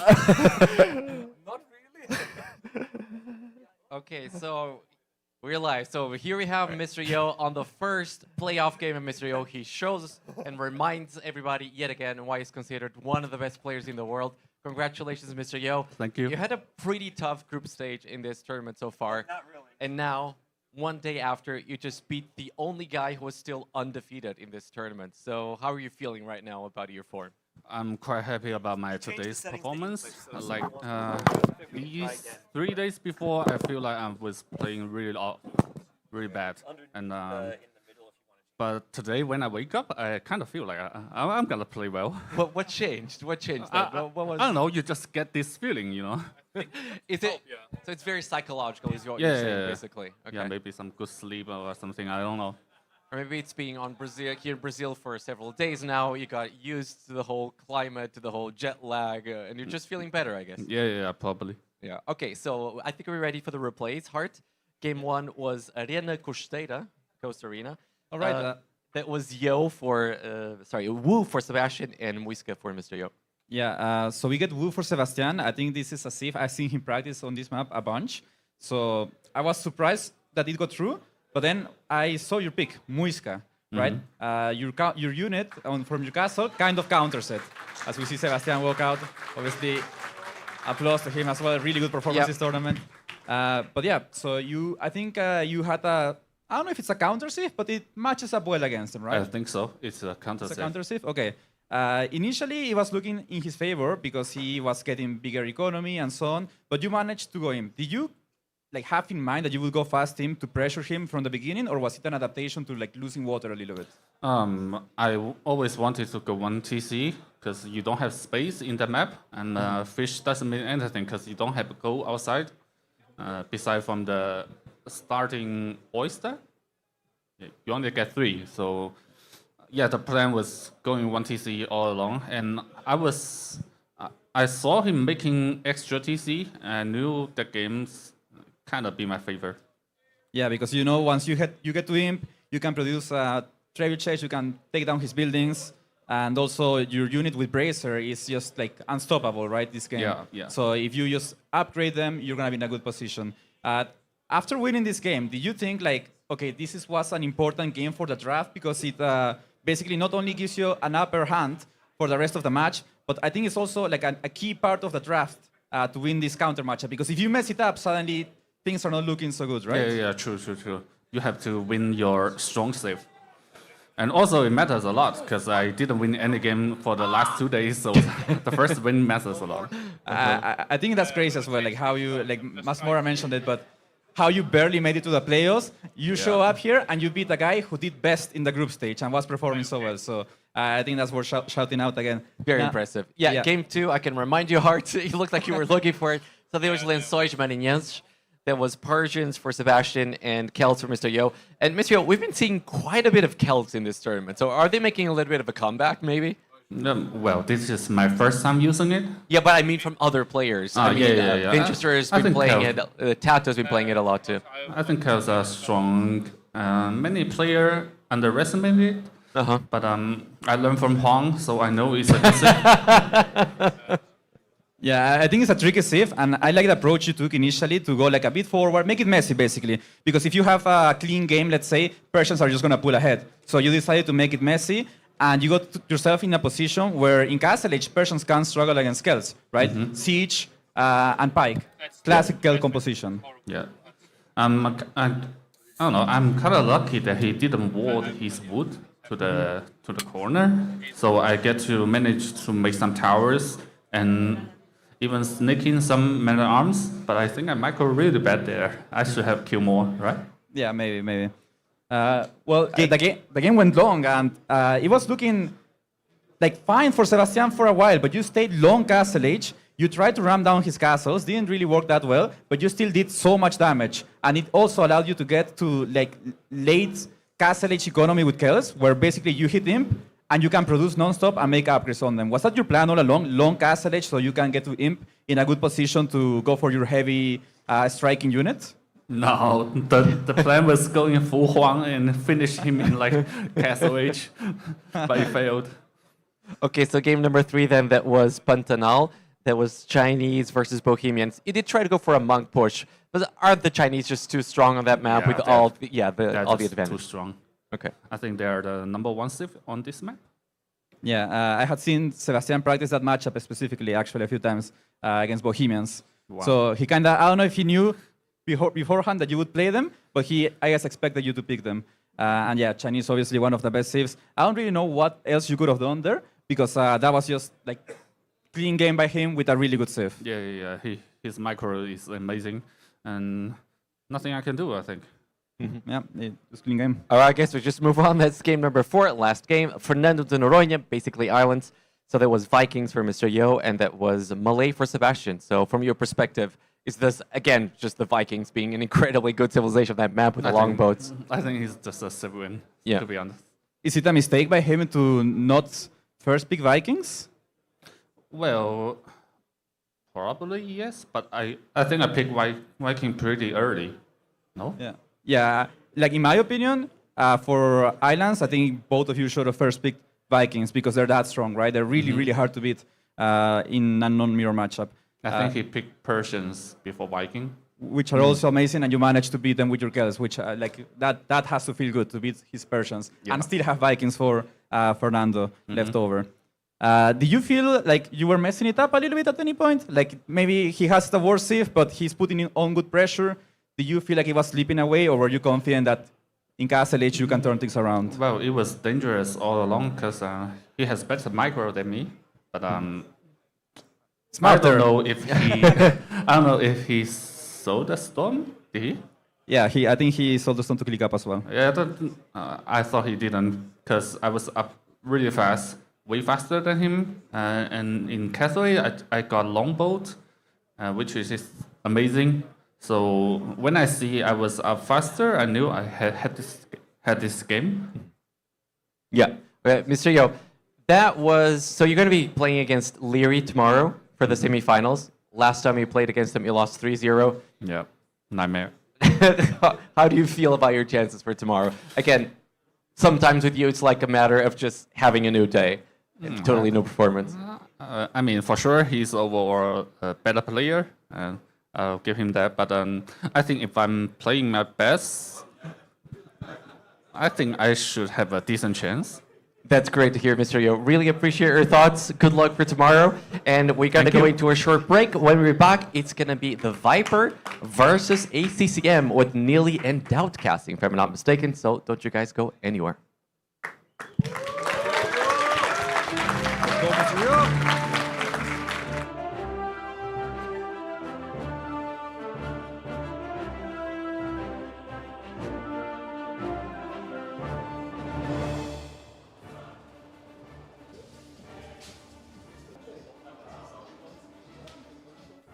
Even take a proper shower, just like. Oh shit! Now you're gonna be on the stream. Nice. Usually I wake at 4 a.m. Now I wake at 7. No matter what I do, I will be late. All right, hello there, everybody, and welcome to Brazilian Dynasty. This is day 3, decision day here at the Brazilian Dynasty in São Paulo. As unfortunately, by the end of today's streams, we will be saying goodbye to 4 players.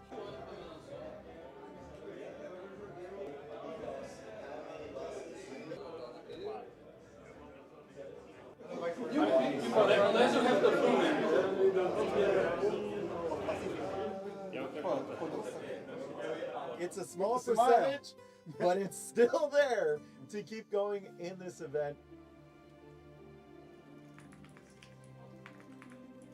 I don't think so. Sounds weird. I'm not sure if you go tiebreaker or not. So you're cheering against Winchester and Tato, your teammates. Paparazzi. I need to curious on PC. Have you out know it?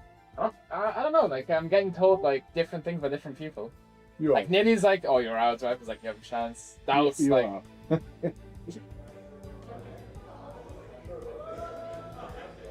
Hey guys, I'm Toasty. I'm Brazilian and I'm from Rio de Janeiro. and I came here to support Doubt, but unfortunately, he's Doubt. Might as well support one of the Onimaru guys. Really like Viper, Sebastian, playstyle, also Vinch, and let's see if maybe one of them can win the event. Hey guys, this is Fredo. I'm here from Brazil, from southern Brazil. Let's go, Andy! Hello guys, my nick is Voxer El Brazilian. I came here to see Badaboos and Total Dominations. Hey guys, I'm Lord and I'm here for Viper. Hello, I'm Danny Winks. I'm from Brazil and I'm here supporting Andy. Hello, my name is Kawan. I'm here in Brazil, São Paulo, cheering for Viper as always. And yeah, let's go. Okay, so I'm Jesus. I'm coming from Chile. And I'm here like, I think I'm a pretty like big the Viper fan, but I really enjoy the Age of Empires for the sport, so I want to see like probably anyone winning, like I don't mind. Hello guys, my name is Guilherme. My nickname in Age of Empires is Gui Schmidt. I'm Brazilian. Viper is my favorite player. Right? Working. The guy was asking me what I'm trying to do now. I said I am with the stars. I will send a photo of these tapes with the name of Viper and said, put my name instead. That's crazy. What was your strategy after that? Were you thinking like, okay, I'll try to... Oh, yes. I put it in my pocket. Do you have a wallet too?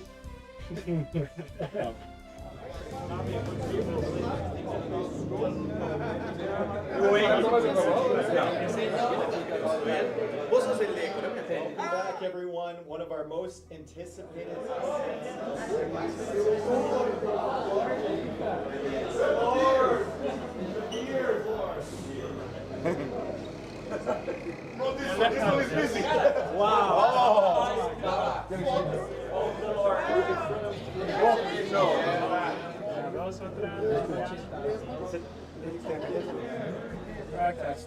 I got the tracked version. Never bought the game. E o destino lembra até hoje. De esporte.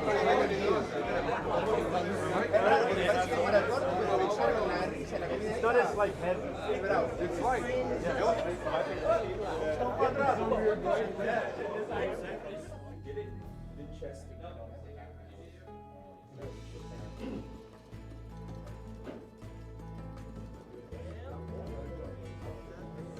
Series marks the end of the Swiss stage. And at this point, I think we were ready to show the final standings here for the Swiss stage. Total Brutal. I think also you dropped out of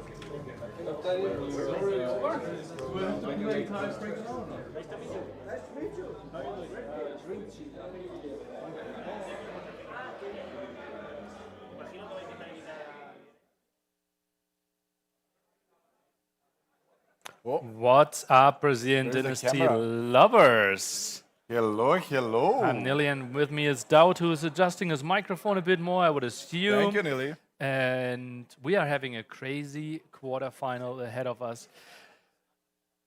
We just had really nice impressions of what happened to the last days, meeting people. I was on the first floor. The viewing party yesterday was on the ground floor, and I only heard what felt like 100 people shouting, Doubt, Doubt, Doubt, Doubt. What was going on yesterday? Do you really want me to tell you? Not sure if this is the correct moment to say why, but it was, you know what happens in those moments. You were in the, no, it was a fun. Like, honestly, I'm surprised I even managed to get here today. It was a good night.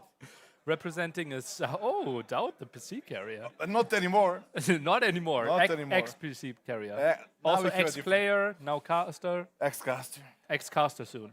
Tournament host soon. Tournament host.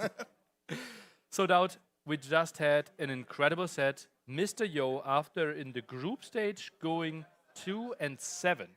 Typical Yo. Typical Yo.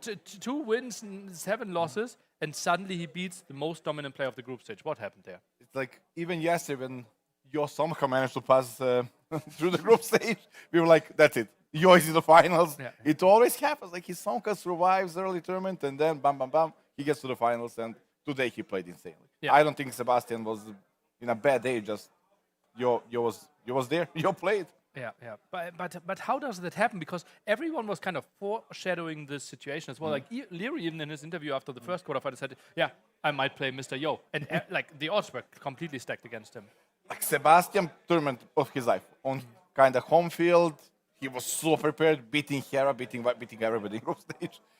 Amazing performance. Not enough against Mr. Yo. He cooked some strategies. Muisca first game, like. I think Yo is just watching every single set when there is a LAN tournament. Okay. And preparing, thinking, and then more info he gets, more games are played, he is getting better and better. It's absolutely crazy. But enough about that. Sadly for the home people, Sebastian out, Mr. Yo against Leary. Our confirmed semi-final for tomorrow. But we're still trying to find a full semi-final in the Viper ACCM and the Hera bracket. We'll start off with the Viper against ACCM, and in my books, Viper looked really strong in the group stage, could have went 3-0 as well, was playing really well. ACCM struggled in multiple sets. It feels to me like Viper is such a clear favorite, in my eyes, even a favorite to go 3-0.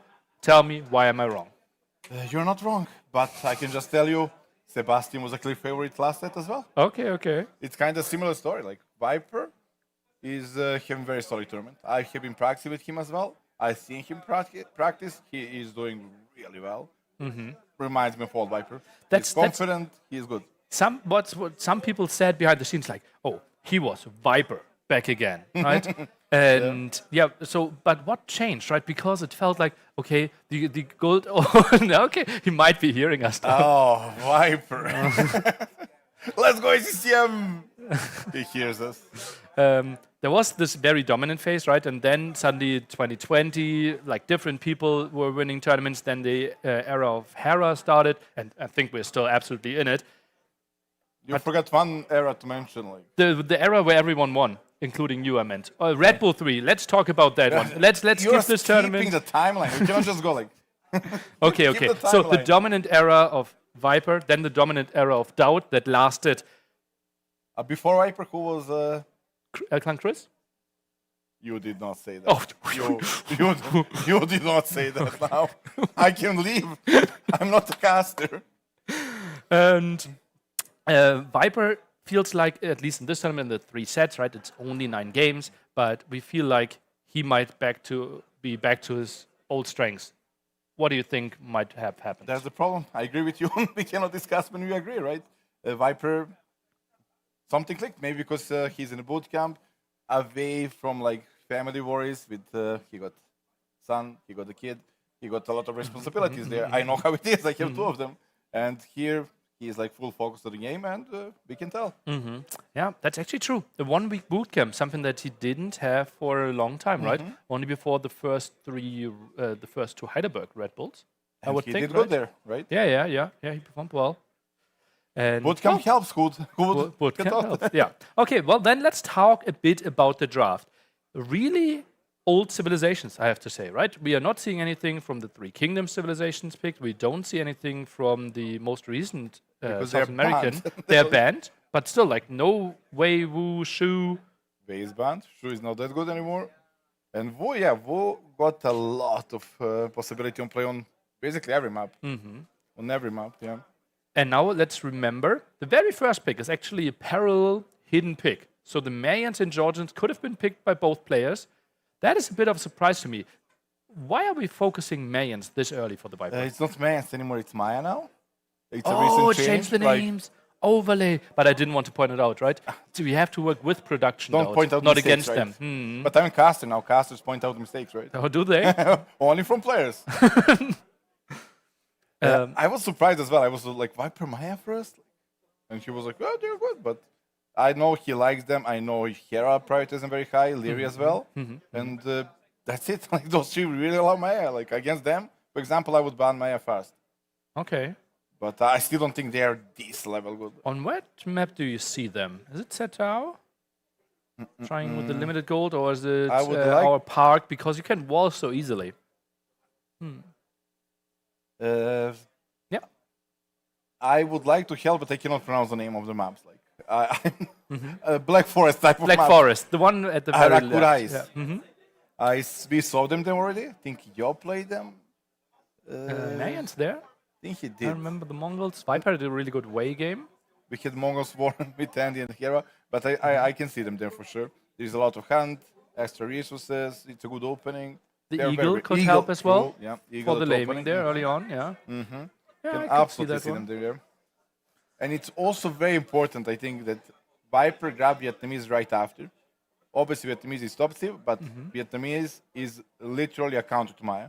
And now having both of them, he's not scared that AC might pick them. That's a very smart move. Okay. I like it. Love it. I as learned well. when I watched So it. also Goth, we have seen them on the Black Forest type of yes, map yes. played as well, right? And the extra food really helps there with the hunt. We have so many boars that we can contest. The free loom hill helps as well. So that could be a nice play. Then the question, is there maybe counter sift to them? I could see Aztecs. Is that a potential counter to Goth on the Black Forest map? Technically, yes, we can see Jaguars counter infantry, but we never see Jaguars, not anymore. They're incredibly strong, right? We haven't seen them. And what better place than Brazil to play Jaguar Warriors? Well, he could become the new local hero. He will be a fan favorite if he does it. Yeah.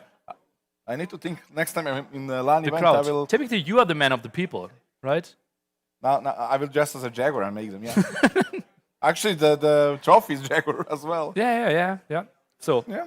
maybe you was thinking about that and felt like, okay, if I'm leading 2-0, what do I do against Viper to gain more fans? I might lose, but I will gain the fan. I can see that. Then it's an actual win, right? If you stream. Your strategy for the last 4 years. Since Red Bull 3. Let's Did you talk about prepare that. this one? I'm surprised that us talking about Mayans didn't lead you to the Red Bull 3 finals. No, that's a long time ago. I never. A long time ago. But also, big question for you as a dev. God's losing the attack bonus against Boar. Why? I think it was to keep more consistency for low-level players because they kept killing the boar outside of the town center and did not really understand why. Really? That's the reason? I think that's a bit of a speculation for me, but yeah, I think it was more of a design decision than a balance decision. That's the core of Age of Empires. Like everybody's mad about it. It's such an important change, but like it's God. It's the definition of God. You kill boar fast. Well, I think it's bit in the same direction with the town center kills hunt as well, and it decays or it loses the food, right? It also it was annoying for new players, and well, it's all about new players, Neil. It's a lot about the core players. What about us old players? You still play no matter what I do with Goth. I guess that's the logic. Guys, stop buying DLCs. Return our Age of Empires. I can see the logic. Obviously not, but it's not the main logic, right? We try to make everyone happy. No. Yeah. Don't save it now. You just lost your job. Like, no. Nearly apartment camp happening now. You don't have anything else. True. Will we see a lot in the apartment camp? I don't think so. Do you want to organize it in my apartment? We can organize it together. In whose apartment? Let's just go Viper's apartment. Get his house. Viper's House Cup. Why not? Hosted by Doubt and Nilly. I can see that. I could say that. Yeah. Let's just imagine, how do we get $100,000 funding for a tournament? If I only I know a guy. Are we doing Age of Empires 2 or Age of Empires 4? Age of Empires 4. Is that still a game? That's still a game. That's still a game. Yeah. We are doing Age of Mythology as well. Oh, we actually have an Age of Mythology LAN later this year. Really? In Athens. There. Athens. Greece. Actually, I know. When? I think September-ish. Will I be invited? Age of Mythology LAN? No, but you can qualify. I think we have 3 September, mid-September, 11th to 13th. I can carry PCs. I can cast. You can cast? I can. Well, it's not that far of a travel for you, right? Yeah, it's close. I talk to people. Okay. I would like to go there. Okay. You don't want to focus on other big Age of Empires 2 lands that are coming up? At that time? Anything else? No. I think it's overlapping with the league, that tournament. which you are obviously deep in the stage. But yeah, let's talk a bit about recent results here. The Viper against ACCM. We actually have to say, the last 2 sets they played against each other, out of the big ones, even out of the last 3 ones, ACCM was looking really good. He won the Warlord set, and also I looked it up, he won, drumroll, Ling Yuan Cup. So the last LAN they faced each other, it was looking really good there on the normal random map settings. Score. Like when I see there, it's always like 3-2, 3-1. Like really it's close not sets. swap. It's Really like close a very, sets, very yeah. competitive You can set. see it, like 62% win rate, quote unquote, only for the Viper. That's from the old glory. Yeah, that's still, like, I think if you just filter for the last 2-3 years, it might be closer to 50% actually. Yeah, ACM looking really strong there. Best of 5 only, doubt. Anything can happen. Easily invites upsets. It does. We already had kind of few upsets, like being interested not being into the top 8 top and 8 not is making the playoffs. A really big surprise to me. Yeah, Like, yeah. I would even put him as a top 4 player. He is so well prepared, and he was like during the bootcamp, he was like the most motivated. He was practicing constantly, and he was playing good. Yeah. Also, the first set against Hera looked really promising. Lots of people felt like, okay, he will have a deep run, can maybe challenge. People wanted to see a rematch there in the playoffs, Winchester against Hera. Not going to happen. Thumbs up, our tech guy, now resolving all the issues here with ACCM and the Viper. Yes, we are starting on soon. the blue side. It looks like. Thumbs up. Viper feels ready as well. It's rare to see him without glasses, right? Yeah, it's cheating actually. It's cheating now that he sees in 3D. Yeah. Super. That's you asked about what's changed, but Viper the got glasses. Like, yeah. He sees better. He finally sees units. He sees the world. Definitive edition. I need it as well. You need glasses? A bit. What? Like, didn't you say you had like 0.75 or something?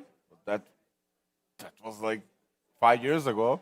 So now you are at 1.5. Do you think I go to check? Do you really think I go and check?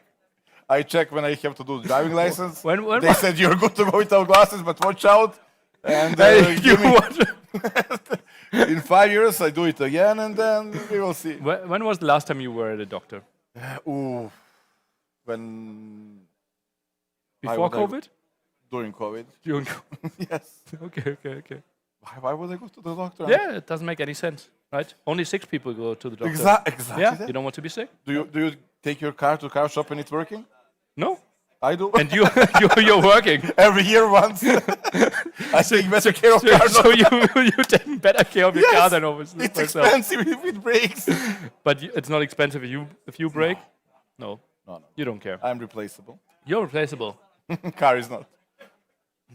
Oh, we have the first civilizations coming out. We have Vietnamese here for the Viper against the player from Vietnam. Would have been nice if he picked Norwegians, but he picks Malay. Oh, that's going to be a timing play there, I would assume. Let's remember that we had Nikov playing an interesting strategy there. Walling, playing fast castle, 2TC Mangonel defense on this map, trying to avoid the pressure, and then had a really good economy and carried that into a massive advantage. And he still lost the game. I wanted to end the story there, but yeah. Malay is obviously a very good team when they can skip the early game. Like they suffer with mobility. Their stable is more or less empty. They don't have a lot of armor, no bloodlines. They want to skip that early game. Ideally, that's why they are popular in the arena. You finish the 3TC boom, you drop a forward castle, and go up to imp with crazy timing, and that's probably the best team in the game if that all lines up. But doesn't line up every time. But then thinking about him facing Vietnamese, right? We will see ranged units guaranteed. Oh, switch into Tatars. Interesting. So was thinking about the civilizations. Maybe he was listening to us and just felt like, do I want to play like Nikov? And quickly changed to Tatars. Yeah, maybe he was listening to the story and then after he said Leary lost with Tatars as well. Against Tato, he won, actually won. Right? He will keep him. Tatars is a bit of a surprise to me. Might also be a fast castle play, and then trying to go through the hilly top area and control their gold that There's way. a lot of hills here, right? Tatar makes sense. Yeah, that makes sense. It's a wallable map, fast castle, cavalry archer. We will see, I guess, cavalry archer war. If we see a Cav Archer war, which one do you prefer? The extra HP for Vietnamese or Thumpering plus hill advantage for Tatars? Vietnamese. Yeah. Okay, I like that? play it safe.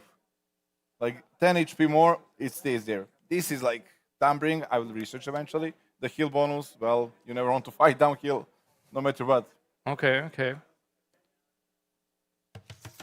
Well, it feels like we are going into our quarterfinal number 3. It will be the Viper against ACCM. Looking for a spot in the semifinals tomorrow here in Sao Paulo, Brazil. Vietnamese against Tatars. Doubt. How excited are you for the set? I'm actually changed for Viper, but don't tell him. You're cheering for the Viper? Viper, yes. Why should I not tell him? Because we are enemies. Okay. Today I learned. No. This is all GOAT is back. I want to see Viper in the finals. I want him to play the same time. Norway is playing. Norway is playing. Yeah, okay. no, not Flight, not True. Flight. It will be interesting tomorrow there, an overlap. Both players fighting a bit for the scouts. Viper gets another hit off. 3 HP advantage here for ACCM though. And it feels like this could be somewhat of a stalemate. Maybe, Daud, you explain to us, Vietnamese, why are we picking this civilization? It was the first one of the global picks. Vietnamese is maybe the best civilization at current meta because they have the 3 best Overlay at the bottom next to the minimap is wrong. 3 best units in the game, or most used units in the game. Mhm. Cavalry Archer, Mhm. more HP, full upgrades. Skirmishers, more HP, extra upgrade to the Imperial one, and Fire Lancer with like 100 HP. It's such a good unit. Like, it's good against charge, good against cavalry, even decent against range units because it's such a tank unit. They have same HP as my Eldorado Eagle. It's crazy. That's pretty crazy, yeah, indeed, especially because it's not called Eldorado anymore, Daud. Oh, really? Yeah, they changed it. Don't say they. We changed that. We You changed that. Okay, it seems like we're still having the fight here. 23 versus 22 HP. Actually, most of the time want to avoid those fights playing against Tatars because Hild will have a relevant factor there. And ACM, with the slight advantage, would be 6 against the 7 hits. ACM sees, okay, you're taking the berries at the front. Feels like Viper is playing a pop 19 Feudal Age. While on the other side, ACM going for the Drush opening. A bit of a surprise with Tatars, no? Kind of late, Josh, isn't it? Would expect it sooner. I think he went mill as well. It's a long distance as well. And Viper already walled against that mill. Did he see it, or why would he shortfall already? That's kind of interesting. Maybe he felt like that is too exposed there at the front. He went up with Loom. That villager is being found, so potentially ACM finds someone. And that villager's walled in as well. That's really nice heads-up play by him. Maybe he saw the score. Okay, now some engagement here, but the scout is low HP from earlier. Shouldn't really happen. And those militia are scouted. Nice heads-up play by the Viper. That's like he even had Loom. Like, I would do that if I don't have Loom villagers. You want to protect them to scout, but he had Loom. Just a game sense. He felt it. Yeah. Pretty crazy. ACM obviously had a score lead of 60-70 points there. Maybe it was tough to explain that because both players kind of scouted the same, being in the middle with both Now you sound like that. He's like always counting the points. Who is up? Well, I don't need to count the points. The points are displayed out. Moving on. Houses is going down. How much is that really affecting him? I think Viper will be accepting that, just knowing, okay, yeah, I will just need to build some more, but everything will be stable. And look at that. Eco upgrade instantly. Is not going for a stable or range. That's the thing, right? When the enemy is doing a rush, you don't need to rush the building. Better prepare economy, maybe even drop early farms. 3 on gold here for ACCM. Might be an Archer follow-up. Fast Castle obviously out of the question with only 21 villagers here. Both players walling up their base a bit, and it feels like a relatively stable game. You said maybe even drop a farm. Viper only now dropping his first one. Oh, a bit of an overberry, but shouldn't be the biggest problem with only 2 militia. Looks like I even know the game, right? 2 farms before even showing the building. He wants to confirm, but ACM is doing before. Like, but his scout is completely out of position. Look at the minimap. He's far at the right-hand side, Yeah, so I he's don't not really... understand that. That is a bit of a surprise, no? maybe he was checking for stone there because the stone is only outside, but Tatars don't really want to go for unique unit. Kashik is not really a play there. Yeah, it just recently got made cheaper, but ooh, actually 4 minute arms. Viper didn't scout that. His scout is so out of position. Really, like he thinks it's like Cito rush, French rush, to militia into archers, right? Viper saves this one. Nice move here. Maybe the house behind. Those two militia are trapped, and especially shortly before minute arm upgrade. That's really costly, but Viper will be surprised by this upgrade. Is trying to get those villagers back home. It feels like one is being saved. The second one squeezes through as well, and Viper won't lose a single villager against 4 minute arm attack. And Snake is scalping the Viper as well. The Snake. It's destroying the Minotaur. If he doesn't, he will lose the Minotaur. ACM not taking care of that. Quite a surprise here. Oh god, that is sloppy by him. The mill will be going down though. And the villager Viper will be idle for quite some time. Can easily go for an archer. Is not on gold yet here, the Viper. And farm count, yeah. Not too impressive. Pulled some villagers against this. A bit of a fight being taken. A greedy play that actually paid off for Viper. That's crazy. Such a micro quick wall play. I think if ACM arrives 4 seconds later, or the man-at-arm upgrade comes in 4 seconds earlier, he might find 2 villager kills there. But Snake was also there. All those little details help. And what obviously shows us the killer. One archer there for the defense. Queues up a skirm behind this. Sends some villagers there to the side to get some more archers for himself. And is scaring those archers away. Now 2 coming over there. How aggressively can ACM play this? Cannot anymore. Like those Manatams are on very low HP. He knows he's about against Vietnamese with extra HP on the skirms. He cannot break this. Like his timing has to be now with fast fletching. But he cannot afford, right? He made 4 Manatams. Manatam upgrades. But he knows he has to do something. He really has to do something. And now the skirmishes here for the defense. Viper still exposed with those villagers, trying to take the fight. Is going to the right-hand side. Quick walling against this is a really good one. Saves another villager that should have been a dead one. Viper is back.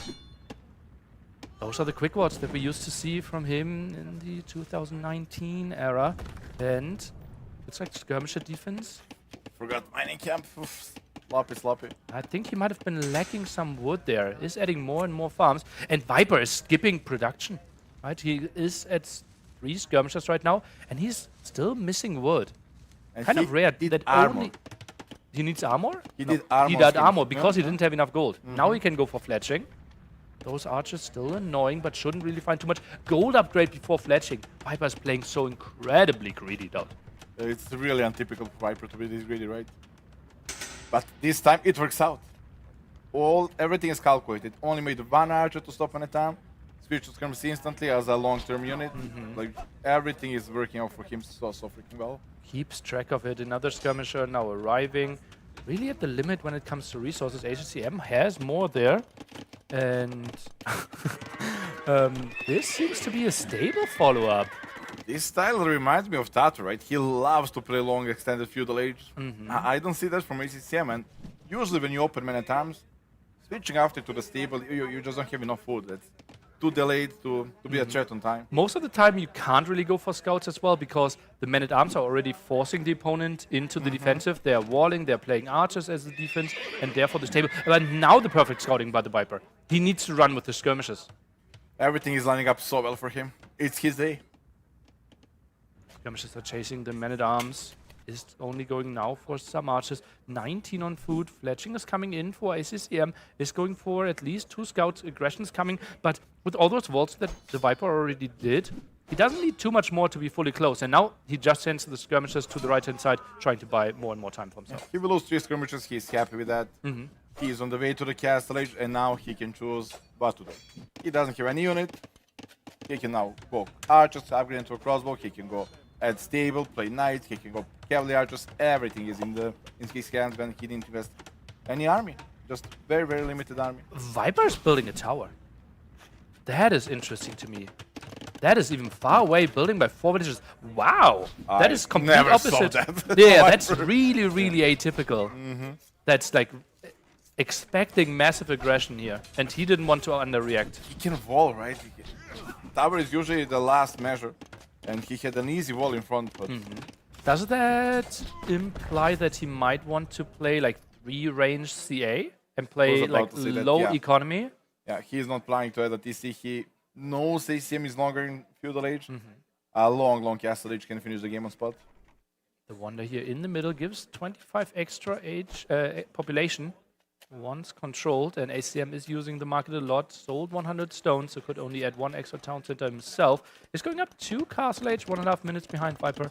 Summer Houses tries to control this area, and Viper will be floating quite a lot of food. What should he do with that? Eco upgrades? Upgrades, just with Vietnamese you only need food to upgrade, so he can even do everything, even farm upgrade right away if he had a meal. Oh yeah, true. Can't do the second farm upgrade right now. Oh, he can, there is a mill here. 3 villages. Good find, very good find. Yeah, that is nice awareness there by ACCM. Kind of interesting that Viper was outside there, and that will be indeed 3 dead villagers. Viper can't do much. Could maybe consider fighting a bit against the scouts, taking some HP away, but those houses should be cancelled as well. Really nice find for ACCM.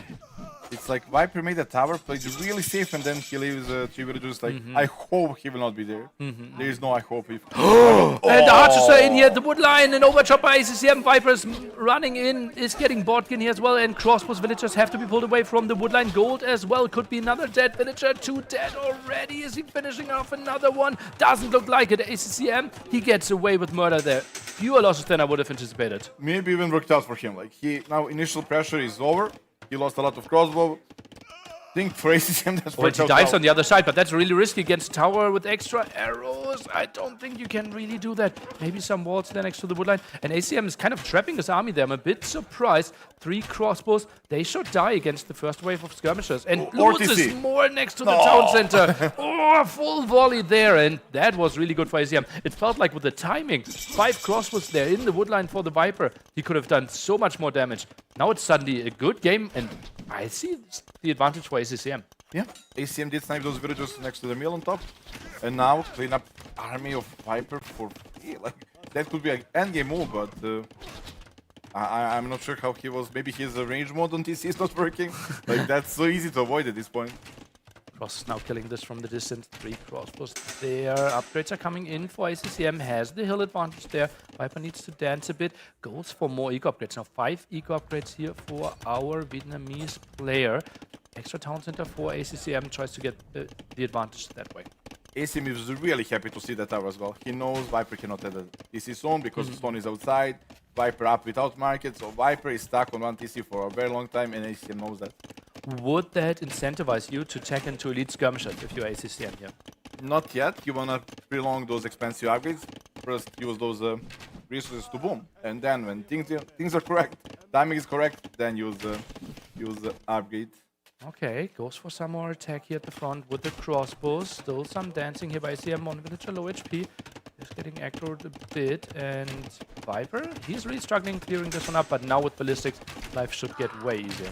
But that's the thing, like Viper even doing +2 armor, he's doing ballistic, and he's stuck at home. When you do expensive upgrades, when you invest into university as well, that's so expensive, and you want to be on the aggressive side, not chase a crossbow at your economy. Does Viper realize? I don't think so. The crossbows went to the other side, villagers are being pulled. That's not enough units.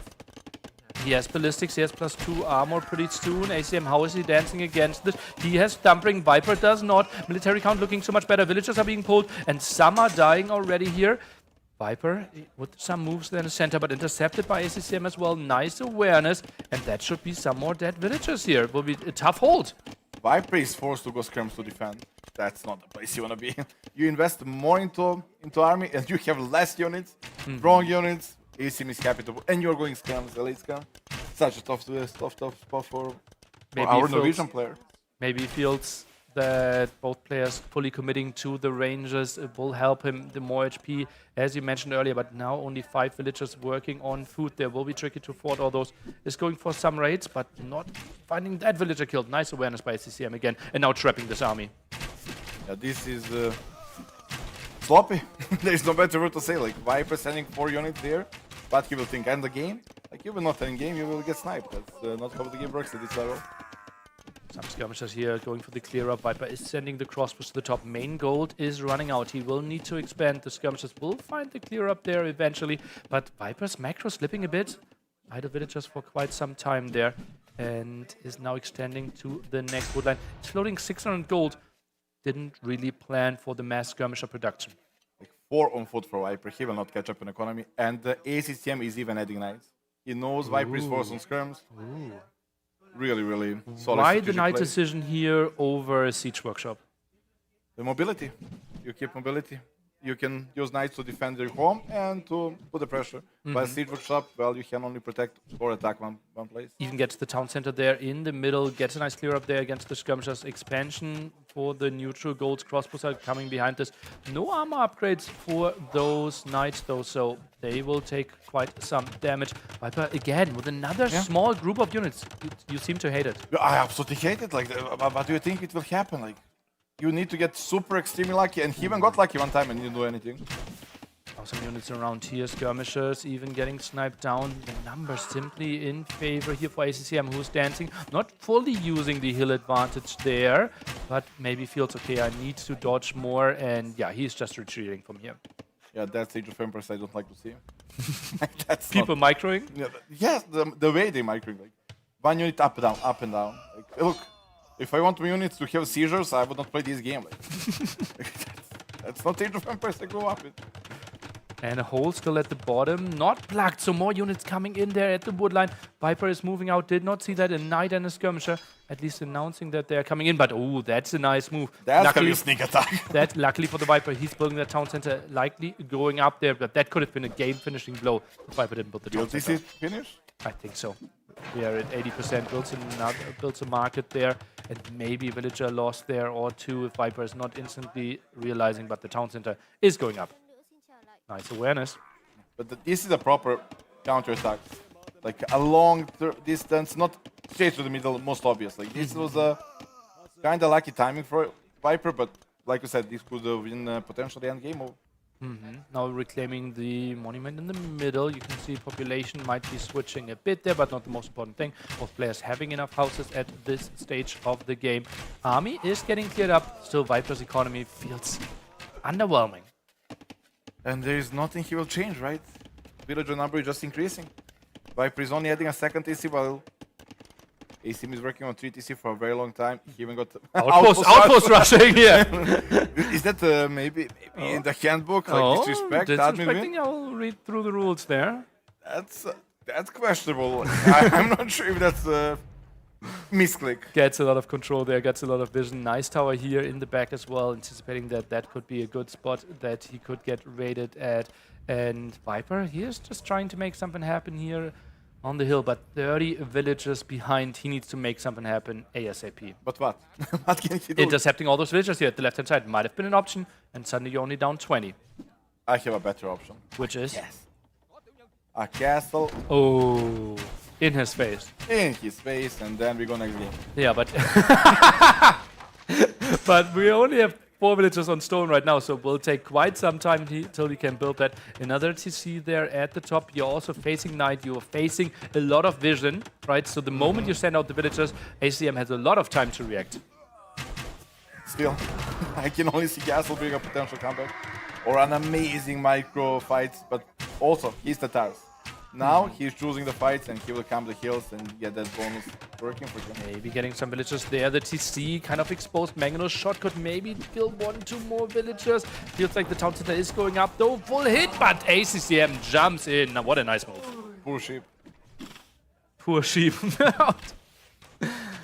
25 military against 7. ACM right now struggling to get onto numbers. Goes for crossbows, Mangonel, and Knights. Crossbow blocking all this off. It feels like the last minute were really going into Viper's favor.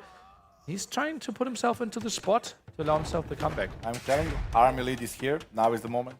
Drop a market, buy 200 stone, and let's see the boys. He's switching into CA.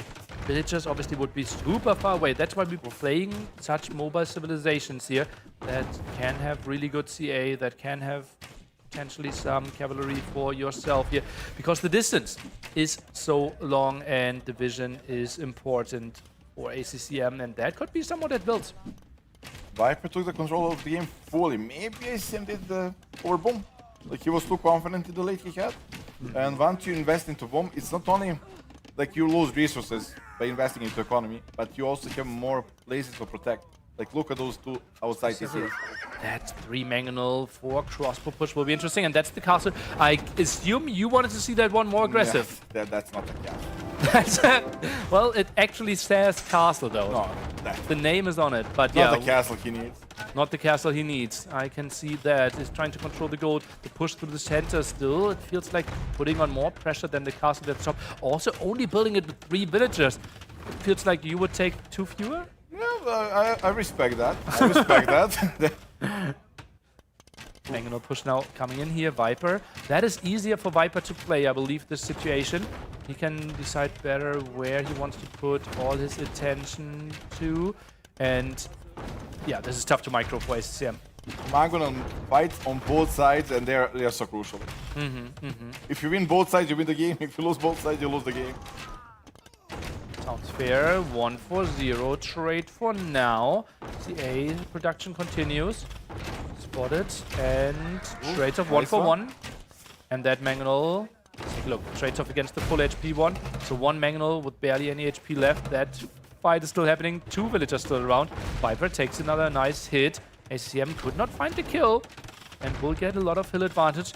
This is not an easy game to play now for ACM. You can see it's not easy game for Viper. Look at the wood bank, like 2,000 wood. Oh god! Even without farming, you cannot go that far. 30 on wood there. That crossbow still shooting away, and some more skirmishes being added. Viper's macro slipping a bit. He sold 1,000 wood and probably dropped a lot of farms. And now he's having a wood problem. He's completely out of wood. Can go for Ruttans. Now he bought wood. Ruttans, a really good unit against everything that ACM is putting on the map, right? Not against Mangonels. They're actually terrible against Mangonels. And that's kind of a crucial unit right now. I would prefer Cavalry Archers. They are really good. Okay, yeah. I can see the extra HP there. Tower, castle being built here at the top. But that's a bit of a dead TC pretty soon, right? The moment the gold runs out, woodlines aren't pretty, and then he needs to expand to the top. But the castle gives him a lot of map control. Is that castle good for ACCM? Is that monument so important that you still want to contest it? Like, put some pressure? I think it's more like controlling that Viper can't move to the top and start some raids from there. But feels like on the bottom part is where gold is, where the things will happen. But then you have to go into the trap war uphill. And trap war is the next phase of this game. Both players on the way to him. Still, a 30 villager lead for ACCM. Resources collected plus 6,000 for him. Now, Viper needs to do a magic unit, and he is doing the magic unit. Explain to us, why is this so good? Is it only the extra HP? It's the unit itself. It's very cheap. It's like Eagle Warrior on steroids. It costs only wood. It's good against every trash unit. It's very good to read. Destroys cavalry. You need a big number of archers to turn into arbalists to be able to stop them. And because the game was so active, we only have 5 archers, right? Okay. So that unit will be unbeatable soon, you know? Fire Lancers there. Our unit got instantly scouted there by ACCM. So he sees the barrack switch, could make some adjustments, is going to CA now. How good are CA performing against Fire Lancers? Very good, and only option. Only option. The Tars, did you know have Henkineers? Let's talk about a famous game now. Tatars against Mayans. Leary. It was Mayans. $100,000 quarterfinals. Dowd against Leary. Arabia. Full map control. Full dream game. It's not qualified. It was LAN event. It was, yeah, it was the quarterfinals. Quarterfinals. Yeah. And if you knew at that point that you had hand cannoneers, you would have won Dowd. You would have basically lifted the sent trophy. me the message recently. Dowd, what about Henkineers? So yeah, I know that Tatars have hand cannoneers. And they're probably a good unit here to stop Fire Lancers, right? But then again, Vietnamese. We have Ruttans, we have elite skirmishers, we have imperial skirmishers. That army composition could be really strong. But he needs solution right now. Fire Lancers are producing right away from Castle Age. He's getting the mass. They are very easy to upgrade. Also, it's very good that upgrade costs wood and gold, and unit is costing wood and gold. So you're balancing economy very well to upgrade them. Has 8 of them in the queue. Kashik's now being put out on the map as well, generating gold once killing some units, and just got cheaper in one of our last balanced patches. So, yeah, a really strong unit at the moment. I think it's Fire Lancer, and that's a bit choice. Maybe he wants like to take one from the Mysterio book and just create him to that. With Fire Lancers or not? With Kashik. With Kashik? Like well, it's a mobility. strong unit, yeah. You got mobility, but you're dying straightforward. But I think he wants to play CA against the Fire Lancers. Don't see it that just died. Well, I think he might be building some more. It's only at 4. You spotted that one correctly. And Kashik, then the unit that should fight against the skirmishers. Trap one now in the center. We had a similar game with Luis, right? When he went against Viper. Exactly the same map. Viper was winning with Persians, and bam, Firelines just completely shift the game. Yeah. We might witness exactly the same game here. Well, the advantage, I think, for ACM is way bigger than we had for Viper. Viper had a massive lead. They're probably even bigger than ACM now. But he only had it in Castle Age, right? Nearly Firelances are broken, stop defending them. So you're putting your money on Viper this game? Yeah. Really? If I was a betting man. But luckily you're not. Luckily I'm not. Okay, so Firelance is the broken unit of Doubt's choice here. On the other side, ACM trying to manage his 60 population Well, if he lead. plays like this, it doesn't count. that's not... Oh, and we see chemistry on the other side. So maybe bombard cannons for the trap war here. Still 3 traps out, but they are completely unprotected. Some Kashiks could come in. ACM still struggling to come up with a good army composition. Skirmishers dealing with all those CA and the Fire Lancers fighting against the builds. Viper villager count is going really bad. He's producing now 10 at a time. He needs more TCs. Grand push. Kind of fake there. Sends in 3, sends them back. Did not commit to too many upgrades there. Now the Kashiks are coming in, instantly getting slaughtered. Repair on those traps. Looks like the Fire Lancers can defend this. Shocking. As they should be. As they should be. That's... Yeah. They're supposed to counter cavalry and they're doing a good job, but ASCM is literally playing a Mysterio. Raiding. Wrong unit, like Wood raided we saw before, but mobility. You have to love it. We see now the 3 traps still shooting. No Fire Lancer production, not a single villager on gold, and Viper, he has to tap this one out. 1-0 lead here for ACCM. And it feels like you were not a big fan of the approach of the Viper in this one. Yes, he made so many, like, opening was so good. It was a bit greedy. We have... Sorry. Some sound was very disturbing in my headset. Yeah, I heard it as well. Yeah, Viper approach was very good, very greedy opening, but exactly how much he could afford. Early economy upgrades, late building, early farms was a really beautiful play. He even got that overchop purchase in. Everything was perfect for Viper, but suddenly the extra tower was there, right? He couldn't produce too much. Then the defense was okay as well.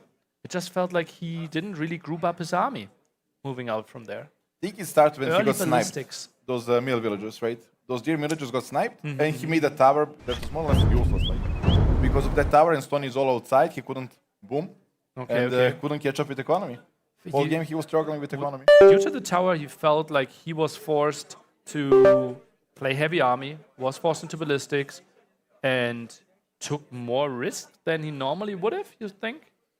Even then, like, it didn't feel like he was taking risks. Like ACCM had the boom and more army, right? Like, he had full control of all of the sudden. I don't even know how. Nice quick wall. Seconds before Men-at-Arms are finishing. What a nice move. And you see how much perfect clicking happened there. Tries to save this villager as well. And he gets it. Really nice play. And here he's trying to it all defend. started. Yeah, but... Okay, let's take a look at the... There's nothing in the queue. Look at that. No archers, no skirmishers in the queue, floating a lot of resources. I think at this point he might have only had 1 range. That would have been really weird. And yeah, this was going really well for him. But look at that, still, again, nothing in the queue. Right? It's only the crossbow upgrade. But look at the resources collected. I didn't even pay attention to that. Like, I don't know how ACCM got like 1,000 more before anything happened, right? That is really weird, yeah. You would normally think Vietnamese is economy too. Viper clearly had an advantage when it came to the eco upgrades there, and yeah, military numbers simply not there how we wanted to see it for the Viper. Now only 5 farmers, they made it tricky. Was the eco balance a bit off? I'm having a bit of questions, like how did we get into the spot that ACM got so much more army mid Castle Age? Well, resources collected, now we have this capture age tool and we see everything. Like, if I didn't have that, if I didn't see that there was 1,000 more resources, I would be still confused, but he turned that 1,000 into army, and army into pressure means even less economy for Viper, delaying the getting to the stones, cannot use the market, Viper stuck on 1 TC, and they seem the winner. Simple game. Also, the tower meant ACM, even after going for more military, could still somewhat compete with the Castle Age timing, could use the market, could sell the stone, an option that Viper didn't have, could juggle a bit there, and then with more army, could contest in Castle Age. Like when you use market to sell stone and you see enemy got tower up, you're happy. You are really happy. Like, okay, I sold my stone, my boom will be delayed, but you made the tower. I feel like I won the game at that point. And you can buy the stone back if you wanted to. The opponent can't do that or has to go into some investment. Or you can go like Viper, sell 2,000 wood, buy 500 wood. He was playing market game there, like trademark. Yeah. And obviously the rates are getting worse and worse, so unfortunate for him there. It also felt like he stayed on 8 on wood for a really long time. Yeah, obviously Vietnamese need fewer villagers on wood, but 8 felt like he needed to fight for wood for such a long time. Just really prioritized this farm count. ACM played better. Okay, we will take it as that. And we will have an interesting mind game. Look at that. It was ACCM anticipating Goth, having the counter pick with that 6, but we're actually having Spanish there. You were right. Aztecs were here to counter God. Yeah. But maybe not see Jaguars, not against Spanish. Not against Spanish. Conquistadors might be the key unit here, and we are going for it. And villagers are being sent through the middle. He's trying to contest for those spores here. Double villager approach. We see fletching from both players, and we are on. ACM is leading 1-0. Villagers fighting there. Gets 2 shots off. Now fights off against the Eagle, which has more HP, but eats quite some hits. And 2 of the boars are already following. Some gates to block this one off. Viper, again on point at the early stages of this game. We saw that before. Viper still very, very much point with his quick wall micro, and he got a big reward here. 2 boars against 1, and you might think, okay, yeah, Viper sent 2 villagers, obviously gets 2. ACCM also instantly sent 2 villagers and instantly did loom, so same investment. ACM now sending a villager at the bottom, but feels like Viper is there a bit earlier as well. The dream start for our Norwegian. Yeah, both are seeing, like, the boards are on the top and on the bottom. There are 3 on top, 3 on bottom, and both send on the bottom, and it's really big. Like, game ends here. Game ends here if ACM is denied again. He is sending another villager to the top. Viper is as well. Let's take a look. Shoots 1, goes to Viper's favor. Now the double boar. Let's take a look at the block, and that was downhill hits as well. Villager goes really low. Nice house block. Gets not the shot off against the second boar. Goes for the block and feels like, okay, I cannot return with only 1 boar in the back. On the first group, it was... No, he's not looking. Goes for another block. Oh, this is tough to micro. Viper got the first aggression there, and that is only 5 HP left for ACCM. Now I'm nervous. I think they're fighting on top as well for the... In the picture, we saw that one is scaring the villager away. The macro of the Viper, a tiny bit better there. And just imagine him returning with another 3 boars there from the top. So far, I think it's even split. 2-1, 2-1. Just ACM didn't pick them up yet. Viper doesn't know that. He was like, I lost that war. He will not check it anymore. But theoretically, he could, right? On the mini-map, like in the fog of war, he could see that there are still 2 boars. Yeah, but he's busy. He's really busy. Yeah. Trying to block there. Obviously, 3 boars should do quite some damage. And yeah, ACM is pulling those. So we have an exactly 3 boar advantage. But those only bring 300 food. 3 versus 6? I think so, I think so, right? With kind of the same investment. So really, really good opening here for the Viper, who's already building the dock as well, while ACM, different approach, goes for the barracks. Greedy opening with the dock here. There's not much surfish. You're like counting on game being a bit longer where you can afford fish traps, and that's also a big investment. Like fish traps are more expensive than farm. It's better working than farm, but takes really, really long time to pay off. It is 3 shortfish, so 600 food that he could get, but with quite some investment there. Dock is also an investment that will not play a role. You cannot make galleys. Yeah. Technically, you can. 150 wood there, and obviously the fishing ship. How many fishing ships are you going for here? 2 and then stop? I think so. 2 or 3 maximum. Unless you're really confident we are playing a fast castle approach, then you can add up more and... Viper's trying to get some walls up, will have his safe golds to the right side of his base. How big do you wall towards the bottom? Are you including this gold, or are you walling like directly from the wood line to your town center and are happy with the gold and stone that you have? I would wall a lake to the lake. Lake to the lake? Yeah, keep it. That's so bigged out. Isn't that easily like giving so much surface area to attack by CM? It does, but it looks prettier. It looks prettier. Like we are all. Is that the definition? Yes. Like we are still here for the beauty of the game. Like, Okay. I can see that. Viper not being too greedy. He plays a reasonable feudal age there. Pop 22 plus the 2 fishing ships and ACM. He won't do too much. Now the big question: will we see a Spanish archer? ooh, we have to see at least one of them, right? I think so as well. You can easily afford them. You will get more gold, getting all the upgrades. Viper now going for the small walls next to the gold, but I fear that ACM could be pressuring this quite a bit. Oh, goes for the mining camp there. That is a surprise to me. You don't need that to build archers, right? You do upgrades, you get 20 gold. With 2 upgrades, you can make 3 archers, and that's enough to push this back. Yeah. I'm a bit surprised by this. Is Viper trying to play like fast feudal into eco upgrades? He doesn't have... Oh, it doesn't. Well, worked out last time. Yeah. Okay, needs to go for the walls here. Gets 2 good volleys off. That's a lot of HP loss for ACCM here already. The Eagle, low HP from earlier. And do you do many time now?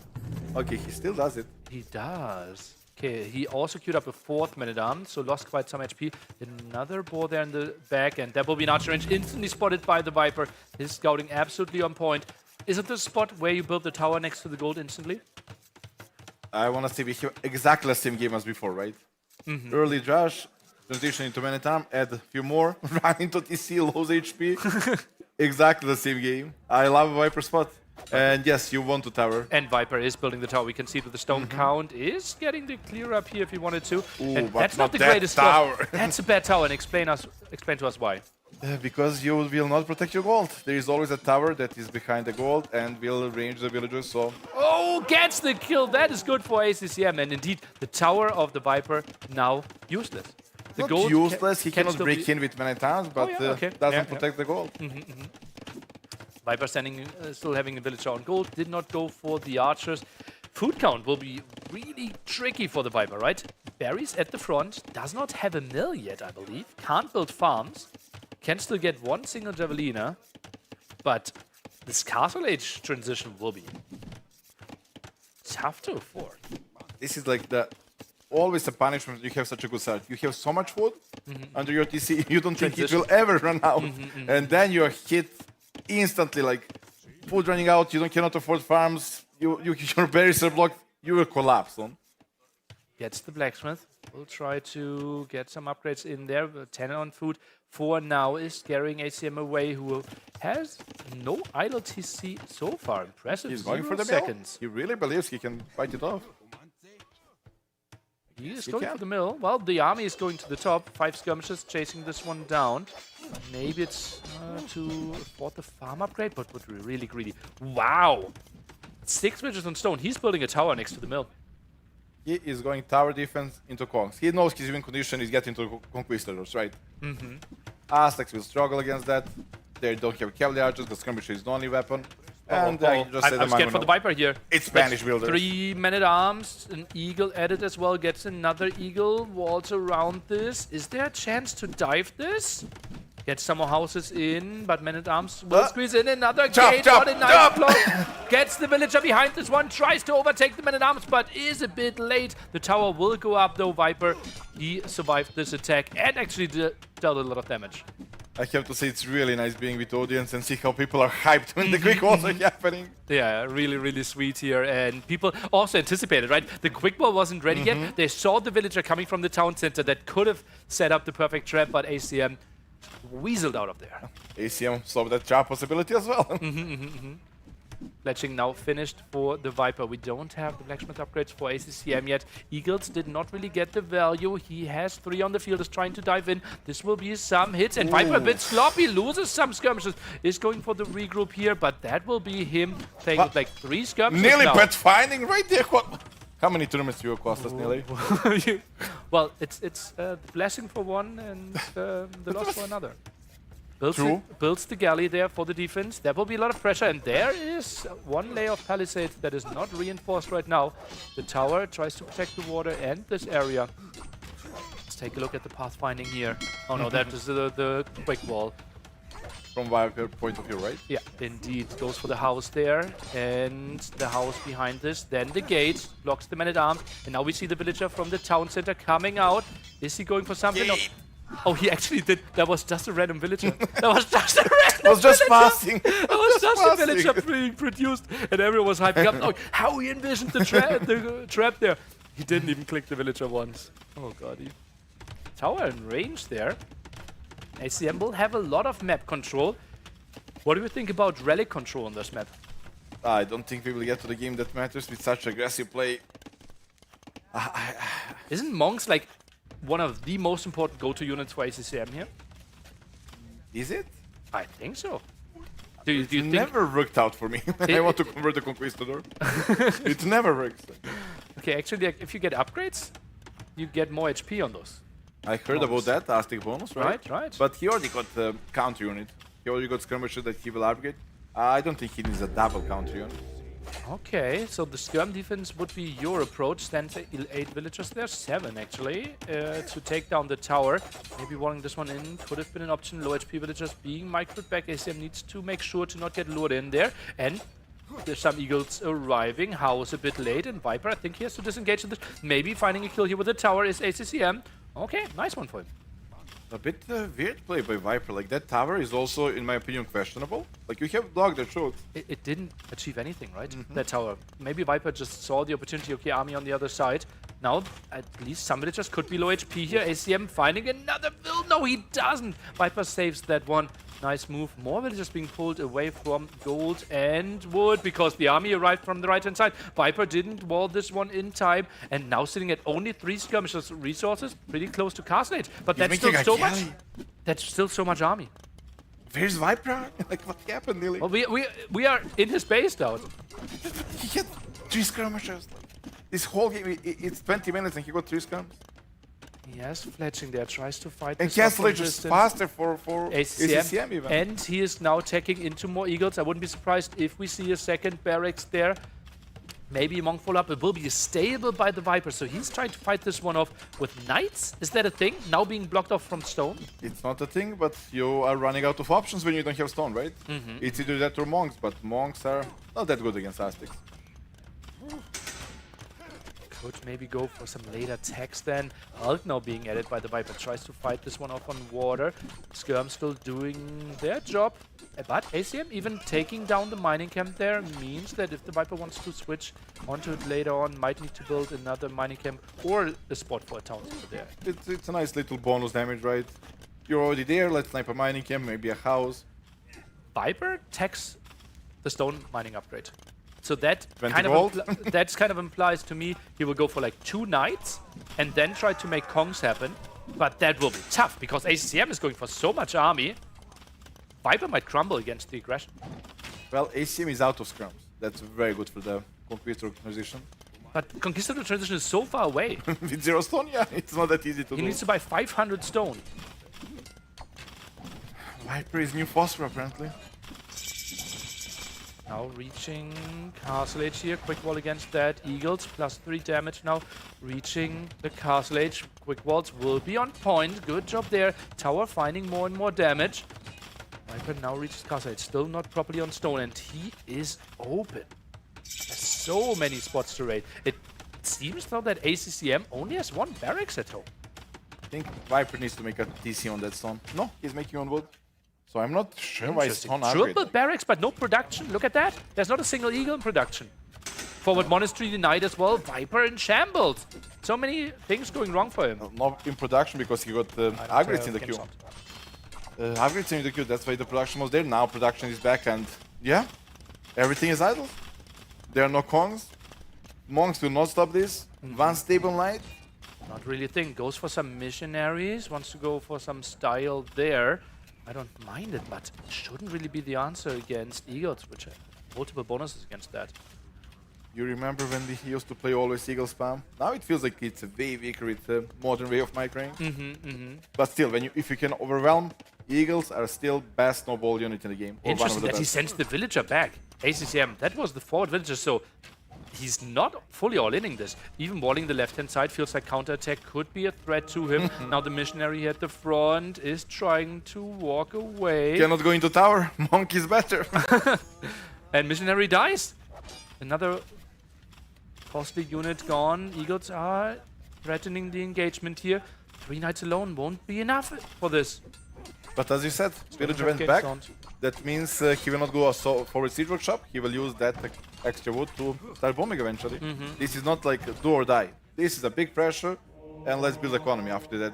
Prepare for him. There's the monk. Could get the first neutral relic there, and Eagles won't find too much in the bag. 2 relics at the sides there. And it feels like Viper won't have too much map control. Missionary number 1 stopped, but that feels a bit sloppy there with the Eagles. Might get pushed back. Good micro by Viper. He's doing with bare minimum. He's doing a lot. He's surviving. He is surviving. And now 7 villagers in zone. And he is also doing light care to snipe the monks. Viper kind of turned this around. Like moment ago, I was ready to call it for Viper, but I prefer Viper spot now. Viper had enough towers, and those Eagles were low HP from earlier. Felt like the knights there with bloodlines and a bit of good micro, keeping the numbers alive.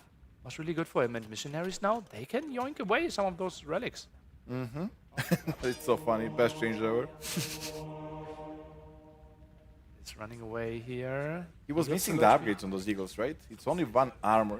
Yes, that's why they're dying so fast and doing very little. Might be the reason here. Now takes the engagement. Viper low HP, tried to micro this one back. And conversion finishes, and this will be tricky for the Viper. Does not go for any conversions himself. Military count still better for ACCM. Only now goes for the second armor upgrade. That's too late now. Now Kongs are coming. You should be aware that Kongs are coming and that you need to switch out to the Eagles. Eagles are not the unit anymore. Oh, a conversion on Eagle. That's something we rarely see, right? Typically, you, with the resistance, can get the kill there earlier. The missionary spawned on the wrong side. Relic being yoinked there, and feels like low HP knights, you could maybe focus those down, but feels like missionary is the better choice for now. ACM still keeping up the pressure, and Viper returns empty-handed there with his missionary. If Viper was making monks, he would save at least 2 so far. He could jump into the tower. Like, missionary looks cool, and it's maybe a better unit, but in this situation... to contest relics, I could absolutely see why you went for them, right? The faster speed. You need to grab them. You don't want Tastics with relics, you never want that. You're getting closer to the castle. He can buy it at this point as well, but he's in no rush. Oh, loses that one again. They're just now jumping into the town center, trying to save themselves a knight there for the defense. Feels like those 3 Eagles shouldn't find too much. The Viper with the eco advantage. What happened to the I Eagles? still don't have game sound, and they used to be so... Can you hear me? Okay, okay. I can hear you, but I don't... Okay. Yeah, Eagles used to be such a dominant unit in this spot, but I think micro level just got crazy good, and those lower HP units are so much harder to keep alive. He goes for the monk and the jump in, exactly what you wanted to see for such a long time. He heard me. We need to lower down. Now the castle here being built to free up the gold spot. That's Viper. a lot of villagers that he's sending. We are not that stage of the game. Viper Holy can chill. moly.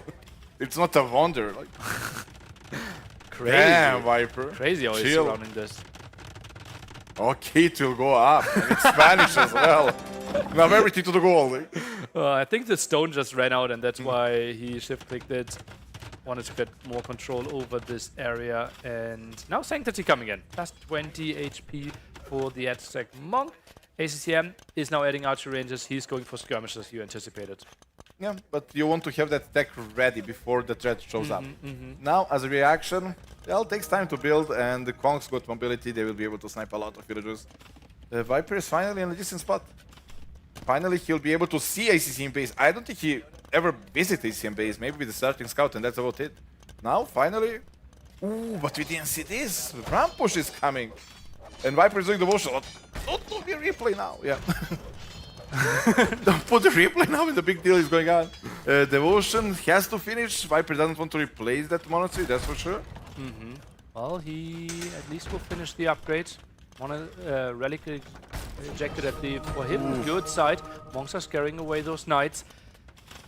4 Kongs now for the defense. That stable going down. Luckily for him, he already got the important upgrades there with Husbandry and Bloodlines. Lead Skirm now being tagged. Botkin being tagged as well. ACM walled the left-hand side. Those Kongs, I would be surprised if they instantly find too much value. I'm not sure what changed that we are seeing Rams way more often now in Castle Age. I love it. I absolutely love it. But the Ram change was like 2 patches ago and we still didn't use them. Now, Yo and ACM are using them on a very, very high level. Really, really nice move. Gets a lot of kills very quickly there. Damage output is nice. What I also absolutely love from ACCM is that he's stonewalling both sides and will therefore stop all the raids. Look at that. Perfect wall here. Perfect wall on the other side. Villager is missing though, but I appreciate the idea.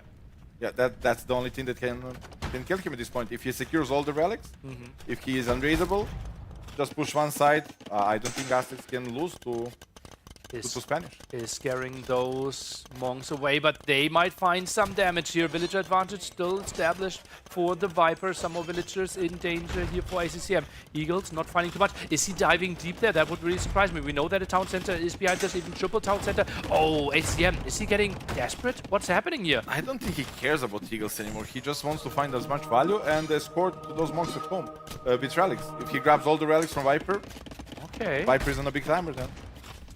3 relics already secured.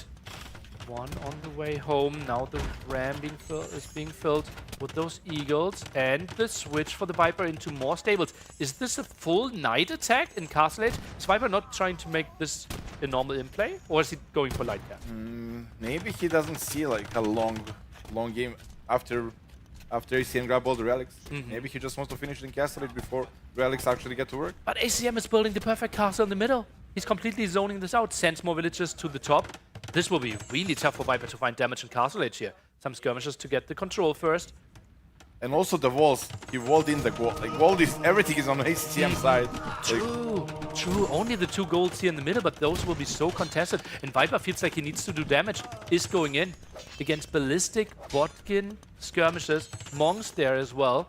He won't find any damage. And he's going to him. Okay, that makes way more sense. Nice read there and a nice switch by the Viper. Only wants to go for some light cav. Thought about the possibility of finding damage, but feels like this has to be the imp game. Doubt going for imp.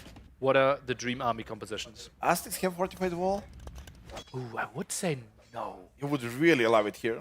That buys so much more time. I would say yes. They do? They do. Okay. I think that's the tech. ACM is experienced Black Forest player. He knows how much fortified wall are important here. Just keep him outside. Give the gold. He got 4 relics. Maybe second Viper layer. on the timer. Maybe second layer could be an option then. For sure.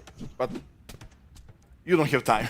Like upgrade is instant. Like to keep balling, it's not as easy as just clicking upgrade and focusing on the middle.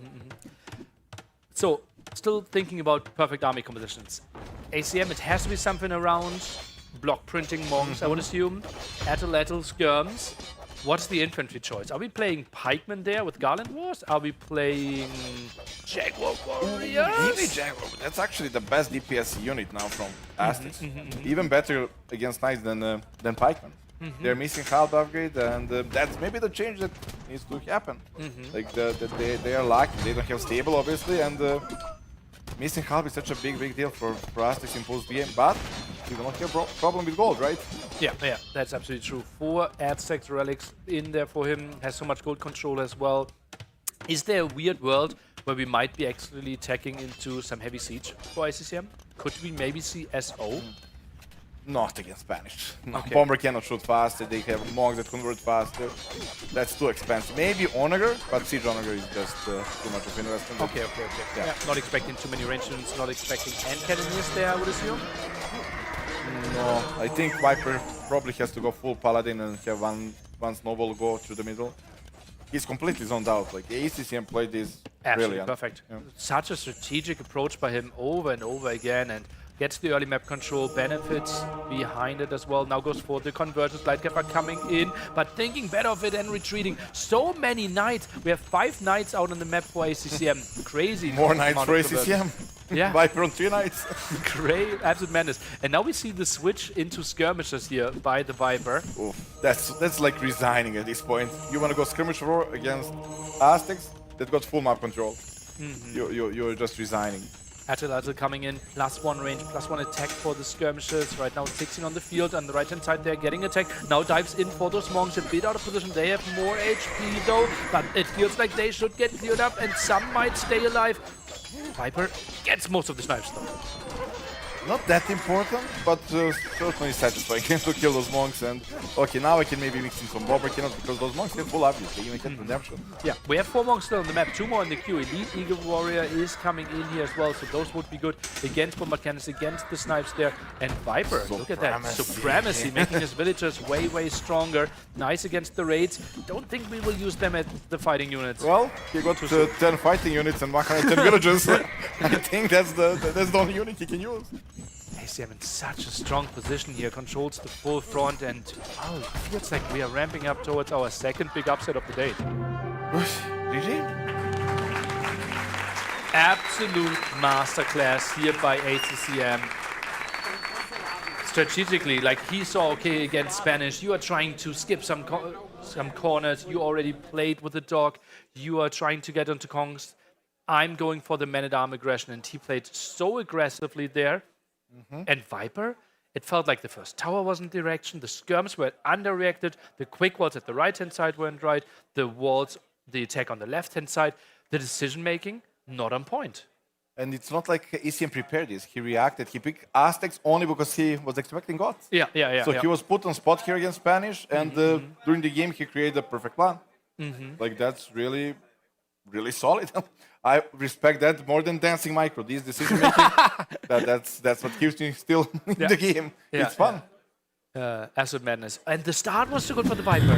This -7 was 9 hunt against 6 against 3 of the Javelins. Yeah, like similar to the first game. Viper very clean opening. Instant scouting. But somehow doesn't have units. Yeah. He never had units. After that, nearly pet finding with scrums. We never saw him with a real army whole game. That was, really underwhelming. The tower we felt didn't achieve what it could have. Had to go to the top. Tower, like I would have to ask Viper about that tower. This one is okay. That first one is that like one was makes no perfect, sense. right? That exactly is towards the opponent, can easily be protected. We had some nice quick walls here. He zoned out all the army. That one was absolutely perfect play. We got really excited for him. I was waiting for this replay. Nearly. What can you say about this? That's normal so far. And now he just clicked to the left. It's not pathfinding, it's Viper's fault. Well, I need to see the POV for it. But yeah, it looked really, really unfortunate. He lost so many units there for sure. I think Viper never had more than 20 units whole game. Yeah. Those knights, right? He did a really good job. With the limited amount of units, he did amazing. But why don't you make units? Why don't you make more units out of? If you did with 5 units, go to make 20. Like, you will do even better. And the Kongs here, just really, really late, right? They arrive at the 31-minute mark. Yeah, a bit of damage found, but ACM was already fully set up, was taking into elite skirms, had the Monk tags already, and Viper didn't find the damage that he wanted. ACCM, even like that ram aggression, was like 2 rams. It was not, I will kill you, I will put the pressure, I will clean the monastery, I will steal the relic. It was just everything was so well calculated by ACCM. I'm impressed. Yeah, absolutely loved everything about this. 2-0 down, the Viper, after looking like top 2 out of the group stage. We have to say, right? He beat Leary 3-0, right? Was it 3-0 even? Yes. He beat Leary. Yeah. He beat Leary, period. Even if he took 1 game of Leary, the success. Is it 3-0? 3-0. He beat Leary 3-0. And ACCM barely survived. Yeah, and he had a really good set against Sebastian, right? That is actually, it was really impressive. And I'm cheering for ACCM. His style reminds me more of deserved it myself. after this last game. He clearly deserved it. And look at ACM. He still has the 3 strongest picks for himself. That's a massive advantage as well. And here we see the skirms moving to the right-hand side. No further input. And they suddenly go to the left. Production, why do you do this to me? He clicked to the left.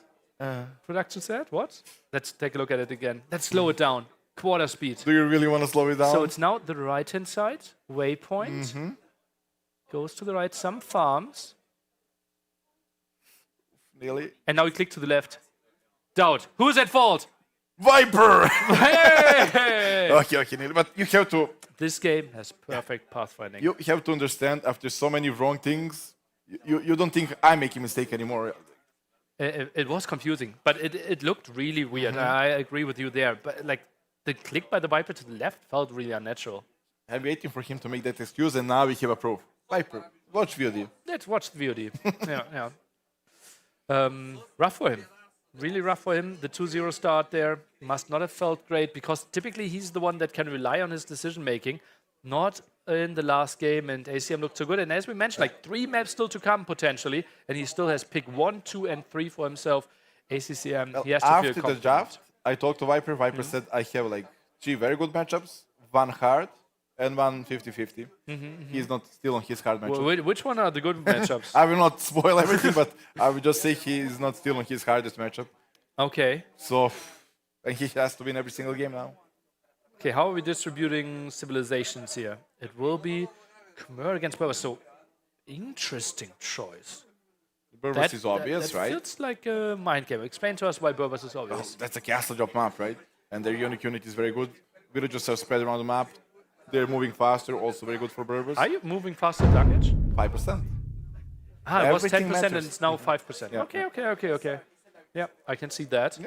Just a good unique unit and good overall civilization. Cheaper knights, they're good. And the order is really fortunate for him as well, right? He didn't need to have it potentially safe to play against Spanish. Yep. So that's really fortunate that Spanish is out of the question and he can play Berbers. 3 match points for ACCM. Berbers against Khmer, the Viper, with his back against the wall. What do we prefer here, Berbers or Khmer? You prefer Berbers. I ask you. And you explain to me why. But do they have bonus damage against the ballista elephants? Camel archers? I would say no. I would say yes. Oh, then let's assume yes. So what is Khmer doing here? Is this the wild, fast castle territory, pop 23 siege workshop stable? It sounds like a Viper/Tato opening, but do you want to do that when you're like this close to be out of the tournament? Well, if you think it's the best strategy, you probably want to do it, right? Because the normal macro game, ACCM looked too sharp. It's not like, okay, I can just play the macro game and win most of the time. It just looks like ACCM is absolutely on point today. Those type of strategies are gamble strategies, right? You can win right away or lose right away. It's not like bulletproof strategy. It's not like opening scouts and walling on Arabia. This is a risky strategy. It can work. You can beat a better player with that, and you can lose to the worst player with that. And when you're down, I would not like to be on Viper place right now. Gets the boars in now. Game so far, honestly not too much happening. Trying to get a bit more scouting for themselves. Trying to find some capybaras. Berbers nice for that as well, right?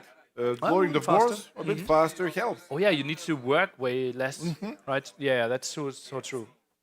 Didn't even realize, Berbers is one of the better teams here. And it is only pick 6 for him as well, right? And Viper, you can see, he needs to work with the capybaras.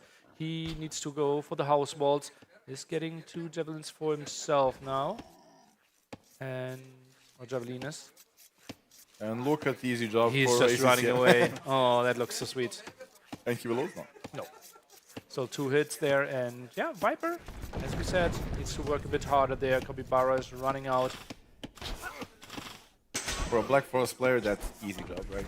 Yeah, true. Like, this is, like, 5 years ago, I might have been impressed. Now it feels like the absolute standard. Oh, 2 villagers, and they could maybe fight this one off. Went for Loom, while Viper doesn't have Loom. Jumps in and out. They're sharing the food here. Damn, they teleport. That was very efficient. Okay, got the food. And now, 5% faster running. Does he want to quick wall this? This is it. Like, ACCM 3 match points. Let's risk it. Let's go Vilvor. Let's go Vilvor, see what happens. And But isn't this just the Berber advantage? no, not that big. Like 5% here. You don't feel it. You're not chasing You him don't- down? No.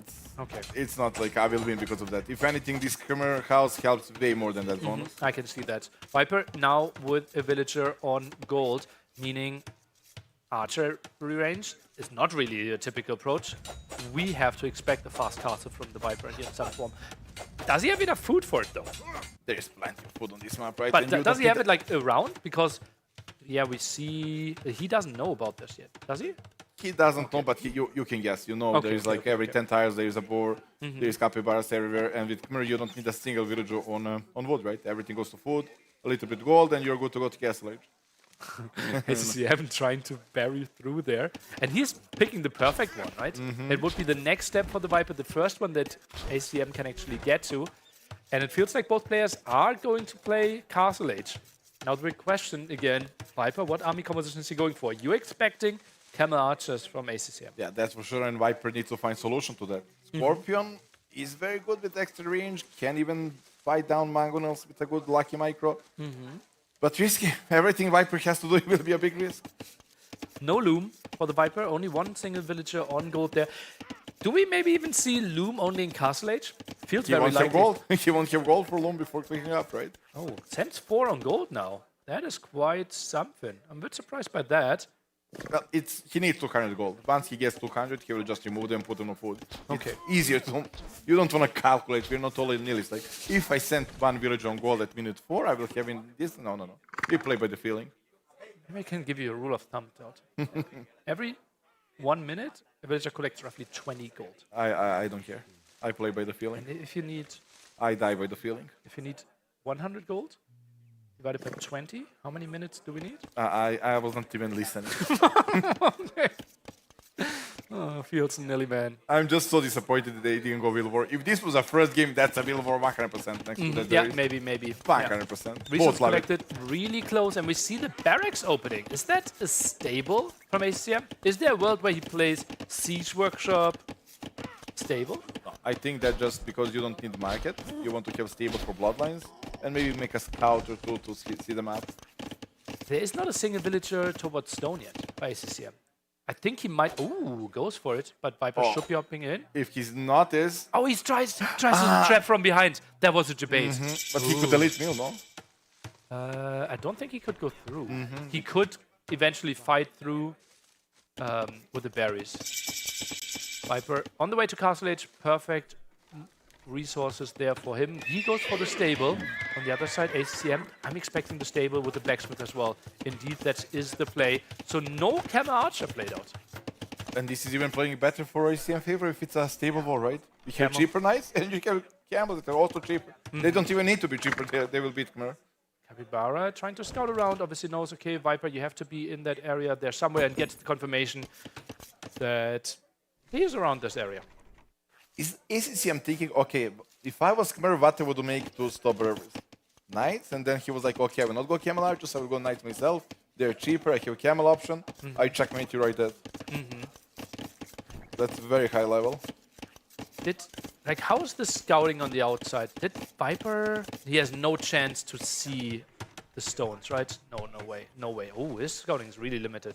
Only scouted around the space. Now builds the scouts to confirm. Actually goes for 2 scouts. Well, you can pick up he's a trying to villager find too. the villagers on the outside. Right? Scouts got a lot of value. The map got a lot of capybaras to pick up. Yeah. And you want to have a vision where the gold is, where the stone is. You want to have... Stone is very vulnerable. It's only on outside ring, while gold is very visible, right? It's only in the inner rings. So you want to have scouts and see what resources is being taken. But 3 scouts feels like a lot. Yeah, maybe it's a lot. Maybe ACM it's is going overkill. for 1 as well. And I think Husbandry will be an upgrade we see really early here by both players. Just chasing around with the camel, with the scouts.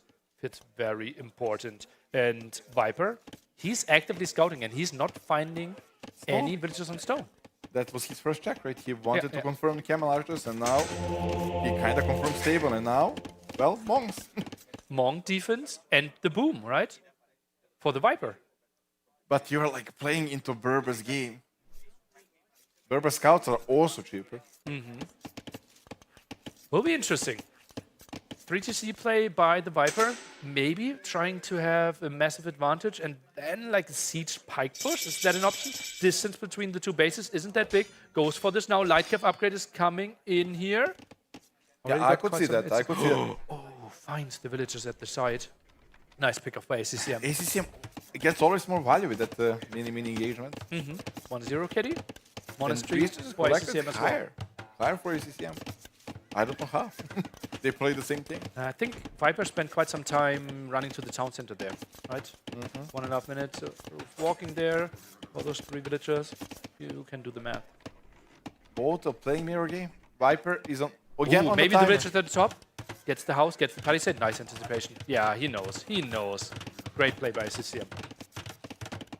What do we see then, Viper? Pikeman? I think 3TC into adjust. Oh, God! Light cap in, Nice. but the wall. Drop, behind drop, the drop! The villager is trapped there. So that both light cap are trapped, but maybe the one villager could still go down from the light cap that's coming from the left-hand He side. can even lose one. No, it's trapped. 2 villagers dead. Unless Viper gets the quick ball out of hell! What a crazy move, and has to delete the light cap. That is the move that the Viper needed. I love being in audience with those moments. I need to practice this just to make audience happy. That's Just so for nice. the people, you learn how to quick one 2026. I will. That's so sweet. That's so sweet, Dowd. Now, not on stone. ACM feels like, okay, it's not the time to go for the camel archers yet. Viper trying to pick up the relics. Already has one confirmed. Some camels here. Goes for sanctity. Those camels really hit hard on light cap. Such a big deal. We don't have bloodlines. We don't have any armor upgrades. Monks behind. Now jumping on this one. I think Viper could maybe find the kill. Conversion still locked in. This could be good for the Viper. I don't think the camels can take the engagement. The Monk is guaranteed to be dead. And this, I think, could be the kill, though. Nice body block! Oh, God!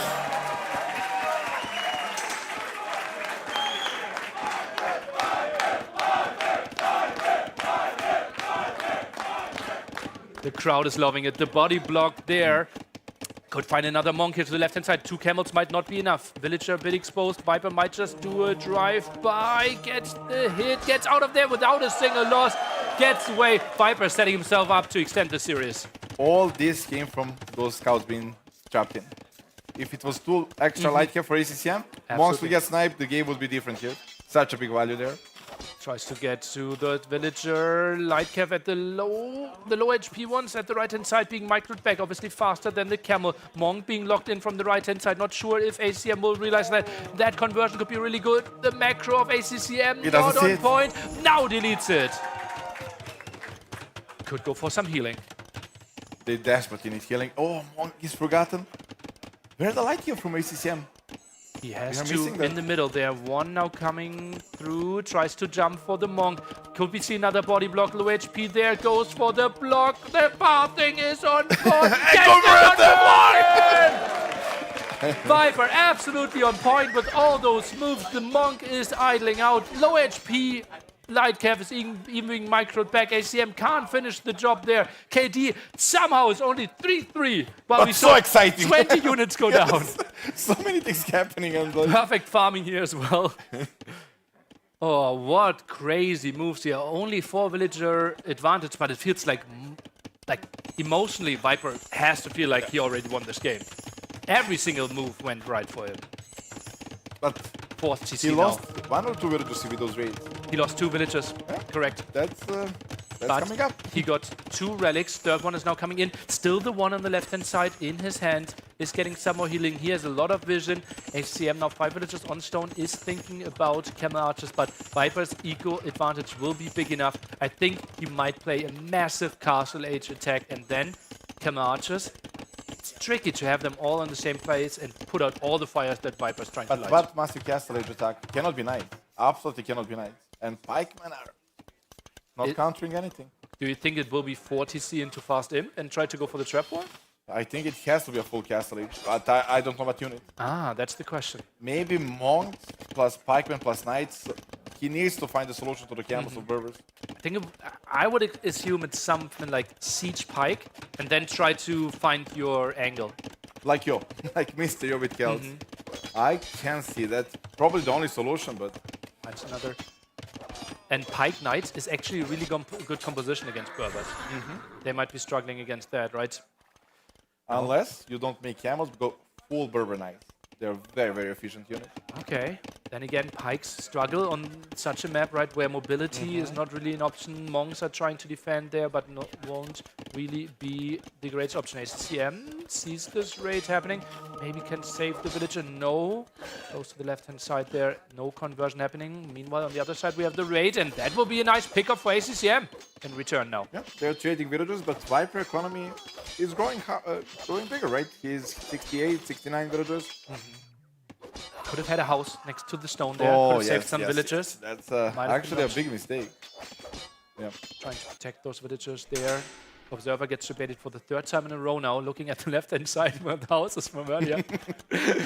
For TC play.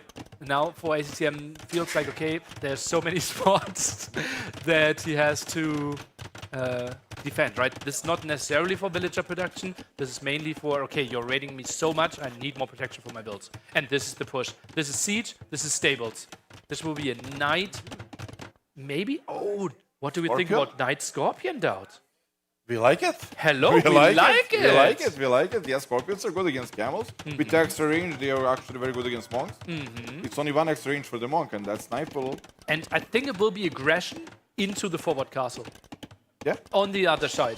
All gold is visible. All gold is in the middle. If there is no gold, there are no knights, there are no camels, there are no camel archers. That could absolutely be an incredible move. Had 12 villagers on stone. It's getting raided again there. He's building the house. Nice move in that regard. Lightcap still will be tough to take down. Has one arm upgrade. But the ACCM will be the first one to drop a castle. Needs to buy 100 stone for himself. That villager is running away. Faster moving Berber villagers. Helping quite a bit here. Those Lightcap annoying on both sides. Both players playing the raiding game right now. Viper with a healthy economy lead, but he needs to find a solution. He is mismatched here. He really needs to find a solution, and his solution is full push. He needs to do it fast. Castle is going up. He needs to outplay his opponent. Feels like Berbers have the better answers to Khmer. The ram push is lining up. So far, only Lightcap. That is not really the unit that will stop the push, but now the camels are in the queue, and that would be the answer to the knight. Viper, knight only won't be an option. What are we thinking about Elephant? They're good. They're fast with Khmer, right? They have extra upgrades with the crown. Is but that an still option? Still die to camel, right? It's not great. It's not that. They don't die that badly against camel, I believe. Obviously, the big... Oh, no way, ACCM. That can't be... You can't be for real. ACCM. No way! Is And he Rams doing are this there game as here? well. Rams are there, military's there, the spotting is there. Another he buys the castle. castle against it. This game might be decided right here, right now. The Knights are coming in. The Rams are even positioned that they don't instantly die. That castle of the Viper is going up first. ACM felt like he needed to take some risk. He felt like he lost too many villagers. The Rams are coming in. Viper is 25 villagers there. The castle goes up. Those will be so many losses. ACCM, he is taking the risk, but Viper is extending the series to another game potentially. The crowd is loving it. ACM, he has to retreat from this aggression. Those two Rams were not designed to kill this castle. It worked out so well for Viper. And Viper, doing all this, no production. He hit only one knight. This was a perfect moment for ACCM to do a castle for him. Viper buying all his stone there to find the perfect answer to this. Now goes for the unique unit there. And tries to chop through everything. Raid is coming back here. Viper, still a lot of villagers on stone. Built two houses, trying to hide himself there. Now more Lightcap. He sits at 100 villagers. ACCM, even after those heavy losses, still at 75. Feels competitive. Every game, there is Viper army. Like, he got like one of everything. We just had a big fight, right? But ACCM got a big army and he lost more than Viper. Viper committed a lot to killing those villagers and stopping the castle as well, right?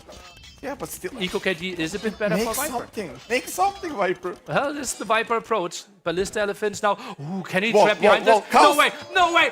He gets the trap! The whole army of ACCM completely being idled. Now you ask me, where is Viper's army? I ask you, where is ACM's army? He only needs to send one single ballista and he will shoot through this. You don't need army when you have villagers and quick walls, right? Unbelievable scenes here. Viper finding the answer to those raids, has ballistics coming in as well, has so many villagers, and ACM is sending more units to free himself, but that will be basically impossible. Maybe Viper is quick and chops down the tree with the Ballista Elephant? Could be an option, but mainly traps behind there. And Viper, he has to be happy with how this is going so far. Now Monks coming in for some conversions. Knights there at the front. Conversions, gets one, gets maybe a second one. Perfect play there for the Viper behind this as well. And still a healthy eco lead for him. Those will get free in the end if Viper is not careful. ACM is setting everything. Viper pushing into this direction quite a bit. Another really aggressive castle. And Viper barely sees this one. Has enough gold. Viper! Where are the units? Viper, it's only 4-9. And 2 of them are converted. Sends more rams to the back. Feels like he needs to deal with this. Viper has so much gold floating. Macro slipping a tiny bit. Another is now castle. building another castle against this. At least deletes the farms for now, but needs to evacuate this area. Viper overreacted. Only Monk was needed here, right? He sent all the knights, all the army, even rams he sent to deal with his knights and camels. Viper, still 20 population lead. Builds another castle far away. Knights are going to this direction. This is really good for ACCM. Army is now coming in, goes for Botkin, and the Knights at the bottom. I think they will find some villagers. Monks are not there, trying to find the conversion. Viper actually anticipated this and is walling in those villagers, so the castle will go up. Town center is delayed. One villager walls himself in, will get it up, and the army is getting cleared here in the end. But ACCM, knowing that Viper had to send so much army, found so much value elsewhere. Yep. And Viper is constantly reacting. ACCM can stop producing anything and go after him. With that forward castle, oof. Viper is playing amazing, but where is the army, Viper? Gets another conversion, and units, Camel Archers now arriving and killing all those units. The walls did not finish. Viper's waypoint a bit off. We've seen multiple villagers going to the left-hand side there, and only, quote-unquote, 20 villager lead now. Could find some more raids at the top. Finds them at the perfect timing. Finally some counter damage from Viper. He needed that. Devotion now coming in, tries to deal with the Monks that way. You see a Siege Workshop far back for the Viper. A bit of a surprise to me, but it's Elephants, only 3 on the map. Handcart is coming in. Eco-wise, well, it's 4 upgrades against Viper. He's missing the wood upgrade, right, for a very long time. Second wood upgrade missing. You can probably do the math how much wood he would have now, how much extra. Probably like 2,000, 3,000. Someone could do the math. Not me. Conversions coming in, more raids at the front coming in here as well. It's still a really close game, it feels like. So much map control. We said it multiple times, we felt like ACCM is having the better civilization the longer the game goes. Viper, yeah, on paper he has more villagers, but ACCM feels like he's collecting more resources. Viper needs to react so many times here. Yeah, feels like whole series that ACCM is in a driving state and Viper is just reacting. It's always harder to react. As more you expand your economy, more vulnerable spots, you need a lot of APM to see everything, and ACM is punishing a lot. You pick up villagers left and right. Archers here. And now the in time. You mentioned it earlier, Daud. He can decide who gets in first. Viper was so open. And I know you're not the biggest fan of looking at score. Is there an option that the Viper actually reads it? Okay, your army production or the army production of ACM went down a bit and the score dropped a bit, that he's on the way to him? He knows. He doesn't need to check the score. He knows the game feeling. He sees the pressure lower down. It didn't lower down because ACM went for the smoke break. He knows he stopped making units, right? Oh, Camel Archers there. Retreating. Viper expanding to the right-hand side. Castle at the bottom still stop. More villagers could be sent there any moment. Viper 20 population lead, heavily housed. Tries to get onto better population. How does the trap war look like in your opinion? Probably better for Viper until Bomber cannot send to the field. But I don't like Viper armor. Like, this is a little bit of everything. It doesn't scale so well until you upgrade, and upgrades for Scorpions, upgrades for Elephants are super expensive. Rarely do we see a heavy Scorpion on such an open map as well. Obviously, maybe with a double projectile could be an option that he tries to play that, and then something like Ballista Elephant. Bomber cannon counters that. Okay, I can see Ballista that. If he gets to the Ballista Elephant mass, he destroys. Yeah, but that's really hard. How do you get there? And even then, like, ACM can still play the loop around game, right? And just try to avoid fights as long as possible. He cannot completely because gold is all in the middle. And Viper, 5 relics. You forget about that. That's a big roll as well. Earlier, true. Yeah, he already got like 2,000 gold from it. That's very sweet. Okay, well, he obviously will take that quite easily. Crown, production, right? Kasba. Fast production there from the castle. It wants to increase his Camel Archer numbers. Nice move for ACCM. And Trap produces faster as well, right? Oh yeah, oh yeah. The whole castle. Conscription might come in a bit quicker there as well. Perfect timing there, just shortly before him. Viper trades off at the top now. Barrel coming in for him as well. An upgrade that could have really helped out earlier. Sits at 150 villagers more in the queue. He needs to make sure to keep some space for villagers. Only one single village on gold right now. Oof, I don't think that will change. Like the whole middle islands are under ACM control. It will be Lightcap help, but only after buying himself a lot of the gold. How much gold is there left? Could we quickly check that in the base of the Viper? That is all that he has. And relics. That's some of them at the left-hand side. 12, 10, like 500 gold. That's a help upgrade and no more traps. He has 3 traps in the queue though. Don't forget 5 relics and he got 160 villagers. Can sell the stone from now. Yeah, that's a lot of economy. That's panic. That's the pressure. And if that castle goes down, ACM only has the one at the top, which could easily get trapped as well. Can ACM make the whole Still happen? producing villagers, he will got 200 villagers. Yeah, and certainly an overboom here, Viper. His macro is pretty wild, but well, he's still not top limit, right? So rule of thumb, typically, most people say just continue producing villagers. He was even doing crop rotation. Viper is playing a wonder race at this point. 40 population lead for him. ACM trying to find some damage. He can't really. The castle most likely going down on both sides. Phyllis Elephant now coming in for the defense. Castle fire really good against those light cap. We have the last armor upgrade. But still under 2 castles will be tricky. Villagers there for the repair. Can he save the trap? It feels like it's getting close. 2 more light cap alive and the trap is going down. And Viper, 180 villagers.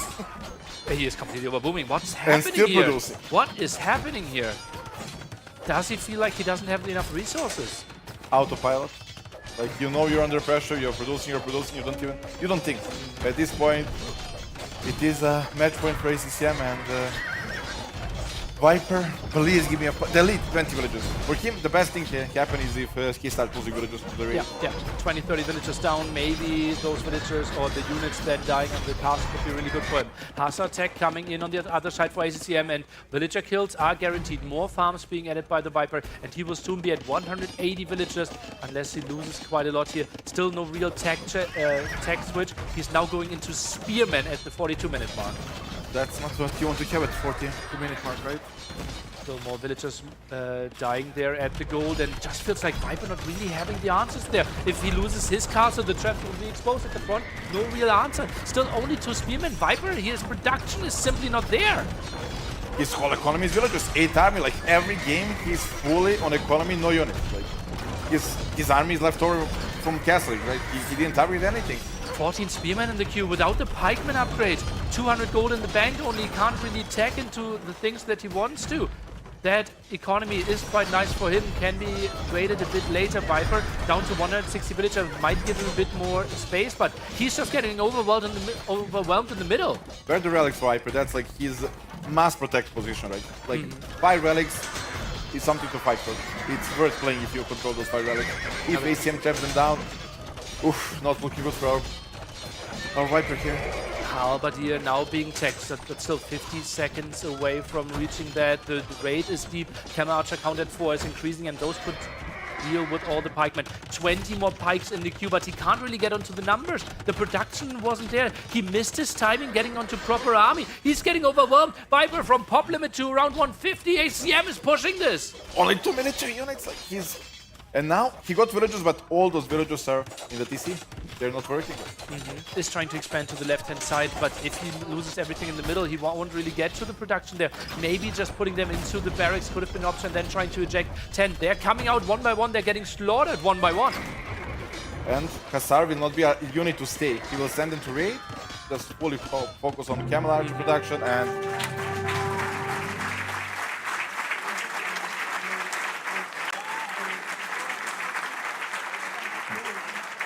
ACCM with an incredible performance. He has to be so happy.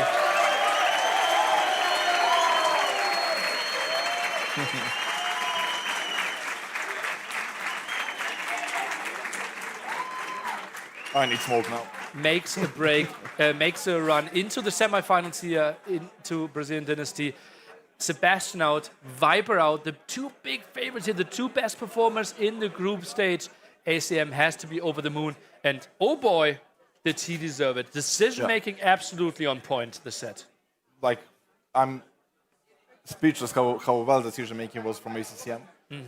Every game he knew his win condition and he played out Viper actually on execution. Every game he won in feudal, mini fights, big balls, everything was so clean.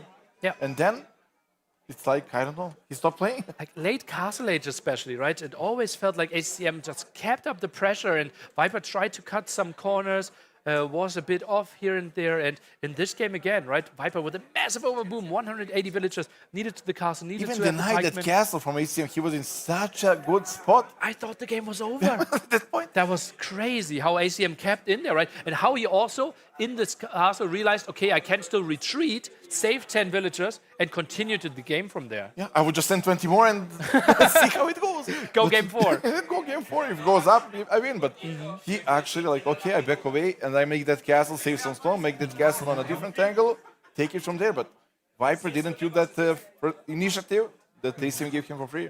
Yeah. I'm impressed by ACCM. And he will face the winner of Andy and Hera. That will be our next set today. How excited are you for that semifinal? Well, we are running out of players, obviously. Every round is getting harder, right? It's like against Hera, we know. Like we know it's easy to get swapped. Even now, we didn't expect Viper to get like 3-0. Like he was performing so well. Yeah, yeah. I had him as a favorite. Yeah, yeah. I So had him as a So favorite. did I. My first question to you was like, how can this not be a 3-0 for Viper? With how well he looked and how shaky ACCM looked, right? And all of a sudden, he's changing everything. ACM was on point today. It's not all about Viper, right? It's not all about Viper. Doubt is speechless, but I hope we find someone who has some words that will be your winner. That will be your semi-finalist. It is ACCM. And on the third series of the day, the Vietnamese beast does it, pulls perhaps, arguably, the biggest upset of the tournament so far. ACCM, congratulations on your performance. Just 2 days ago, I met you in the elevator of the Team Liquid building, and you were so tilted because of the Siege Tower game against Tato. 2 days later, you're in the top 4 of the Brazilian Dynasty. How are you feeling right now, man? I'm feeling amazing. Obviously. Absolutely deserved. ACCM, awesome performance, man. Really, well done. So I think we can start with a replace. Game 1, it was Parque do Ipiranga. That was Vietnamese versus Tatars. Yeah, so Vietnamese against Tatars. I think it's a pretty even Civ matchup, right? Yeah. Vietnamese really strong, but Tatars on a map with a lot of hills can also keep up. I think you had a decent start. The militia got some value, but Viper, you know, he had some quick walls going on the whole set. Did you feel bad about this trap, or do you think it was fine? Yeah, I think it's fine. As long as it boosts the confidence of the players, I think it's good. All right. About the matchup going up later, do you feel like maybe you had a pressure to do something? Vietnamese can be very scary, a strong economy, but you put so much pressure on him all game. Yeah. Was that part of the plan? Yeah, part of the plan because I try many approach because before I got the practice with Hera and he gave me some advice too, and I feel like it's play fast castle or it's not good again. Vietnamese they can just rush and fast feudal, and you are just behind. So my plan is just rush and see what he doing, and I will see when I see he got a mill. Okay, I feel like he's doing the greedy thing, like he want eco, just barrack, no range. So yeah, I would like to punish the greedy. Yeah, you end up pulling ahead a lot, and I think you got to the dream army composition with Tatars. Keshik plus CA, very strong, right? Good late game. Yeah. I think at that point you're just feeling good. Fire Lancers, a bit scary, right? Yeah, really scary. But still, you have a good lead and you manage to pull it off. Yeah. Really well played on that game. This game's still even. Yeah, I was little bit scared of Fire Lancer of Vietnamese, so strong. Yeah. So here on game number 2, ACCM, that's Araucarias, Spanish versus Aztecs. Were you expecting Goths from Viper, and that's why you pick Aztecs? Yeah, I expecting God, and he expecting me Malay too. So maybe it's my game, right? Yeah. Okay. And I was like, okay, I just go Aztec, and I think Aztec is great against Ghost as well. So as we save in Malay for my second pick for another map, and using it's close to the last pick like Aztec to play the really messy game here. Aztec, very strong Sith, counters what he would do. Yeah. Very good, very good. Yeah. I think your general game plan here was amazing as well. A lot of pressure, I think. Yeah. That's how you play against Viper all the time. A lot of pressure. You like that? A lot of pressure. Yeah, I like it. You prefer playing Viper. You said you wanted to face Viper instead of who was it? You said you thought, yeah, instead of Hera. Yeah. You prefer Viper, yeah. Yeah. So you prefer Viper instead of Hera, and just so much pressure, relentless here. Yeah. Really like that style. What did you think? Were you scared that he could be going for conquistadors and having too many conquistadors, and that would be difficult for the Aztecs with the Eagle Warriors, or you're not worried about the conquistadors? No, because at that point I knew my ego were ahead, and I also got the Mong super broken from Aztec, right? So I don't scare the Kong. I want to transition to skirmisher to be safe, and then just try to work on the side so he cannot like go to sneak to kill my villager and then just play one side, and that's it. Okay, he was a bit ahead in economy, but you once again so much pressure, fast eagle, elite eagle, and you just finish the game basically. And then in this game, Khmer for him and Berbers for you. You think a bit of a counter pick, Berbers against Khmer? Yeah, I got Berbers. I think he picked Hispanic, right?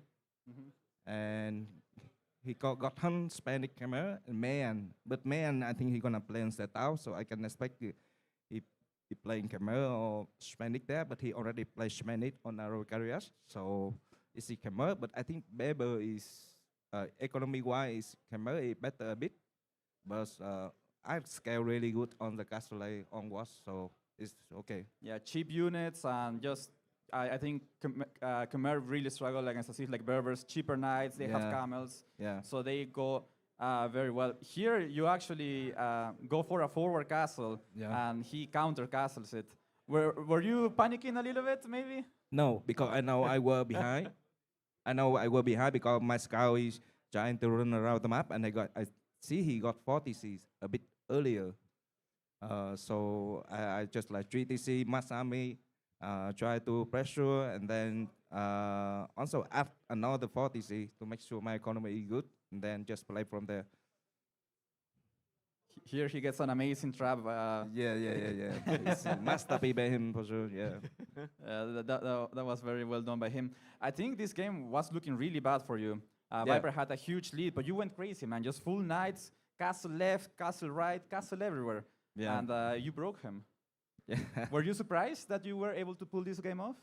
Yeah, I'm a little bit surprised for sure because he plays so good early game, right? He blocked my light cap, so he won't convert, and it also quick were my light cap, true light cap is huge in early castle, right? So yeah, big credit to Viper. He really is a legend of the game, and I'm so happy to win against him. So are you, ACCM. So are you, my friend. ACCM, I believe top 4 in a LAN tournament is your best result ever for a LAN tournament, right? I believe I believe it's your best so far. Obviously, you were second. Finally. I hear myself now. I hear myself. We hear now. And We hear now. If you could choose between Hera or Test. Andy Working. to face tomorrow, who would you prefer? Andy. Okay. I can't. Okay, I can unmute. Testing, testing. Okay, I think we're good. Testing, testing, testing. Oh. Perfect. Good. Well. And to the viewers, we gotta go to a short break. Yep. As always, when you're back, Everything. it's gonna be It works good. Era versus Andy with T90 and Daniela casting, I believe. So don't you guys go anywhere. We'll be Throw right the cord behind your shoulder. True. Yeah, good call. So I'm still debating on how I want to bring this up, if I want to bring it up. But I know Andy's strategy for Tapui because I gave it to him. We'll see. We'll see what feels natural. Yeah. You know. I'm so hyped that we're casting water I maps. know. It should be good. It should be But good. every single set, Yeah. 0 water maps. And then like when we left from the casting booth, Mashmura was after us. Yeah. And Mashmura sits down and is like, I'm casting a water map. I was like, oh. Yeah, seriously. Yeah. Nah, we got good mix here. Yeah. Everything. Nice.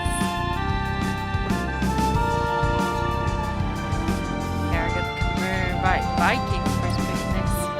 Ooh, that's This by the way, like huge for Andy. So it goes down and then it's random. Yeah. And so Andy wanted this. It could have randomly been banned. Yeah, so it yeah. randomly banned those and gave him that. That's exactly what Andy wants because he beat him yesterday. Yes, yeah. In game is very low for me.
Welcome back, everybody. We are here in Dynasty, and we have the final series of the day. Should be an amazing series. Daniela, we saw these two players play yesterday. It was very, very close there. It was a play all three.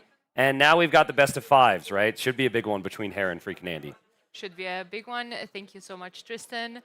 Olá. Gente. Olá. Como estamos?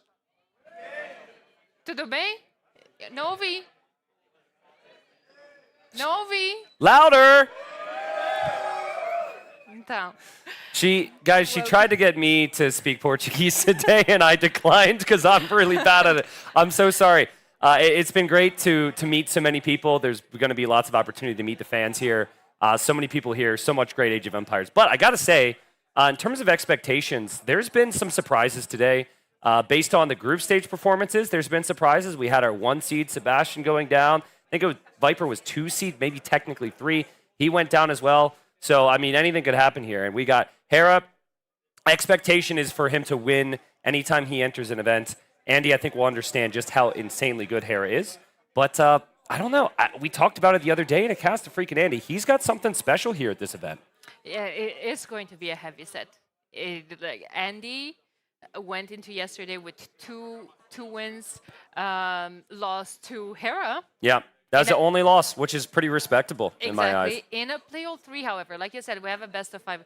The more games we have, basically, the more we will see who's the best player, and the tougher it is to, just close the set with a cheese or with a fast win or with a quick push. We're gonna have more games, and I feel like today is just going to be an absolute amazing set. A lot of pressure on Hera as well, of course. He lost the set in the group stage to Sebastian, and now, of course, he's just motivated to push through. Today is an elimination match, of course. It's a quarterfinals, so they both are fighting for one spot in semifinal. A lot different, right? In the playoff 3, where you have that feeling you can always bail yourself out after a loss, that's something you can rebound from, no problem. But here it's kind of do or die. Typically, the best players are going to shine on the brightest of occasions, and so that's going to be the case here. Now, I want to get into some specifics here on the draft. I'm really hoping viewers get excited about this point, all right? This is very important here. On this draft, the one thing you're not seeing is kind of the order of the bans and the picks. But essentially, you have a ban, you can ban your least favorite map. You then can go for your pick. And then there's a couple more picks, and then you basically ban out until there's 3 maps remaining, right? And so from there are 2 random bans of the remaining 3, and then map number 1 is selected. The other maps would have been Amazonia or Vale de Selva. Hera would have probably wanted those maps, in my opinion, because the last time he played freaking Andy on Fernando de Noronha, which is basically islands, Andy beat him, and map 1 ended up being Fernando. So I really think from that little bit of luck factor with the game 1, where you're going to want a tone setter against Hera here, right? I think Andy got a map that he might want here. I always kept saying that, right? You have admin map where you're going to battle each other. That's going to matter a lot, because if each player goes super confident in his own strategies on his own maps, you see Hera with Parque do Ipiranga and Tepuy, Andy with Arena Costeira and Lençóis Maranhenses, they're going onto those maps super sure on themselves, strats prepared, and then what? It's all going to come down to that admin map. Yeah. And I think the other thing to mention there is Hera lost to the Vikings. He was playing as the Italians. Hera actually has picked the Vikings and the Italians here, so he has both options. So my expectation is Vikings. Maybe it's going to be Italians again. Andy's going to have to be a little bit more creative, and my feeling is maybe he goes Celts. We've seen a lot of players picking Celts on this map because the games don't go late. The downsides of the Celt Navy is never really seen. The other option, of course, is Koreans. Koreans, cheap skirms, cheap spearmen, cheap fire lancers, towers, really annoying things to play against, turtle ships on water. So I like the draft. I think after a series, you can always question someone's draft if they win or lose. But looking at it right now, I think both players have some really good options on either side, especially suiting their strengths. There's also Dravidians. Yeah, Dravidians, very flexible. I'm only thinking about not only their opening strategies, heavy water, and all of that they're very good at, but also at the late game. Dravidians have the unique unit in terms of Navy, that's the Risidai, that acts basically like a skirm on water. It's super good against range units. And if Hera is going to go onto a mass of longboats, that could be a good counter. It's an expensive unit. Yeah. It's only an Imperial Age. Yeah. it's tough. I think you know, we then got to go to Coast Arena. Andy's known for being very good on Arena. Hera, maybe some weaknesses there, maybe some weaknesses on water too. So Coast Arena is a really nice map there for Andy. A bit more hybrid oriented with the Lenshush. That map is kind of like Fish and Fish if you've seen some different tournaments. I think that's actually a very good map for Hera, but what I like about that for Andy is that there's an expectation on maybe what the meta is there, and he might be able to say, okay, well, Hera's going to open this way, and then try and come up with some type of alternative. Tepui for Hera, very aggressive, all the resources are forward. He's got Burgundians. I have full expectation he's going to go Burgundians there. His teammate Leary has done that. Honestly, I don't think it's too crazy that say that maybe the Flemish militia are a little OP. Like, they produce super quickly. The Burgundian eco is good. Hera's going to love to abuse that. And then the other map, we've seen a lot of like scouts and adapt there. Maybe the closest to Arabia that we have in the pool, and Hera loves his Arabia, so I think it's a good pick for him as well. Heavy mobility. They're right. We see Mongols for Andy, might be a pick for that map. We see Khmer for Hera. Another option, of course. In the meantime, I do see Fernando da Noronha flashing, which means they're probably in the lobby ready to start. Final predictions in terms of civs for the map? I guess I can't wait. I mean, I think it's going to be, I think Celts make sense for Andy. Celts are Koreans. I think Hera has to go Vikings here. I think he lost to it, earlier today. Mr. Yo won with it. And I just feel like when I see Vikings played, the player can make some mistakes, and the civilization can still rebound really nicely. And I feel like more often than not, other civs don't bail yourself out. But that's just my feeling. Yeah, the truth is, I'm not sure if he picked Italians and Vikings. You know, if he sniped Vikings just so he doesn't have to play against them, and he's still going to stick to Italians, Could be. Or he actually wants to play Vikings. Celts Seems fun. Yeah, Celts could be. I'm also trying to stick to Dravidians. The thing is, you can kind of interchange Dravidian and Celts and maybe go for Linsorge for either of them. You know, good dogs, good opening on water into switching to good infantry. And we just saw Mr. Yo play Celts, and it worked well, right? So we just saw this. Like, there's precedent today on that Celts pick going to that map. But here's the history between the two of them. What's not added here is the series they played yesterday at the end of group stage, right? Where Hera won 2-1. So I don't think that's included. That would maybe give Hera the extra series win count. But listen, I've been saying it all week. Freaking Andy is a force to be reckoned with. He's got a lot of confidence. He seems really secure in himself. I felt like I saw some nerves from Hera after he lost his first game yesterday.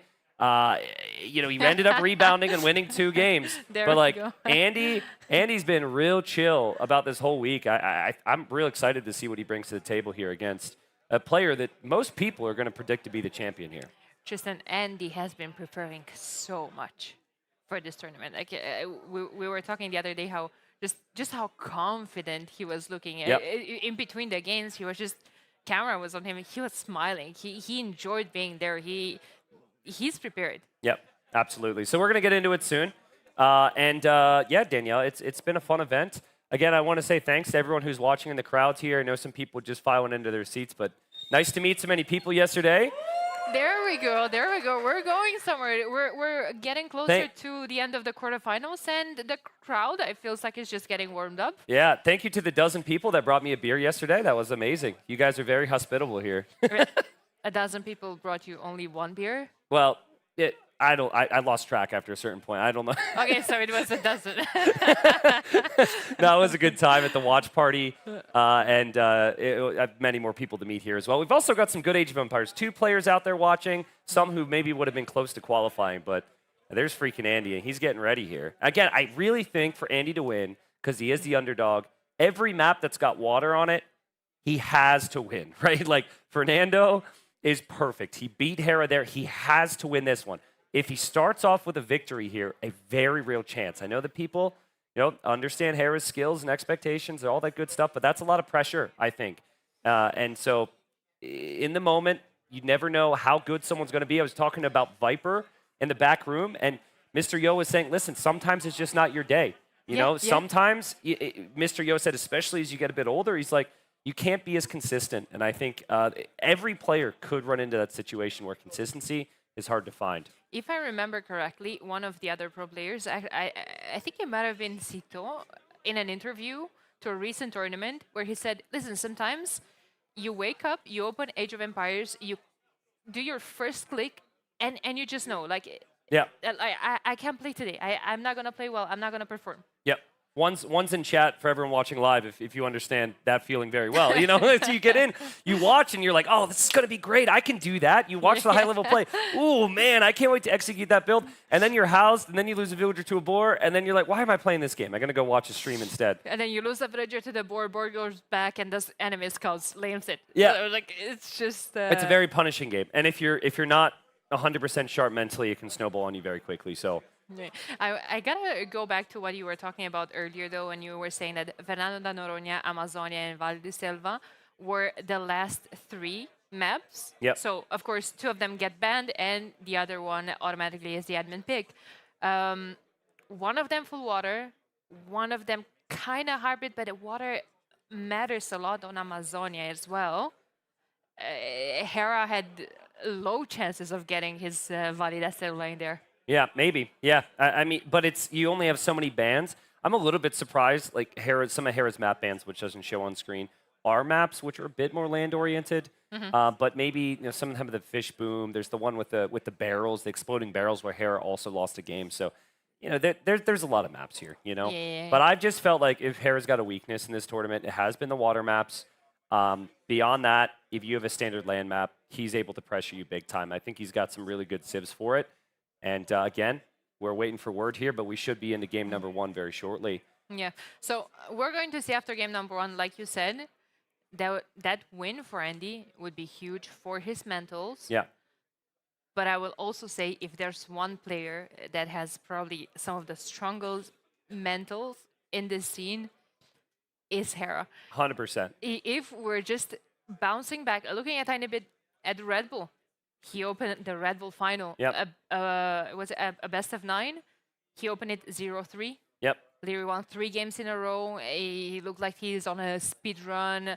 And Hera was like, okay, this is not a catastrophe. I'm just going to sit back, recompose. I think part of that, Daniela, as well, is a good understanding on how all the maps are going to play out, right? In that final, you see 0-3, and you think, oh no, like Hera's falling apart here. But in reality, those 3 games, those were the 3 maps that were Leary's best, right? So that brings us back to this as well, right? Like I think if Hera loses games, if he loses the first one, he's going to be like, okay, that's where you expect to win from Andy. Then he just needs to break Andy on maybe one of Andy's home maps and then just win his home map. So it really, where the worry comes in for me, if I'm a Hera fan, is Hera loses to Pui. You lose to Pui, you're like, oh man, like that's the map you killed Andy on in 10 minutes last time. That's got to be one, and then the other one as well. So that's just experience, right? And the players, that's how way they see it. And another part of that as well is the Civ priority too. So like Hera might come out here, start the first game. If he wins with Vikings, top Civ, he's like, boom, perfect. But you lose the first game and you lose with your number 1 Civ, then you have even bigger problems here. So we've got some civilization stats, and that is a lot for my brain. My goodness, but. There we go. We could see it looks like it's sorted by play rate here. And civilizations we've seen the most this tournament.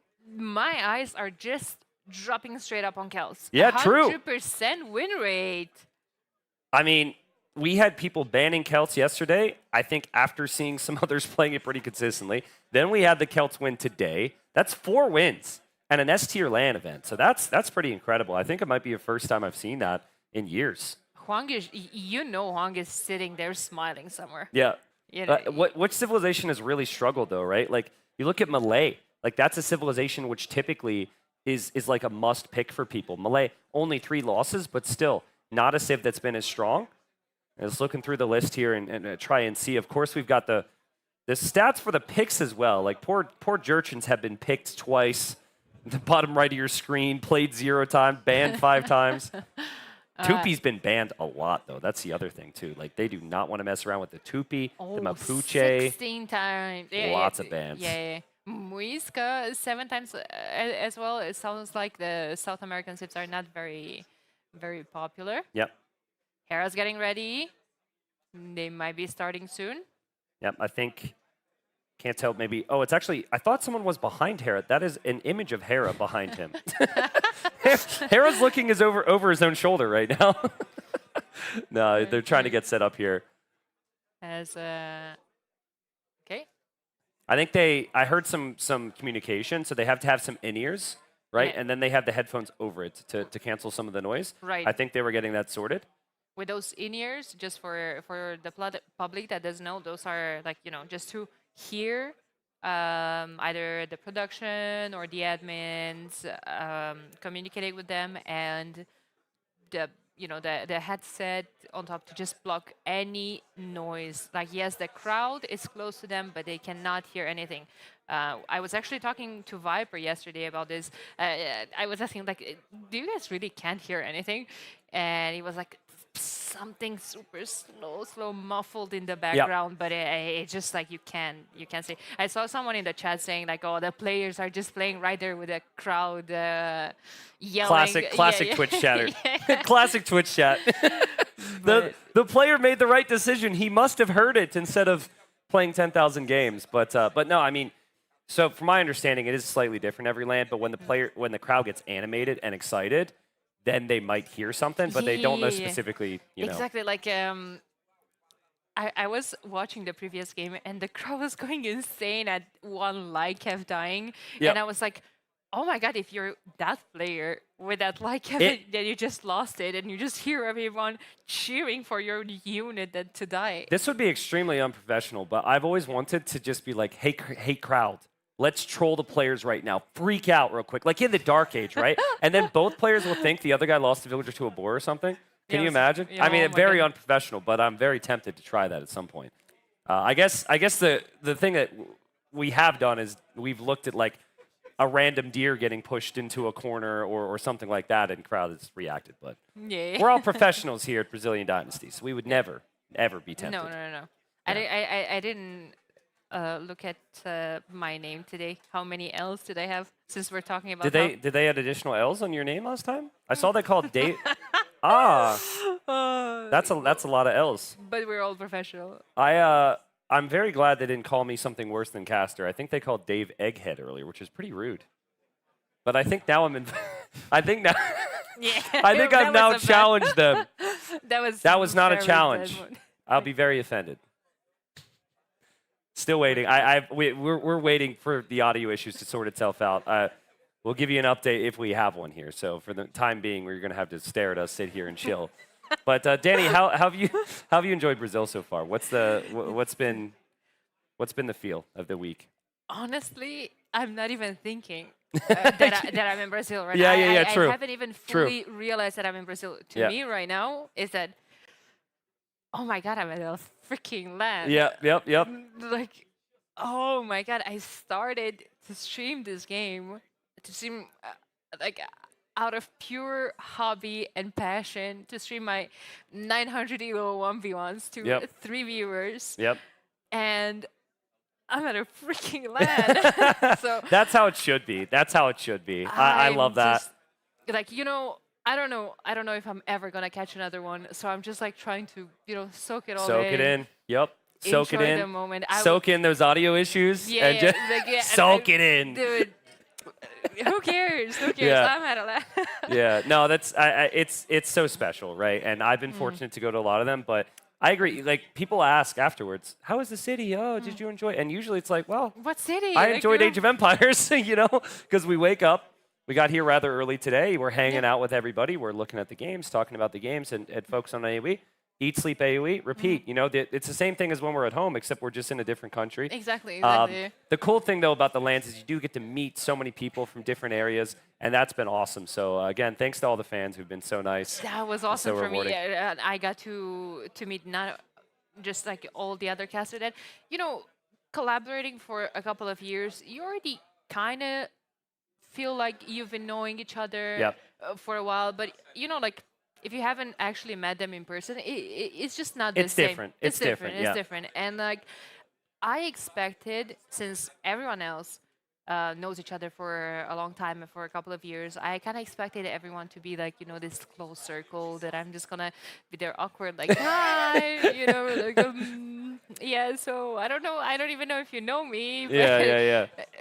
But everyone was so welcoming, and I remember I was in this room that we had organized watching the game, and you came out of the elevator, and I was thinking like, oh my god, it's T90, and I was like, how do I even go to him? And he says like, oh, Daniela, and I was like, oh my god, you know me? Of course I know you. Oh my lord, it was, I don't know, I've been having a lot of fun. Yeah. Like this was a truly unique experience for me, and oh my god, it feels amazing. We didn't even start the series yet. We're Yeah, going to be here in a second. yeah, exactly. Funny story. I think people might get a kick out of this. So last night we went to dinner to grab some food, and there was a pretty big table of people who are here, probably in the crowd right now, hanging out, like maybe 15, 20 friends, right? And it was me, Dave, Miguel, Nili, Doubt. We're looking for a spot to sit, and they pull up some seats, and we got 5 of us. We sit down, and there's one more seat. And this one guy didn't have any seat with his friends, and he comes up, he's like, he didn't know what to do. We're like, dude, sit down. And so he's sitting there, and his friends were like looking over at him, like, you know, like, oh, you're with the casters and whatnot. And yeah, I think it was the same deal. I think he was a little starstruck initially, and then we're like, dude, it's all good. We're just exactly.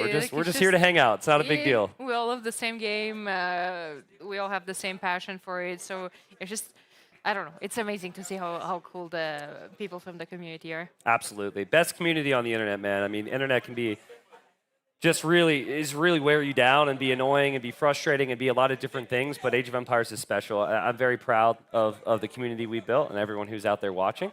And yeah, we're going to be getting into it soon. I heard from production, but I was too busy talking. Sorry, production. But I think the word we just heard is Game 1 should be starting very soon. We've got the civs showing on screen at least, so that should tell us something. It's Viking Celts. Viking Celts. Well, Celts are 4-0, so are they going to continue to be undefeated? I don't think Vikings are undefeated. So it's not a bad pick from Andy. You cannot question it. After Tato has been dominant with it, I think maybe Vinchester was as well, ACCM. Either way, we're going to know. And here we are, everybody. Let's hear the crowd. Let's hear. Welcome in, best of 5. Last best of 5 quarterfinal here. And there have been some surprises today. And we've got freaking Andy. Andy, the underdog, but maybe the underdog in every single set he's played this tournament. Was he the underdog against Mr. Yo, day 1? I would say so. ACCM, day 2?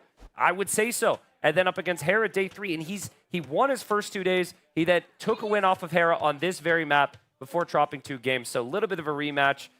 Hera, big favorite to win this tournament. Of course, had a big streak of wins in a row, which was recently snapped, but he'd love to start a new one here. And he's gone for the dominant water civ in the Vikings. Absolutely.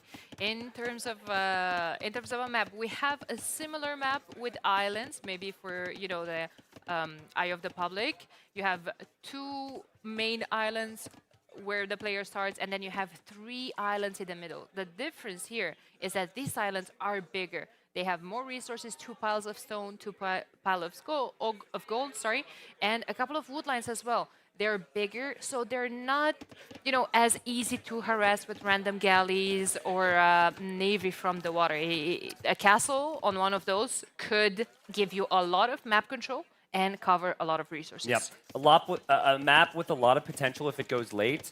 I will say, majority of the games just have not been about getting those islands because people are snowballing with so much navy, right? And Hera, I was curious where he would dock here. He docked the back in his set against Andy. He's going to do it again. And last time he went for some type of fast castle with the Italians. We'll see. But the downside of docking on the back, as our super pro analyst Hart described yesterday, is you don't have the access to those whales. And so Hart, who's actually Hera's teammate, he even told me afterwards, he's like, I really disagree with the back dock. I think the whales are really, really strong. So I'm surprised Hera's probably not factoring the whales into the equation right now. Yeah. Now, in the same time, I feel like you see that back dock, you just feel an FC. Yeah, like usually. Usually. I feel like, yeah, okay, you're giving up the whales for now, but you're thinking about taking control over them later. You're thinking about a fast castle, get your techs early, and then snowball on water. Because if you get to Castle Age before your opponent on water, you have the resources, to get all the techs you need, you can snowball quite hard. Yeah. He's going up 27 pop, 22 villagers. This might indicate a very tight build order. I think he might even sell his stone and go full water.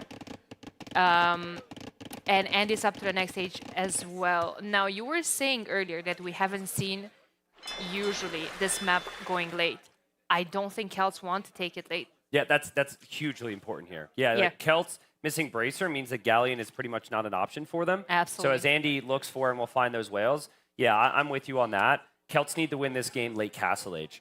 I think Hera's not going fast Castle. He's just going to drop the docks in the back here. And he will adapt that aspect of his build. Again, to take gold, though, if he wants to do it with the fishing ships, he'd need to find some whales. I don't think there's any whales back there, so likely going to have to send some villagers over to a mining camp. That whale might be a little too far away for Hera to see right now. Okay, so I could see that happening. You know, when 22 villagers, moving a couple of those to gold, just kind of waiting. What is Andy up to? He's going to go past feudal. Okay, he can adapt to stay there. I want to show you something here. Okay, this is why I'm so surprised. Hera 9 on food. You don't need 9 on food to produce vills. You need like 3. Look at the difference in amount on wood and amount on gold. Andy's got more on wood with the wood bonus sieve. He's got more on gold, and they're going to be spending gold. And he has enough food from the 3 fishing ships he has and just a couple fish to produce vills. So in theory, Andy can actually produce a lot more right now. But also, we do have to factor in Hera is Vikings, and he has the cheaper warship. So it might even out, but this is kind of what Hart was saying to me. He's like, if you go for the build with factoring in the whales, you've got like 6 to 7 more on wood, which is a whole extra dock of production in the long run. So it's really interesting. I wish Hart and I would have had the discussion on stream. We of course, discussed it a lot, but yeah, that was his explanation and his feeling why the way Andy's playing this is maybe the way to play the map. On top of the fact, like you said, Celts, more efficient lumberjacks as well. Yep. And you can see in resources collected at the moment, that is a combination, I believe, of whales and other things, as Hera's scout, which is very weak from bringing in the boars. And get spotted. Okay, it's gonna get away. Galley opening from Andy. Hera's going to open galleys of his own. Kind of expected, especially from Vikings, even though they do have now access to fire ships. Let's not forget. But with Vikings, you open a couple of galleys, you get your upgrades on them. Depends how much your opponent is investing or not. You can add in maybe even a couple of hulks, but you do want those upgrades from the blacksmith for the ranged navy, because I'm sure in Castle Age you want to continue on the long I know it's just 1 galley, but that is a massive start here from Andy. He gets a first pick off. Hera thought he could chase down that fire. He runs right into it. Again, maybe a bit of deja vu for Hera. Like, he just played this map against Andy yesterday, and he lost this map. I'm sure after the draft, he really didn't want this as game number 1, and Andy also sneaks in fishing lines behind this, and Andy's going to keep pumping forward here with Navy. This is a good start. By no means over, but a good start for the underdog. Good start, I think. However, Hera is producing from 3 docks. More galleys. Oh, never mind. He had more galleys. I guess Andy caught up. Yep, Andy's going to be going dock number 4 right now. Oh. But what you said earlier is true. I don't think stone is really that valuable because we've just seen so many ships. So Hera will likely consider selling his stone, and maybe even Andy, so they can get good Castle Age times here. Yeah, so with the naval rework, they actually get access to some university techs that are very important on water. 10% faster navy. If you get it first and you have more numbers, you basically snowball your opponent. If you get it first and you have low numbers, you can just run away and save your navy. Another thing we just saw, Andy actually took his boar now, which is a crazy timing. He dives in. Fires on the front is what you want here. Players could try and hit the galleys behind. That's what Andy's tried to do, but he actually missed a couple volleys there. There's some weak ones in there which Hera hasn't been able to kill off, though. So if Andy can fall back with them, he could be fine. And again, more production from Andy, more resources collected from Andy. Things are still trending towards Castle Age for both, but not a bad start for freaking Andy. And this is against Hera's #1 civ pick on the draft. Yeah, finally another dog going up for Hera as well. His dogs are cheaper with his civ. But yeah, continuous production in terms of fire ships for Hera, while Andy's continuing to mess on galleys, and I think that's going to be more important. There's a lot of weak ships in here, Daniela, both in the fires and also with the galleys. I feel like if Hera can continue to push forward, there's like 3 or 4 ships in there he might be able to snipe. This could turn around very quickly for Hera. Nice micro on the side with the galleys. He dodged the shot from Andy, but maybe just a little too close to the production buildings. He knows he'll force a reaction. This is around the time of the game where I expect market to come up from both players. We're getting very close to that. And there's the market from Andy. Yeah. Defender's advantage right there for Andy. Hera knows that he cannot get closer because the production is just going to pop out right into the battlefield. So he's just going to go back, maybe possibly soon consider adding the market his own. I do think we're going to see Andy selling his stone here. Yeah, there's just no reason to hold on to it. Yeah. You have so much on gold. You can just buy the stone back later. Hera goes too far, in my opinion. He goes way too far here. I'm surprised he's continuing to engage because Andy's got a good connect. He's got a good setup here. That's too much Navy from Andy. I don't think it's a good engagement from Hera. Maybe I'm wrong, though. The fires are tankier than maybe we were expecting. Hera's coming in from the other side. There are fishing ships there. That's critical because that's the gold eco right now. But yeah, I don't know. Maybe I was a little too crazy there with my coverage at that moment, but I like that fight for Andy. Yeah, me too. I think Hera was a tiny bit too late with the galleys. They were too late to the party. He didn't lose a single fishing ship. Beautiful save as well. Just a sniped one. Yeah, beautiful save as well with the galley, and there goes Andy on the way up. Hera hasn't clicked yet. No market yet from Hera. Will that come? We'll see. Freaking Andy. He doesn't have the ship advantage anymore, though. Hera's got 17 galleys, and he's going to have the fires coming in. And this is where Hera can force his advantage. The problem for Andy, he's got these 2 docks here. Hera is happy to cut this off because he knows that those are producing. So he's just like, okay, I'm going to camp these, and those docks are completely useless. And Andy's resources are at the limit, so he really can't like just go be building new docks at the moment. So good position here from Hera. Also having to move all of those fishing ships all the way to the back of your dock. It's a lot of sailing time for those. They're not working. Your food income is going to be low. You're going to need food for Botkin Arrow, for your upgrades.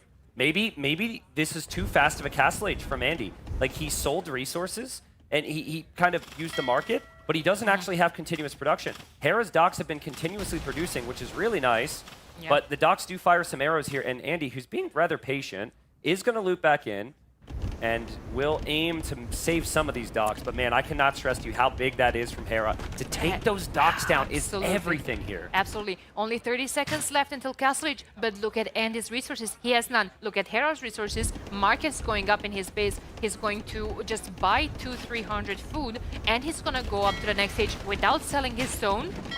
Yep, and he gets like 2 free ship kills and 2 docks taken out. This is really going to hurt Andy's production. This puts Andy under a lot of pressure to upgrade his ships and either kill this navy or take down Hera's docks. I would say you probably want to take down Hera's docks, but it's a risky trade because, I mean, which dock are you even going to research the upgrade in at this point? Hera might hunt that down. Yeah, exactly. That's crazy. If Hera actually takes this dock down before the upgrade, that's crazy. It's almost like he switched knowing that Andy would go for this dock. I think it'll be too late, Daniela, but this is really close. I'm not sure. Yeah, 70%. There's a lot of fire ships, a lot of damage. I think the galleys do like 6 damage against the dock as well. Fires even more. Oh, that was just in time. Honestly, if Hera, he kind of hesitated there. Yeah. If he didn't, I think it would have been a different situation. More docks coming up here from Andy. He does have his own fires pushing. Hera's got so many ships.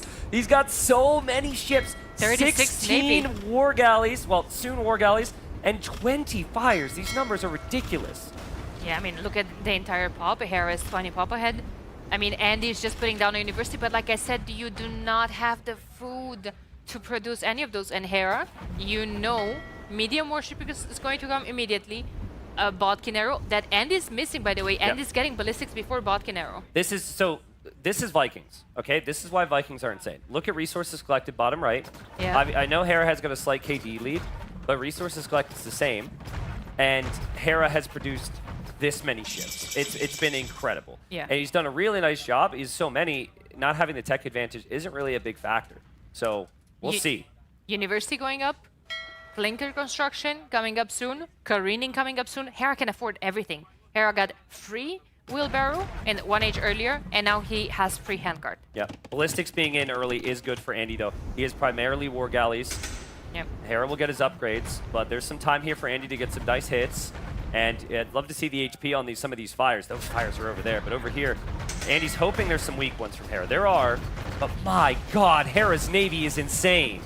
There we go, Clinker Construction. He can either snowball or run. He's getting the pathing here. He's going through the trees. Oh my god, that... I thought that's going to be way worse for Andy than it was. Yeah, he's also fighting over here, but I'm seeing a whole lot of boats. Hera is just putting his foot on the gas here. Clinker Construction will be in, which means he gets a speed boost, which helps every ship, but especially helps the fires close in here. Oh my god, I'm not sure. Andy's trying to keep up with the production. He's done a great job, but he is missing that speed upgrade. I think Hera might be able to sneak in careening at some point as well. He's still... There's no fire ship tank here, Daniela. There's no fire ship tank, and the fire ships are so fast now, they can just patrol in. They're all stacked up there as well. Demo's not really a valid option with the way the balance is, and I just think Hera, he's also got him cut off again. He'll cut off the docks, and Hera turns it around. Beautiful. Game number 1. What a fantastic game. Like what we thought that Hera is about to just stay on a back foot a tiny bit, it turned into, you know, absolute full production from him. Is that Vinchester?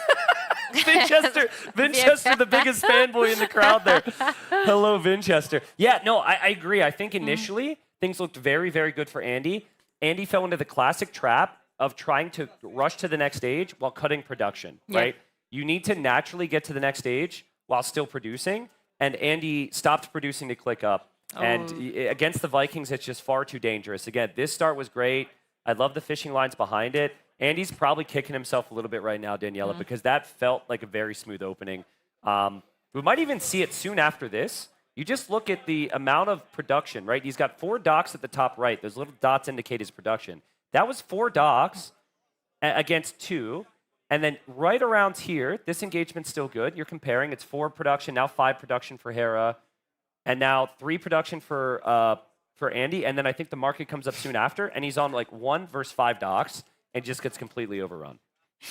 You know how I'm feeling? What are you laughing at right now? you know what I'm thinking right now? I feel just like in that meme, you know, when you have that teacher explaining to the student. Oh yeah, well they like can't see. I'm pointing at the screen. Yeah, I have a tendency to do that, and people don't know, but I'm very animated. I'm like moving my hands around. But yeah, I want to just reiterate, not only was it good for Hera to keep production, but it was so nice for him to take down the docks as well. Some people would chase the ships. It's like, I have more Navy, I want to go kill you. But it's just very, very well thought out there to take down the docks. And that's actually what Andy did to him in their series yesterday. So I'd say exactly what Hera's going to want, because I was concerned that if he dropped the first game, that we'd have the underdog potential for Andy. But now basically puts Andy in a situation. He does have his 2 home maps, but he's going to have something to likely break Hera on one of his home maps to win the series. And like we said, huge mental boost. He lost this map yesterday to Andy. Yep. Now he learned from it. He probably watched that game back. Was able to secure it. And yeah, to go back to what you were saying earlier, absolutely, you kill the production. Yep. Your opponent is just going to have to invest into more docks rather than ships. Yep. So it's I'm wondering, where do Koreans go on this draft, right? Because I thought Koreans could have been a solid water option with their ship discount and their turtle ships. So now you don't play Koreans there, but it's your first pick. Makes me think that Koreans could be a Coast Arena. Like, we haven't seen Koreans played much at all this week. So there's not a big precedence, but clearly Andy really, really likes that SIP. Maybe Tapui, because we've seen, I think Hera himself played Koreans and played like double range skirmishers there at one point. But we'll see, I guess. Andy just has so many infantry SIPs, right? I was even about to say, what if he's gonna play them in the Switch? But I feel like it has to be Dravidians, or it has to be Dravidians on Land Switch. Maybe, yeah. It would make sense. We have fish there. We also have the need for man-at-arms. Can't be Celts now, obviously. Cheaper siege. Yeah, I mean, it depends what style of play Andy wants to take here, right? Like, sometimes your best chance of getting a 3-0 against the favorite is also your best chance of getting 0-3'd, you know? Yeah. And by that, I mean you have to take some extreme risks in almost every game. So, like, Saracens on there is a danger pick from Hera's perspective, because, like, Andy could use the market and buy and sell and do some craziness. So We'll see. We have the Civs. Next map is going to be the Insurgent Maranhão, and it's Bengalis. Interesting. That's very interesting. I was sure Bengalis is going to be on Arena Costeira. Hold up. We have Dark Age. Hera is researching Loom, and he's bringing villagers forward. Everybody builds a lumber camp up here. This seems like Hera's going to try and go for a Vil fight, which I have not seen yet. This would actually be really smart. You know everyone's going to place the lumber camp here. Here he is, and let's see how Andy reacts to this. They switch PCs. This is not Hera. Andy does this.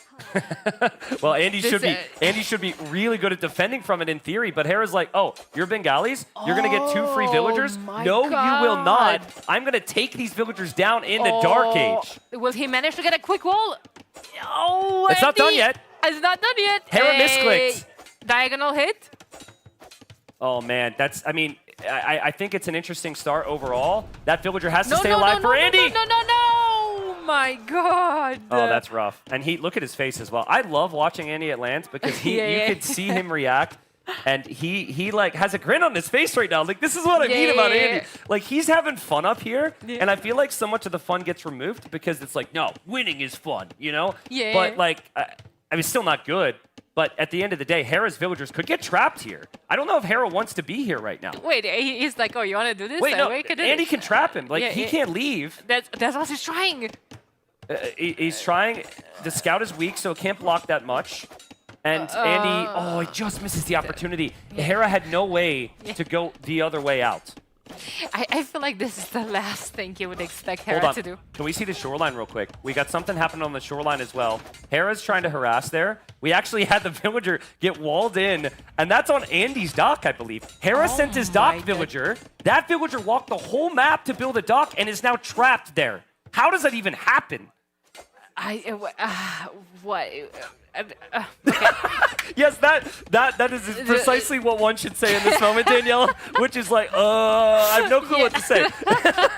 And now Hera says, hello, I'm going to wall you in as well. Oh my God, another Vil going down would be absolutely insane. Yeah, this is crazy. Oh, I mean, it is going... I gotta point out, Hera's got that 3-0 eco KD right now, but Hera can't fish. So for the time being, he's not going to have any fishing ships. This should be relatively even. We'll see what Hera ends up backing it up with. I think there's another villager coming in the south now to dock, and this is a replay of that moment. So Hera's just looking for the shoreline, and he notices this. How does he notice this when he's fighting in his wood line? Great question. Great question. Oh, my God. Wait. He kills him. He loses one and he kills 2. And the other villager comes in and Hera tries to trap that villager or free the other villager, and Andy's still denying the docker. Wait. We have a pause. 21 pop to 21 pop. Yeah, we're going to have a sorry go here. I mean, this is a lot to take in. Yeah. I think Hera did dock, though, in the south. 3 fishing ships ahead dock for is Andy. There. Yeah. Here's just some of the replay from the player point of view here. I kind of like the energy we're seeing. This is Andy's point of view in the blue, if anyone's confused. But unfortunately, as he's trying to save the other Vil, Hera attacks that one palisade, and the palisade goes down right before he was prepared.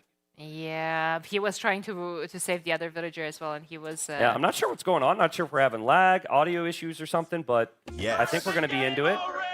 Game was lagging, and there we go. That answers our question. So anyways, after the chaotic start, it actually is relatively even. And now we need to see how they're going to end up playing. Typically, we'd see lots of Man-at-Arms from Man-at-Arms civs. This is a full HP scout, Tristan. Yeah. If Hera saves his villager, it'd be extremely impressive. And Andy is always going to block this. Yeah. But Hera's making him work for it, dude. Hera is really making him work for it. Look, there's a lot of clicking here. Look, Hera is clicking that so hard. Look at Andy's face.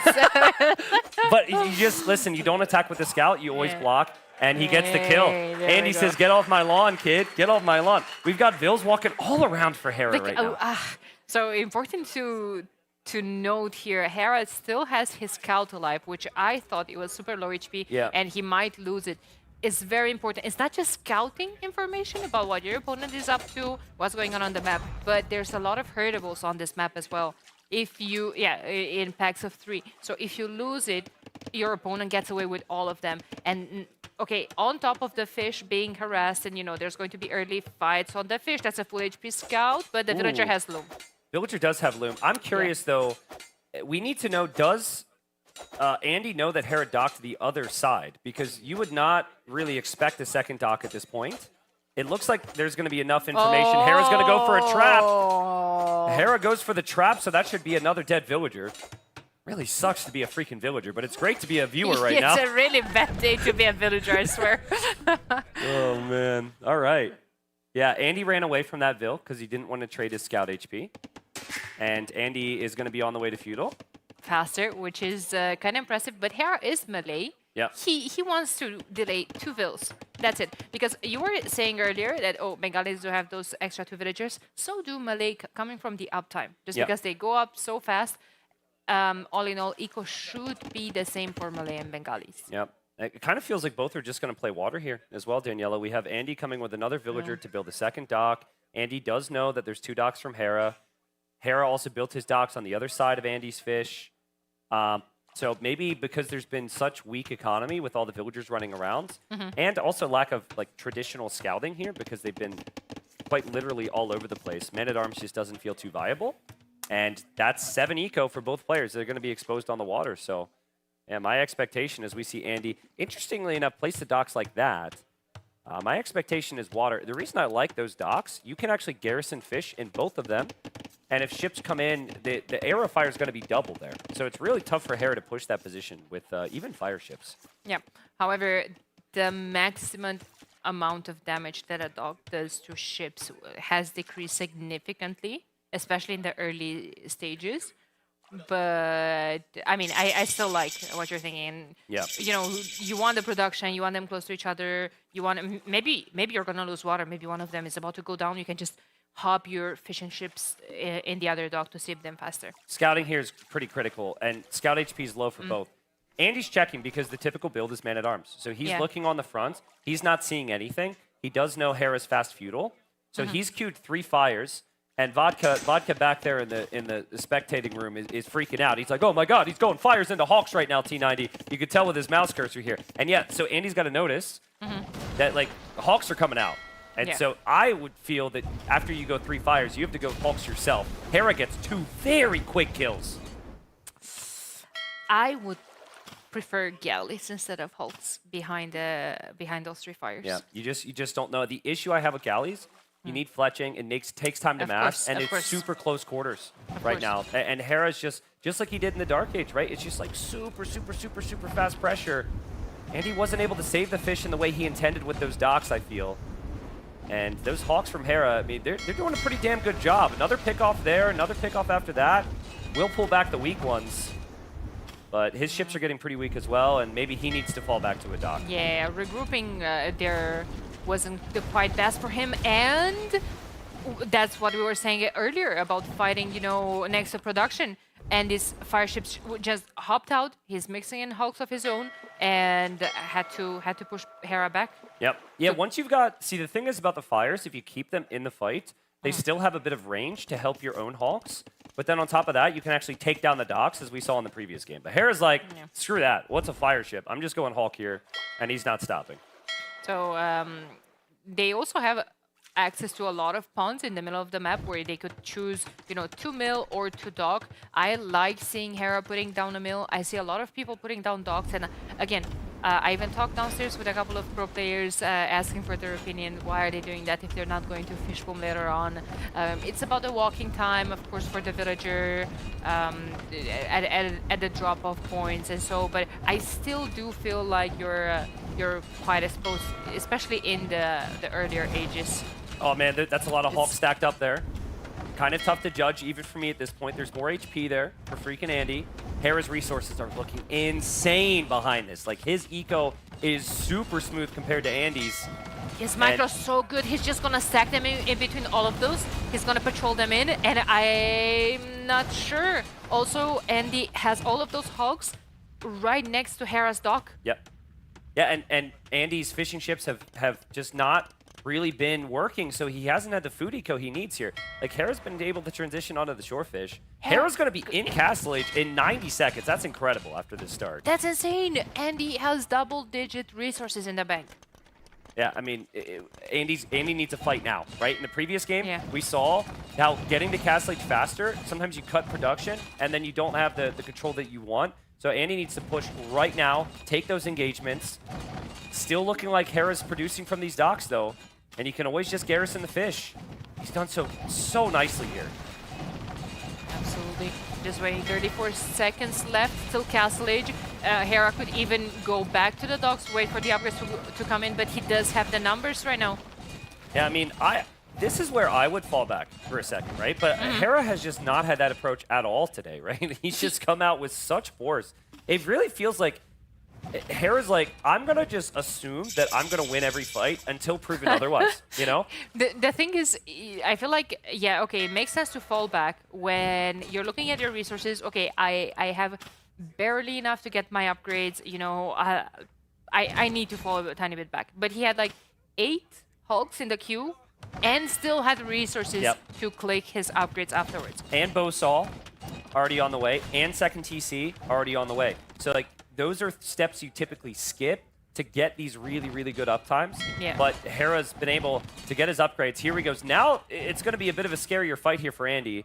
But Andy knows as well. He's like, I'm not even up yet. Like, this is horrible. Like, Hera can do so much. So he wants to fight, but now you see the bigger ships, and you're just like, can I even engage here? Yeah, and it did throw down a panic market immediately when he saw Hera's in Castle Age, and now he sold his stone. He's trying to get the resources, but only 9 on food. A lot of those fishing ships didn't work. They were either garrisoned or, you know, being idle, and now we have a big fight. Andy just relaying on his numbers. I don't think this is going to go his way. I don't think so either. No, I just don't think so. I think the fire's in there as well. We'll take these docks down pretty quickly if he loses the fight. Very hard to get a gauge because we've got all these ships stacked up, but these Hawks are going to out-Hawk on Hera's side. He's got the bigger hooks, the bigger sails, and he's got the bigger energy so far in the series. Yeah, he's just going to trap Andy in there next to the dock. Yeah, just like you said, and then like the dogs are going to... You kind of would have to micro the dogs to attack the Hulk instead of the Fires. Fires have more pierce armor.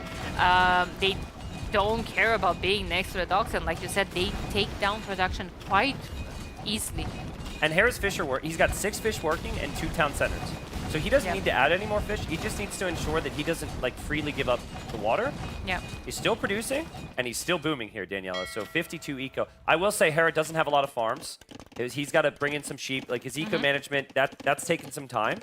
But like, seriously, just the energy from Hera is very different than I'd seen in honestly any of the group stage sets. Like this is intensity.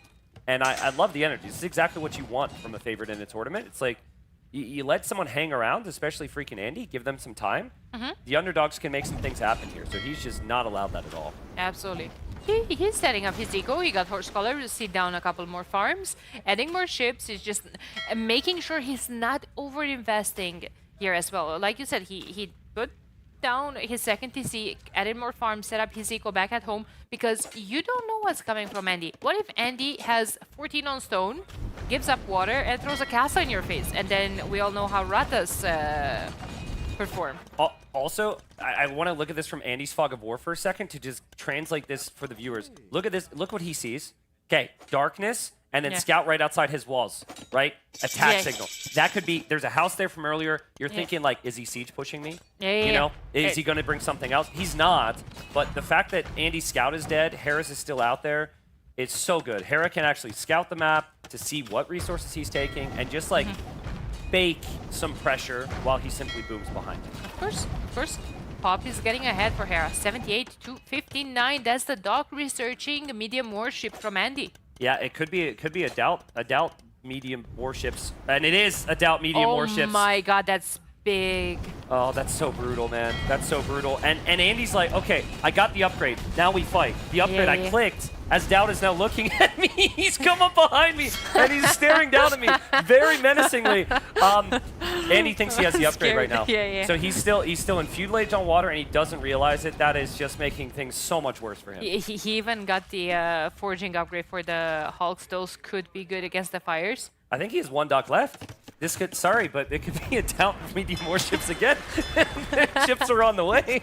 I gotta stop saying this. I'm getting a little scared.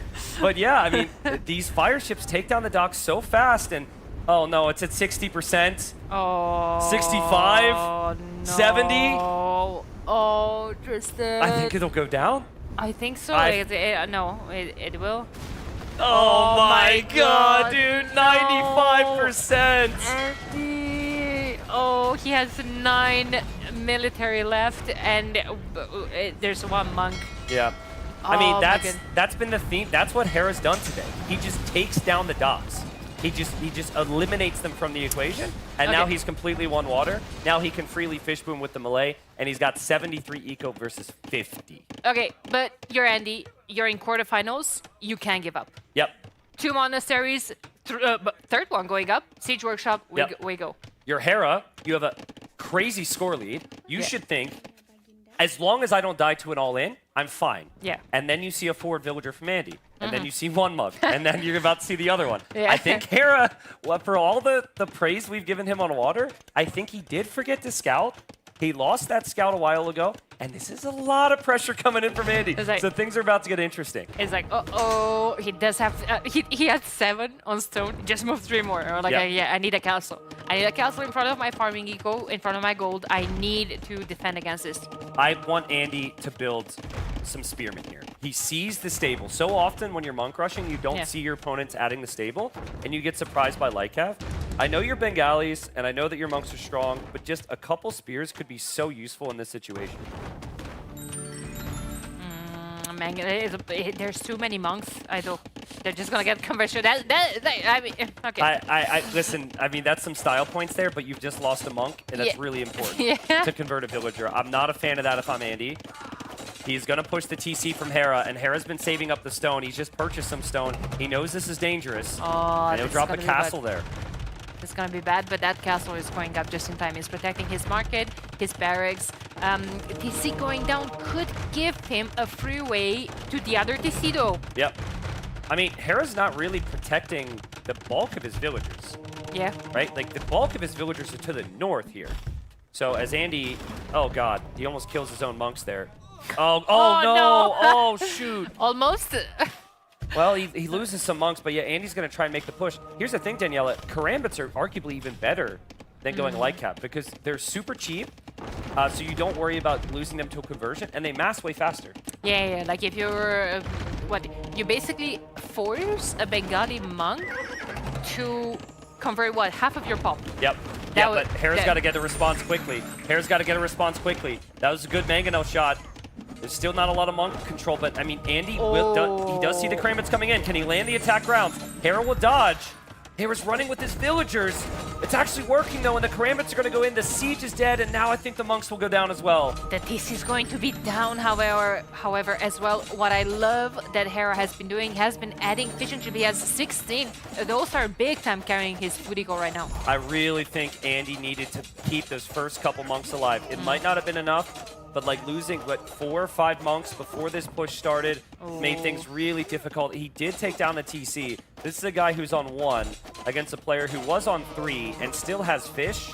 And if you can just use your villagers to fight back there, I'm sure the Karambits are going to do fine as well if you're Hera. You can just buy the zone at this point and put the TCs exactly in the same position. Yep. Because right now you killed his entire push. Yep. I think Andy understands how bad this is at the moment, but this has all happened so fast. It feels like he just needs a little bit of time to breathe. Like sometimes the series just snowballs on you so quickly, especially against the best players, and you're like, dude, I haven't even got to play Age of Empires yet, you know? And then it's going into game 3. So I like him playing on here. He's going to have some work cut out for him, but he's going to attempt to shift into a boom, probably convincing himself that he'll be on 3 TCs and Hera will be on 1. Doesn't know, of course, that Hera is going to be able to build some. The That's build's still there. Okay, there we go. It made a tower. Oh my god. Murder holes! Get murder holes fast! Like I said, I don't mind. It's the quarterfinals. We're not speed running this. Just take your time, breathe. Second and 30C. went up. Needs more farms, of course. Hera's not gonna let him breathe because you know he poked the devil a tiny bit like with that push. It was like, yeah, okay, I have Karambits now. He's gonna start raided pretty soon. I wonder if Hera intentionally picked Malay here, foreseeing the need for Karambits against monks, right? Because like Bengalis going monks is always going to be the play, and he ended up getting to Karambits. It took a big build-up to get there, but it seems like the perfect fit civilization-wise right now. Of course. And there we go. They're going to go raid. I don't think monks are going to be able to catch up with them. Even a lot of people on stone. Can Andy do anything about this right now? We are looking at 50 pop lead from Andy. Sorry, from Hera. Yeah, and here come the Bills. I mean, the Karambits are out of position. They're not home to defend. That's another army's job. And there's the castle. Forward. Scorpions are there to help. I am not going to mention the name of a player who fails castles in this moment, all right? I will not do so. The Karambits are going to dive with the attack upgrades. There's the villagers. And, I mean, Karambits also don't do that much damage against the Bengali monks. So maybe Andy's doing okay here. I think Hera's coming back in a panic with the rest of his Karambits. There's no towers. Just going to deny it, Tristan. I'm a big believer in towers. You're right. There's not enough. It's not even the tower, though. It's the Karambits from both sides, and the monks can't convert anymore. No. It's a tower. Oh, and it is a doubt castle here in Brazil, as much as he doesn't want to hear it, and that is just so well played from Hera. And it was also the best play from Andy to come back in the game. Just try and drop a castle somewhere. Yeah. It was. He's going to have to come back now. Look at Andy. Look at Andy. He's like, I can't believe he's, this is so uncomfortable. This is so bad. I love the attitude, though. He's still smiling. Like, he's not, like, you know, doesn't have that super try-hard face. Yeah. Like, he's like, couldn't do it. Things have just not gone according to plan for Andy. Hera's been able to play very, very strong here today. I really think that what you've got to avoid here is exactly what I'm going to say. But like, you got to push these games out of your head somehow and take it one game at a time. You can't think like the casters and say, you needed game one, you had game one, but maybe you undercut production. You needed game two. You can't do that. You've got to win 3 straight here. It's going to be difficult. Hera 1 win away from another semifinal. Look at it, freaking Andy's army high, though. But where? 16. Oh, yeah. Army high. Where? And that was like it's Navy. Coming from different after that corner. It was like, it was Navy. But I want to talk about this, Danielle. Like, this was not what we were expecting from the Dark Age. No one fight. expected this from Hera ever, I feel like. Yeah, I mean, I like it because if you feel you're the faster player and you are the more aggressive player, you want to be aggressive as early as possible. So everyone thinks you got to go feudal age to be aggressive, but Hera's like, no, just use some vills. And you know the lumber camp's always there, so you just can walk on forward. And I think it ended up being somewhat even, but Hera, of course, benefited just because he was the one to strike first. The most ironic thing is that Andy is one of the top 5 players of Black Forest, probably. With vill fighting. Amigos are probably hearing this somewhere, like, really mad. Not even close to top 5. But anyway, he's in our top 5. Yeah, he's in our top 5. And he loves this kind of stuff. Like, Andy would absolutely be the one, like, you know, to just grab 5 villagers. Okay, I want to vill fight my life out of the first 5 minutes of the game. Yep, and that was a good highlight there from Hera getting a trap. But again, I think the KD was somewhat even. But then when the Malay can reach feudal age so fast, and you could produce with the Navy here, it's very, very strong. I think Andy he didn't make many big mistakes that game. I think he played well, but opening fires was the mistake. I think they were producing at the same time out of the same amount of docks, and Hawks beat fires, and we saw that very clearly. Then he shifted into his own Hawks, but by then he had already given Hera initiative, and you give Hera initiative, then he's going to run with it economically. Here, of course, this is just unlucky. This is the second dock that went down. But this is all a result of some of the early stuff. And it was a good fight back here from Andy, but Hera going to stone, dropping the castle, getting Karambits out, was just perfect here. Yeah, I mean, this push seems really promising. I think you're right. Like, losing those couple of monks in the beginning, it could have went so much more different as well. And it, you know, I don't want to be that guy right now, but I've seen Andy monk rush so much, and he's always so cautious with his monks. Like, he understands you cannot lose low numbers of monks there, and then he was just ever so slightly careless. So I wonder, is Andy playing at that 100%, or has Hera just forced him out of his comfort zone? At the end of the day, that's got to be what it is. But yeah, here's the denied castle. Yeah, and Hera's playing absolutely fantastic. I think Andy most likely has to be nervous as well. He's been performing so well. There's a lot of pressure on him, from himself, from everyone. They're playing in front of an amazing crowd that I cannot really hear right now, so I don't know if they're still here listening. The crowd? The crowd? I think they're here. Yeah, okay. they're here. If I know this crowd, they're super interested on the Civ draft right now, and they're staring. They're like, "Oh man, look at the Civ ban priority from Hera. That's still really good." But maybe Hera has a weak civilization on Tepui. You know, that's probably what they're all thinking right now. That's not true, by the way. There's a very good civilization on Tepui, but maybe another map he'll have a Civ he'll struggle with here. Daniela, what do you do if you're Andy? You got one home map, but you need 3 wins. If your home map is the easiest win, in theory, you could save it for the potential game 5, or you could go for some momentum, try and just get a win under your belt, make the crowd cheer, give us another game. Like, what do you think is going to be freaking Andy's approach? There's no correct answer here, of course. Only thing I'm thinking right now is that I was convinced Bengalis is going to be for Arena Costera. Yep. So what are you going to use there? Saracens? I could see Saracens, but I'm still looking at Koreans. Because Tepui, I think maybe he goes Mongols. Maybe he goes like Romans. I'm not seeing Koreans played on any of these other maps. So maybe Koreans. And yes, our mouse has died, Daniela. So whatever you're going to do is... Whatever. I don't remember if Koreans have atonement. You were going to check if Koreans have atonement. Yeah, because... I think they do, but I don't think you want to pick Koreans for monks. Yeah, but you have to fight the monks. Somehow. True. You are going to have to, because that's what's happening in the middle. There's unique units and monks. Yeah. And... Maybe, I think they do, but I don't. We don't have the ability to fact check that, so we'll see. We don't have a charger for our mouse. Is it? Yeah, apparently not. We'll get that charged before the big day tomorrow. Is it a good or a bad time to mention that I gave Andy some strategies? For Arena as well, or just for 2B? To be clear, I didn't give him any of the strats for the first 2 games he lost. But no, I didn't give him anything. But we talked through some things, and I talked through some things with some other players as well. So it's one of those things I probably won't mention until I think we're going to see it. But the potential's there. But like, I used to always say in my cast that like you got to save the heart. You want the best case scenario for game 5. And so Andy should just go to Tepui, go to Hera's home maps, and just rip the Band-Aid off. It is going to be Tepui.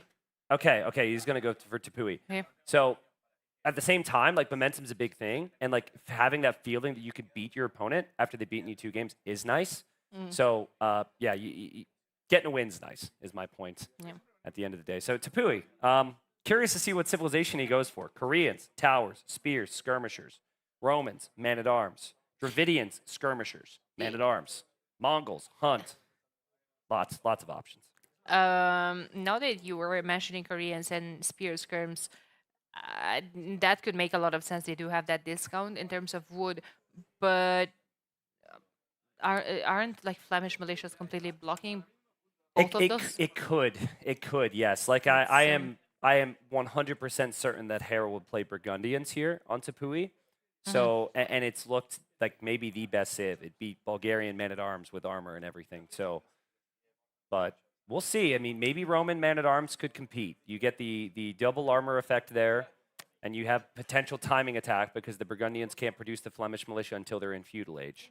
Could go Dravidians as well. Imagine man-at-arms skirms, man-at-arm technologies on their barracks, skirms 25% faster attack. Interesting Civs. Hera's got Incas here. I've had a feeling this week, and I've told players, and everyone said it's bad, that going early barracks is really, really strong. Okay. Like insta-drushing, like non-stop militia. You would have to go champions in this case, but I think like lots of pressure with champions in the Dark Age is insanely strong. But I think with Inca it's possible. You stay, you build one house, you build a barracks, you stay on stragglers, and then you build a settlement. It gives you 10 extra pop as well. Yeah, it's really good. So maybe that's going to be the play. Let's see if we have an instant barracks at all Let's from Hera, or if he goes for the go. settlement. Here we are. We've got freaking Andy going for the Romans here. And Hera's gone for the Incas. I want to direct your attention to the population space for Hera. That's where the Incas shine, super flexible. And when they build a settlement, they get even more. So basically, in terms of wood spend, Hera doesn't have to spend wood on barely anything compared to the opponent here. But Tepui, the golds are forward, the stones are forward, everything is super, super forward, and typically we see all-ins in the feudal age. Yeah, you just have to. There's nothing protected in the back.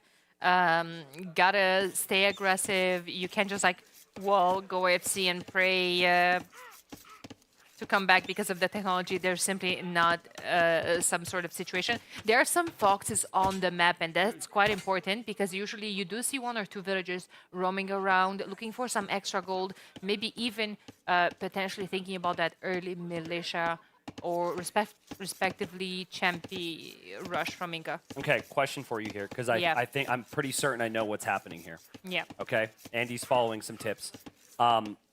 If your opponent is in Castle Age, making Scorpions, what is the best unit that you have in Feudal Age to counter that in the game? The Scorpions? I would say Scouts, right? 65 HP Scouts, a Civ with Bloodlines, spamming Scouts against Scorpions. Against Roman ones? Incas do not get Scouts. They get Archers, they get Skirms, they get Spears, they get the Champies.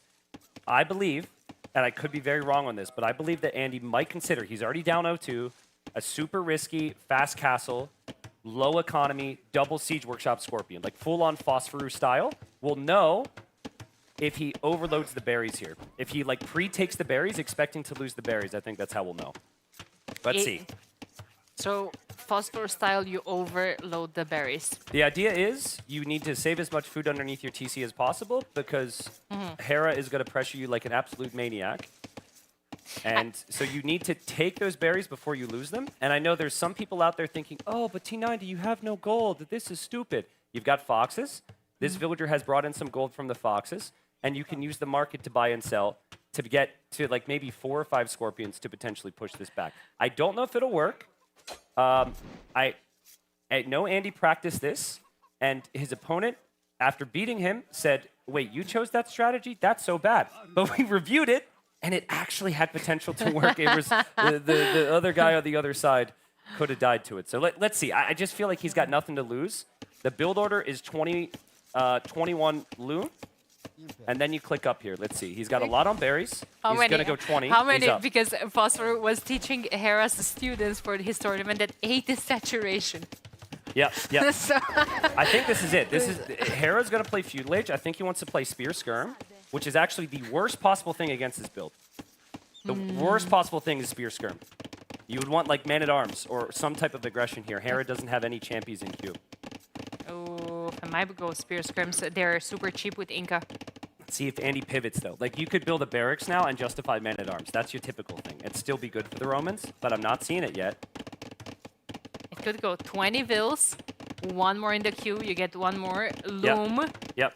Loom needs to be queued because you don't want your vills to die. Exactly. 4 on wood. I'm not sure. You sell your stone, you buy some food. Is he going to be enough? He has 3 capybaras, still has berries, pushing in some more deer. It could be possible. Yep. He'll have the res to click up. My concern is that he's going to lose access to the gold. Like he needs some buildings or something in front of that gold. That's a very valid concern. Listen, I'm not saying this strategy is necessarily perfect, but if you get to 4 scorpions and your opponent can't make a scout, how do you kill 4 scorpions? Roman scorpions are dirt cheap. And he hasn't even mined gold yet, so he could still do this pretty easily. The resources are looking pretty good for Andy. His scout's going to kill off the Champy. Hera's going to mix in an archer or 2. It's now about damage control for Andy. You have to expect to leave the berries. This is why we pre-take the berries big time. I don't like that. I don't like Market Blacksmith there. Market Blacksmith, I think, should have been in front of the gold because you know that Hera is reading this correctly and he's coming with a tower to deny the gold. Yeah, let's see how Andy does this. Hera wants every engagement. In my opinion, Andy might want to consider backing up. This is definitely fast castle from Andy.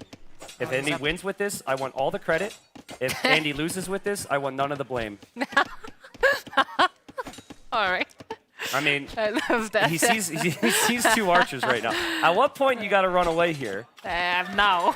Yeah, so you don't need food income now. This is where the lack of experience with this. I've watched a million Phosphor Fast Castles, right? And I've trained with them and stuff. Like, you need everything on wood, and even if you get towered on your wood line, you just take your straggler trees. You need double Siege Workshop right away, and he's actually taken a lot of damage engaging into this.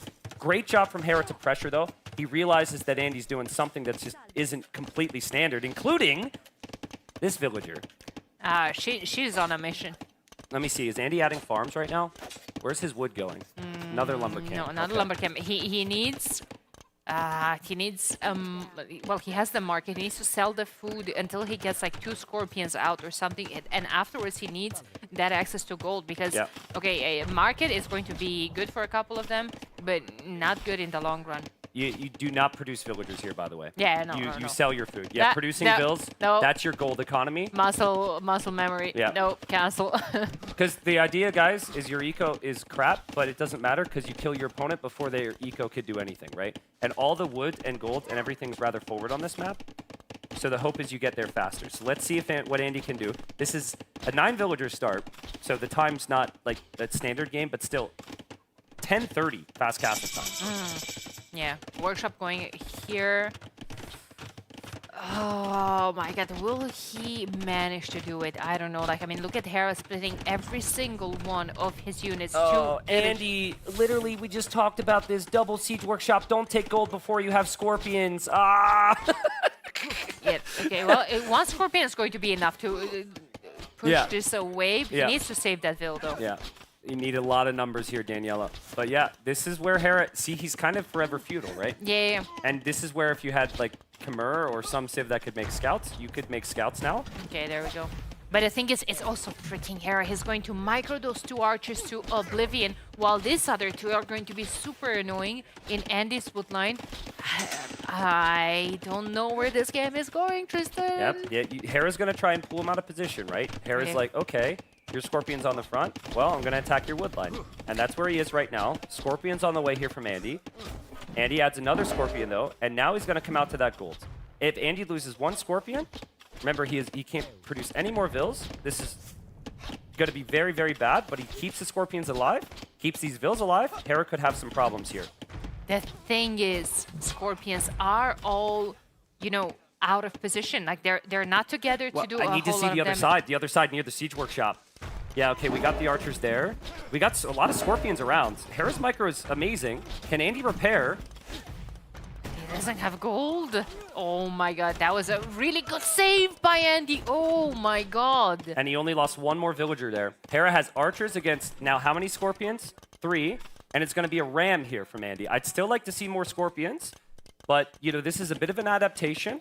He feels like he has to kill Hera quickly and take down his buildings, which is correct. This is pure cinema. And it is 25 pop. Yeah, and it's 41 for Hera, and Hera has 5 on food. Hera is feudal age forever, and he cannot make scouts.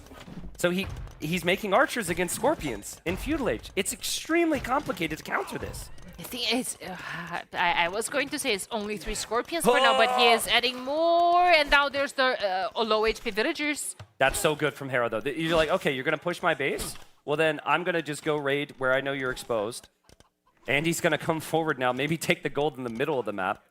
But where's Andy's scorpions? He needs to keep his scorpions together here. Exactly. He doesn't know what Hera is up to. Hera might have 3 random champions to jump on a scorpion that's alone. Yeah, he doesn't have any champions yet, but I think he might consider it.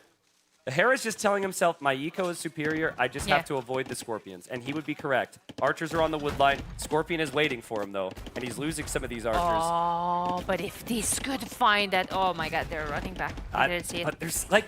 Can we get a slight zoom out and see Andy's Fog of War? Because this map is really small. He can see everything. Yeah. Right? As long as there's a scorpion in every spot, Hera can't go anywhere. This is insanely tough to stop. Even though Hera's got the Vils, his archer range is going down. He's stuck on archers, and the scorpion mass is only growing here, Daniela. And you're responsible for this. No, Phosphor is, but I was told by multiple players that this is bad. And freaking Andy's the only one who believed. And he needs some self-belief right now, down 2 games against Hera, so I'm loving the energy. Hera's soon not going to have an archer range. Archer range is going to go down. Who knows about the Vills and the TCs? This is crazy. Hera back on the wood line, though. Hera back on the wood line. Hera dropping a tower there as well. And he moved the Scorpion. The Scorpion that was there to protect, he moved. He's losing Vills. He's looking here. He's looking here. The whole wood line for Andy is going down. But now Hera's villagers are going down here. Oh my god, Andy's 19 villagers. Hera has 20 more villagers, but he's going to lose a couple of them in the process. The issue is if Andy loses all of this, he does not have anything to replace with. But if you don't lose Scorpions and you don't lose that Ram... That's a big... That's a coming. All right? The woodline and the gold is not far away.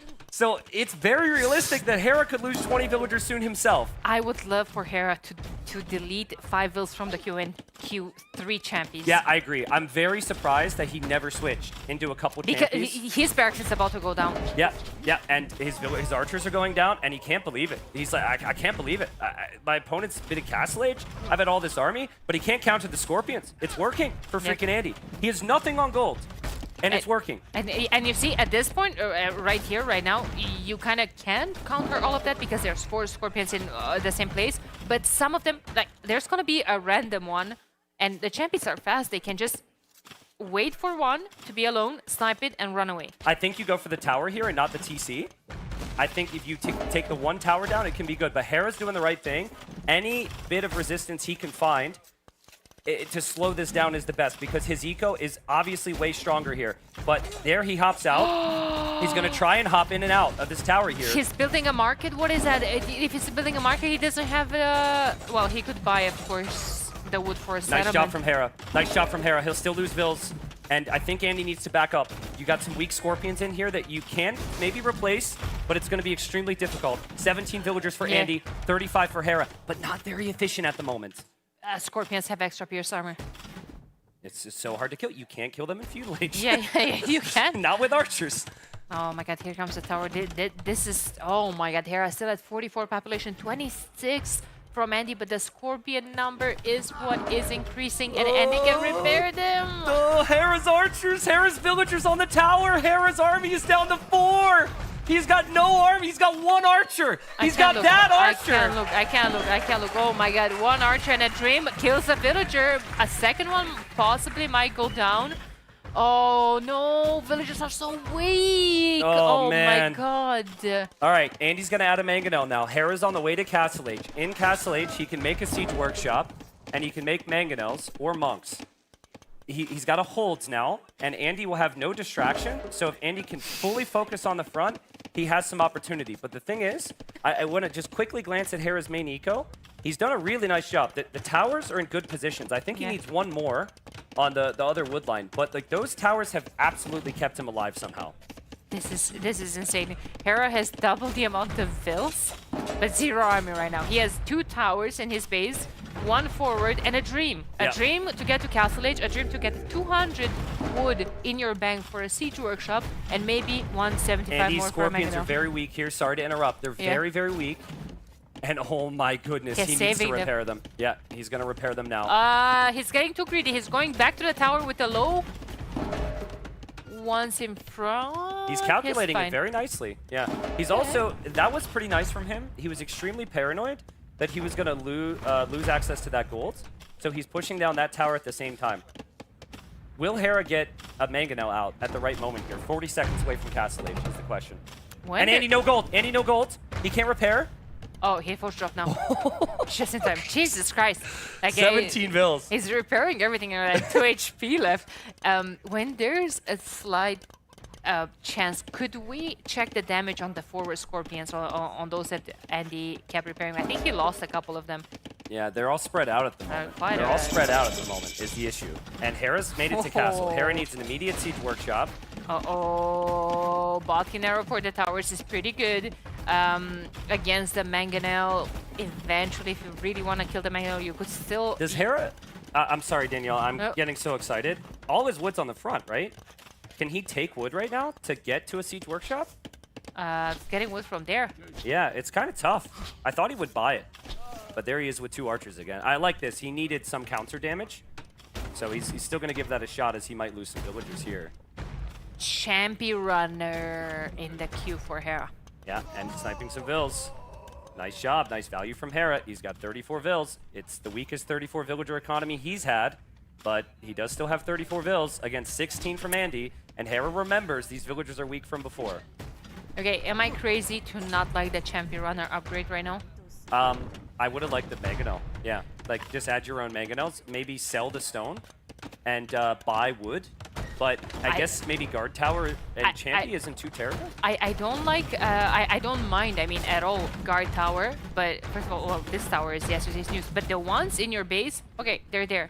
The thing is, champion runner, when you have 7 on stone and 400 stone in the bank, that tells me he's thinking Kamayuks. So what's the point of it? I think this is just everyone has a plan until they get smashed in the face. Yeah. Oh, and now course, Hera's like, I want to do everything. I want guard tower. I want castle. I want champy. And none of it is clicking. He really needs a cohesive choice. But the issue has been no wood. But at the same time, Andy hasn't actually focused on the wood. Hera has been getting a little bit, and Hera's 2 archers are still running around. 15 villagers for Andy. 12 military, hey-oh. I mean, the timing on guard tower tech is huge here because that is Hera's defense of his eco. It gives him time to get to a castle or whatever his next option is. Guard tower's on the way. Will that tower actually be complete to defend his town center? I don't think tower stays alive. Guard tower was just in, but another one is going up next to the TC. He's gonna have some villas to hop into the TC.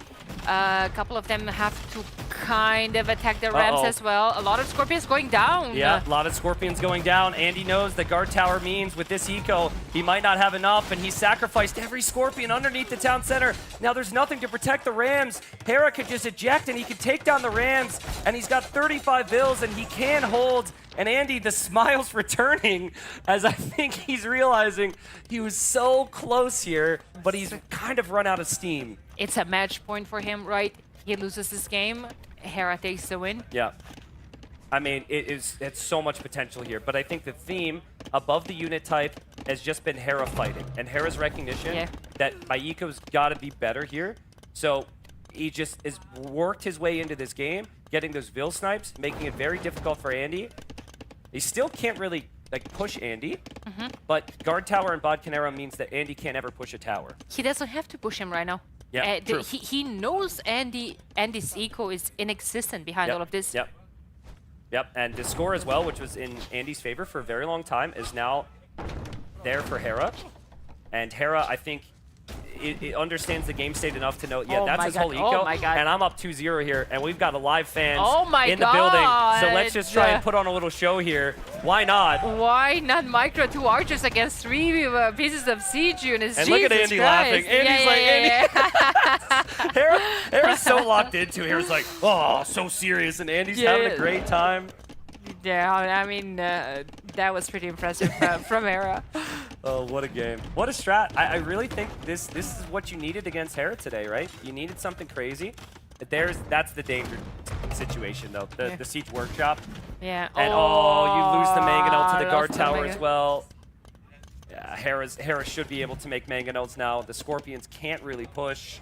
There's a champion runners in the queue. Might coming in handy. He needs the armor on them, but it's fine. Archer's back. Little micro there. Weak villagers. Hera wants the style. Hera wants another Vil. Andy won't give it to him. Andy refuses to give it to him. Hera's still going for it. I'm not rushing anywhere. I can do this all day. That is one of the safest areas of eco that Andy's had this whole game. Yeah, think about it. Not the wood eco though. That's 0. I think him losing that whole wood line was the difference in this game. Yeah. I think if he kept one Scorpion on that wood line, Andy would have had enough resources to push a bit faster, and a bit faster was possibly enough. Hera's still going for it. The fans are appreciating it, and Andy says no. Enough. Look at him laugh, dude. Gotta take those small wins in life. Just gotta. Maybe another Mangonel popping in. Hera cannot afford it right now. I don't even know where he's taking gold from. Yeah, I mean, the champies as well, right? Like, he's just going to wait, take his time. Hera's going to make one more archer so we can have a little micro scenario again. And then champions will eventually come in. I still think Mangonel would have been super, super good here, but he has really struggled for wood, as you can see here. It's going for champion warrior, dude. Yeah. I mean, Hera's got the eco, like we said. Yeah. He knows it, and he doesn't have to force the issue. And unfortunately, for Andy, Hera's created a scenario where Hera cannot be pushed. Hera cannot take more damage. And here comes the Archer. Andy just bought 100 stone, but he was missing 2 stone, so he just had to buy another 100. For what exactly? Yeah, for a tower somewhere, I guess. Okay. Well, here's the Champions, and the Champions can get in close to the Scorpions, and the Scorpion count isn't what it used to be. And down will go the Scorpion, and Andy taps out. Hera is victorious. What a beautiful set from Hera. Yeah, there we go. There's a relief. Just dominance. I mean, Hera had 3 maps, which are very solid. Strategy's incredibly strong. There's a smile from Hera after he gets the job done. Absolutely, and let's appreciate a bit Andy's performance as well. Like, what a beautiful attitude. He was just getting up, smiling, went to greet Hera, probably wished him a great set, and well, just a beautiful performance throughout the tournament so far. And on the other hand, Hera, like you said, kind of started tiny bit shaky, especially in the set that he lost. But now I think we're starting to see his true form.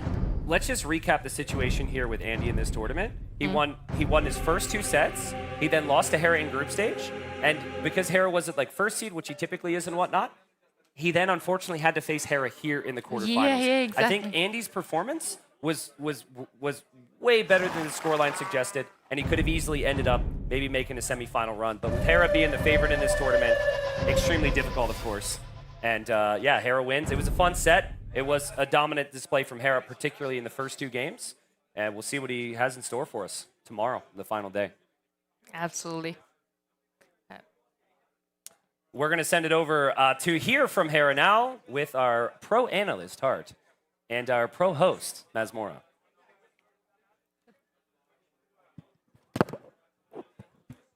Sweeps freaking Andy, 3-0 Hera. Every time you don't win a group stage game, as it was the case against Sebastian, questions start swirling in regarding your shape, regarding your form.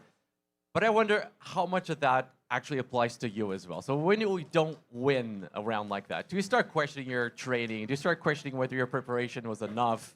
Was there something you could have done better? How is it for you? When I lose the game, especially in like the group stage where you can learn from it, I see it as like a good learning opportunity. But like normally what we do is we just review the rec. I have like 5 guys around me just telling me how bad I am for doing this, and that wrong. And I think that like high standard sets a good precedent or like a good follow-up, I guess, into the later rounds of the tournament where you can't afford to lose games. So then you can kind of tighten things up. I think it's we often talk about how Mr. Yo starts the tournament very shaky, and then he improves and improves. But I think it's underestimated how much you do the same, right? In your set against freaking Andy for the group stage, you lost the map, the random map, Fernando de Noronha, right? And this time you randomed it again, but now you came up with something completely different. So what's the thought process behind, like, what goes on behind the scenes that makes you lose to him at first and then beat him so convincingly? Yeah, so that's obviously a really good point. I think when I lost that map in the group stage, I basically went back to the practice room and played like 10 games of Fernando. And then we came to the conclusion that Vikings are pretty good there. I don't even know if they're the best, but they're just pretty good. And I was able to take the win the second time around. I think also something happened in game 2. In game during the group stage, Winchester also Villager rushed on the game 2 map, Lenhoisman. Yeah. And this time you used it in your favor and you will rush him. The game got super messy. There were some traps. There were some crazy stuff. It's pretty clear that you're taking things from your opponent and you're using them in your favor. Yeah, actually, after game 1, I had like I looked at the crowd and Vinchester was waving his hand like this, going crazy. That's what reminded you. Yeah, I was like, "Is that Vinchester?" And so for the game 2, I had to give him a shout out and use the strategy. I wasn't even planning to do that, but I just felt like seeing Vinch so happy, I had to do it for him. You know. All right, so we got the replays going. First map was Fernando de Noronha, Vikings for Herrick, Health for Chicken Andy. So the casters were speculating that Andy might have gone a little bit too early to calculate your Hera, and that penalized his production basically. Would you agree? I'm actually not sure how it goes. I haven't played enough games to know, but all I know is that if you have more ships, you can stack patrol and beat your opponent very skillfully. So that's what I was trying to do, just really get more ships than him in every engagement. But I actually think he opened better than me with like an extra dock or something. He had more numbers for a long time there. Yeah, so what actually happened is he had a pretty good build with the kills, as usual by freaking Andy. He went up with like 2 extra fish, and you couldn't really get anything in return for it. So he was just a bit ahead in resources collected, as you can see. Thankfully, though, you were Vikings, so you didn't feel it that much. Yeah, I'm saving on every ship that I make. But I do feel like he had the better opening since I was back dock, and I couldn't punish the extra fish that he added. Yeah, and eventually the game goes to Castle Age, the numbers are even. Suddenly, handcard for Vikings starts to kick in as well. You catch up, and then it's just a free Vikings game, right? Yeah, and also I get like longboats. I get the a lot of people probably don't know this. I get the siphons, I think it's called, the fire ship splash damage or charge attack, let's say. And Celts don't get that. So like a lot of like Celts are 4-0 in this tournament, but I feel like that's just because they weren't pushed to deep waters, to like the Castle Age and beyond on water. And I think that's kind of got them get away with that. Okay, very quick. I know we're already seeing game number 2, but I need to ask you this, Hera. I'm always trying to find some viability for the Portuguese on an island map. Would you say the Portuguese could counter the Vikings on that map, especially because they have the caravels and people are abusing the longboats? I think Portuguese are really good, but you have a slow opening, and it could be really snowballing on this water meta. Yeah, exactly. All right, so going into game 2, Malay against Bengalis. It's always scary to see Andy with Bengalis. He's a really good monk rusher. So did that also influence the way you approach this game? Just kind of going for like ultra aggression, making sure he can't just FC and get to monks? To be honest, I was seeing Vinchester in the crowd. That was the only thought process. He was so happy. He was waving his hand, and that was the main idea. I just think it's good to do that, but I think like Malay have answers to monk rush anyway. I'm not that scared of it. Okay, so you just giving a little bit of honor to Winchester there. Yeah. The game got messy once again. There's a lot of quick ball in there. You had some highlights which usually you don't get with the Bills. You don't get those, bro. I usually don't. I'm actually really happy with myself. That's true. And yeah, the game, I think you just got a nice lead. Did you know you were ahead, or do you think it was even after the initial Bill Warren? Or no, I thought I was ahead. Not that much though, but I thought I was ahead. I had a small advantage, I felt like. All right, so eventually you just managed to snowball on water and take the game to Castle Age with a pretty nice lead. He did monk rush though, eventually. Yeah. Did it ever get a bit scary, or did you just know like, okay, I'm just too ahead to lose from here? It's not scary because I had the karambits. Like I feel like if I didn't have karambits and I have to go light calf, then he mixes pikes. Okay, it gets really messy. But since I have karambits, I feel like it's such a good tool to push back any monk rush. So it really wasn't scary due to having that unit. But if I don't have that, if I have like let's say like a different unique unit, I feel like this push is really scary for sure. Yeah, definitely something to avoid from the Bengalis there. I think it did get messy, to be honest. The karambits do get converted quite easily, but you just make more forehead. Yeah, exactly. Like my castle queue is like 15 karambits on repeat. It's like my McDonald's order. Just like max that out. Stacking them up. Yeah, food please. But yeah, I feel like karambits here are just so good. Like they're just so cheap, spammable, and like if I don't win the first fight, I just win the next fight. Of course, just another W for Fat H, my friend. We take those. So map number 3, as we're still waiting to see here we go. Map number 3. What a crazy game there, Hera. Phosphor is always there. Even when he's not here, he's here. So how did you read this game? No, I spoke to Phosphor before the tournament. I said, give me some FC strats, bro. You're always helping the others. Help me out. He's so nice that he always helps people out. And he actually told me about Romans on this map. I said, what does this guy know? And then Romans came out and they're really good. No, I'm kidding. I actually knew they're strong because Phosphor told me. I was not disrespecting him. He's the goat at this point, but I actually wanted Khmer here. I was telling Hart earlier, I wanted Khmer to counter the Romans FC, but I thought he could go Koreans, he could go Dravidians here. And because of that, I felt like, okay, let's just go with the option that beats the other two civs. In the end, he went Roman FC, which counters Inca really hard, but I don't know. This game got messy, I guess. Yeah, seems to be the theme in this game sometimes. He had so many low HP builds. Like if you just got a bit lucky with what your archers are hitting, you could have killed so much. Yeah. You were also micro-nerding the whole game. Kind of embarrassing to do that. Unheard of. Yeah, kind of embarrassing to go that far, but you know, you do you, man. The thing is, I had 10 archers and they did less than 1 archer. Like I needed one good man up front. I had 10 men initially and they were just terrible. I'd like you up there. I needed like someone like Mr. Yo that gets the job done. You know what I mean? Someone like Lewis. Somebody with a sharpened up sword. Yeah, exactly. It's like my one archer was really good later. Do you think maybe Champions earlier could have finished the game in style earlier or no? No, so expensive to get to. I had no food. I think what I did was perfect actually. Just buy. He has no villas. He's not making villagers. That's why the strategy is like it gets so exposed sometimes. Because if you just don't die completely, you're so far ahead. So make sure your TC doesn't die, tower up, and then build up to that champions eventually. No need to rush it here. I can play 30 minutes. I have my stream running, like play 3-minute ads. Like the revenue's coming in. I have no rush whatsoever. He's got no bills. I'm chilling. Let's squeeze that content. Yeah. Just run the ads for the boys there. And here he goes for a bit of a desperate play under your town center. You aim the scorpions, they go down. And then, this is just a Hera show. Like, you're just, at this point, you're styling for points, basically. Yo, editor, put those clips on freaking YouTube Shorts, please. Straight to the shorts. But the thing is, every time the crowd got loud, I was like close. I got nothing. You didn't get it. I got nothing. None of those plays were good. It just looked good. So anti-clutch. All right, Hera, really appreciate your thoughts, my friend. And with that, we conclude day number 4 of the Brazilian Dynasty. I believe we should be having an overlay for tomorrow matchups. I mean, they are known. Obviously, we're going to be seeing Leary versus Mr. Yo. I believe that's going to be the first match of the game. Indeed, there it is, 13 GMT, and still to be decided. So you're not quite qualified just yet for the semifinals here. Oh, there. Okay, now you are. Oh my God! Now Yeah. you are Thank you, man. It means a lot to me to be there. That's close, man. Yeah. So tomorrow, of course, big day here at the Brazilian Dynasty. Last day of the tournament. We got 2 semifinals. We got 1 grand final. 3 best-of-7s across the board. Be there, tell your friends about it, tell your parents about it, tell your dogs and cats about it, and make sure to be here. It's going to be an amazing show. I want to say something. Please do. Sorry about that. I cut you off. That was really rude. No, but no, I had to say it. It's cool. Yeah, If you're Mr. allowed. Yo wins tomorrow against Leary, that's the most fraudulent run ever in an S tier. He won 2 games versus Sorokuma in the group stage. He gets into the quarterfinals, seed 8 somehow, and then beats the rank 1 of the group stage in Bro, quarterfinals. You're going to interrupt me to talk shit about Yo like that? Yes, of course, I have to. No, but honestly, I think he's done a great job of getting back into the tournament because Sebastian is not a bad player. He's playing amazing. I guess you could say that. So yeah, I just wanted to squeeze that in there. In any case, big thank you to the live audience. You guys were amazing. A lot of noise was made, a lot of energy. That was fantastic. Thank you so much, everybody, for being here. Be here tomorrow. Show is going to be even better. Tell everybody about it.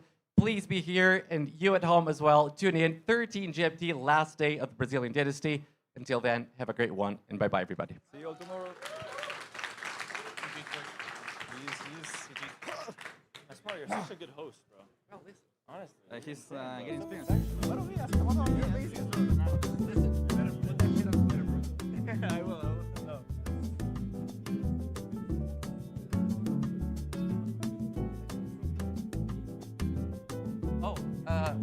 Can I? Everybody go still here. It's important announcement to you guys. To everybody who's already got a badge, I don't know where mine is. To everybody who's already got one of these, if you bought one for the whole weekend, you need to bring it tomorrow. You won't be getting a new one. Em português, quem está aqui, quem já tem desses ingressos, tem que o trazer amanhã. Ok? Amanhã não... Ok, obrigado a todos. Tenham boa noite.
you.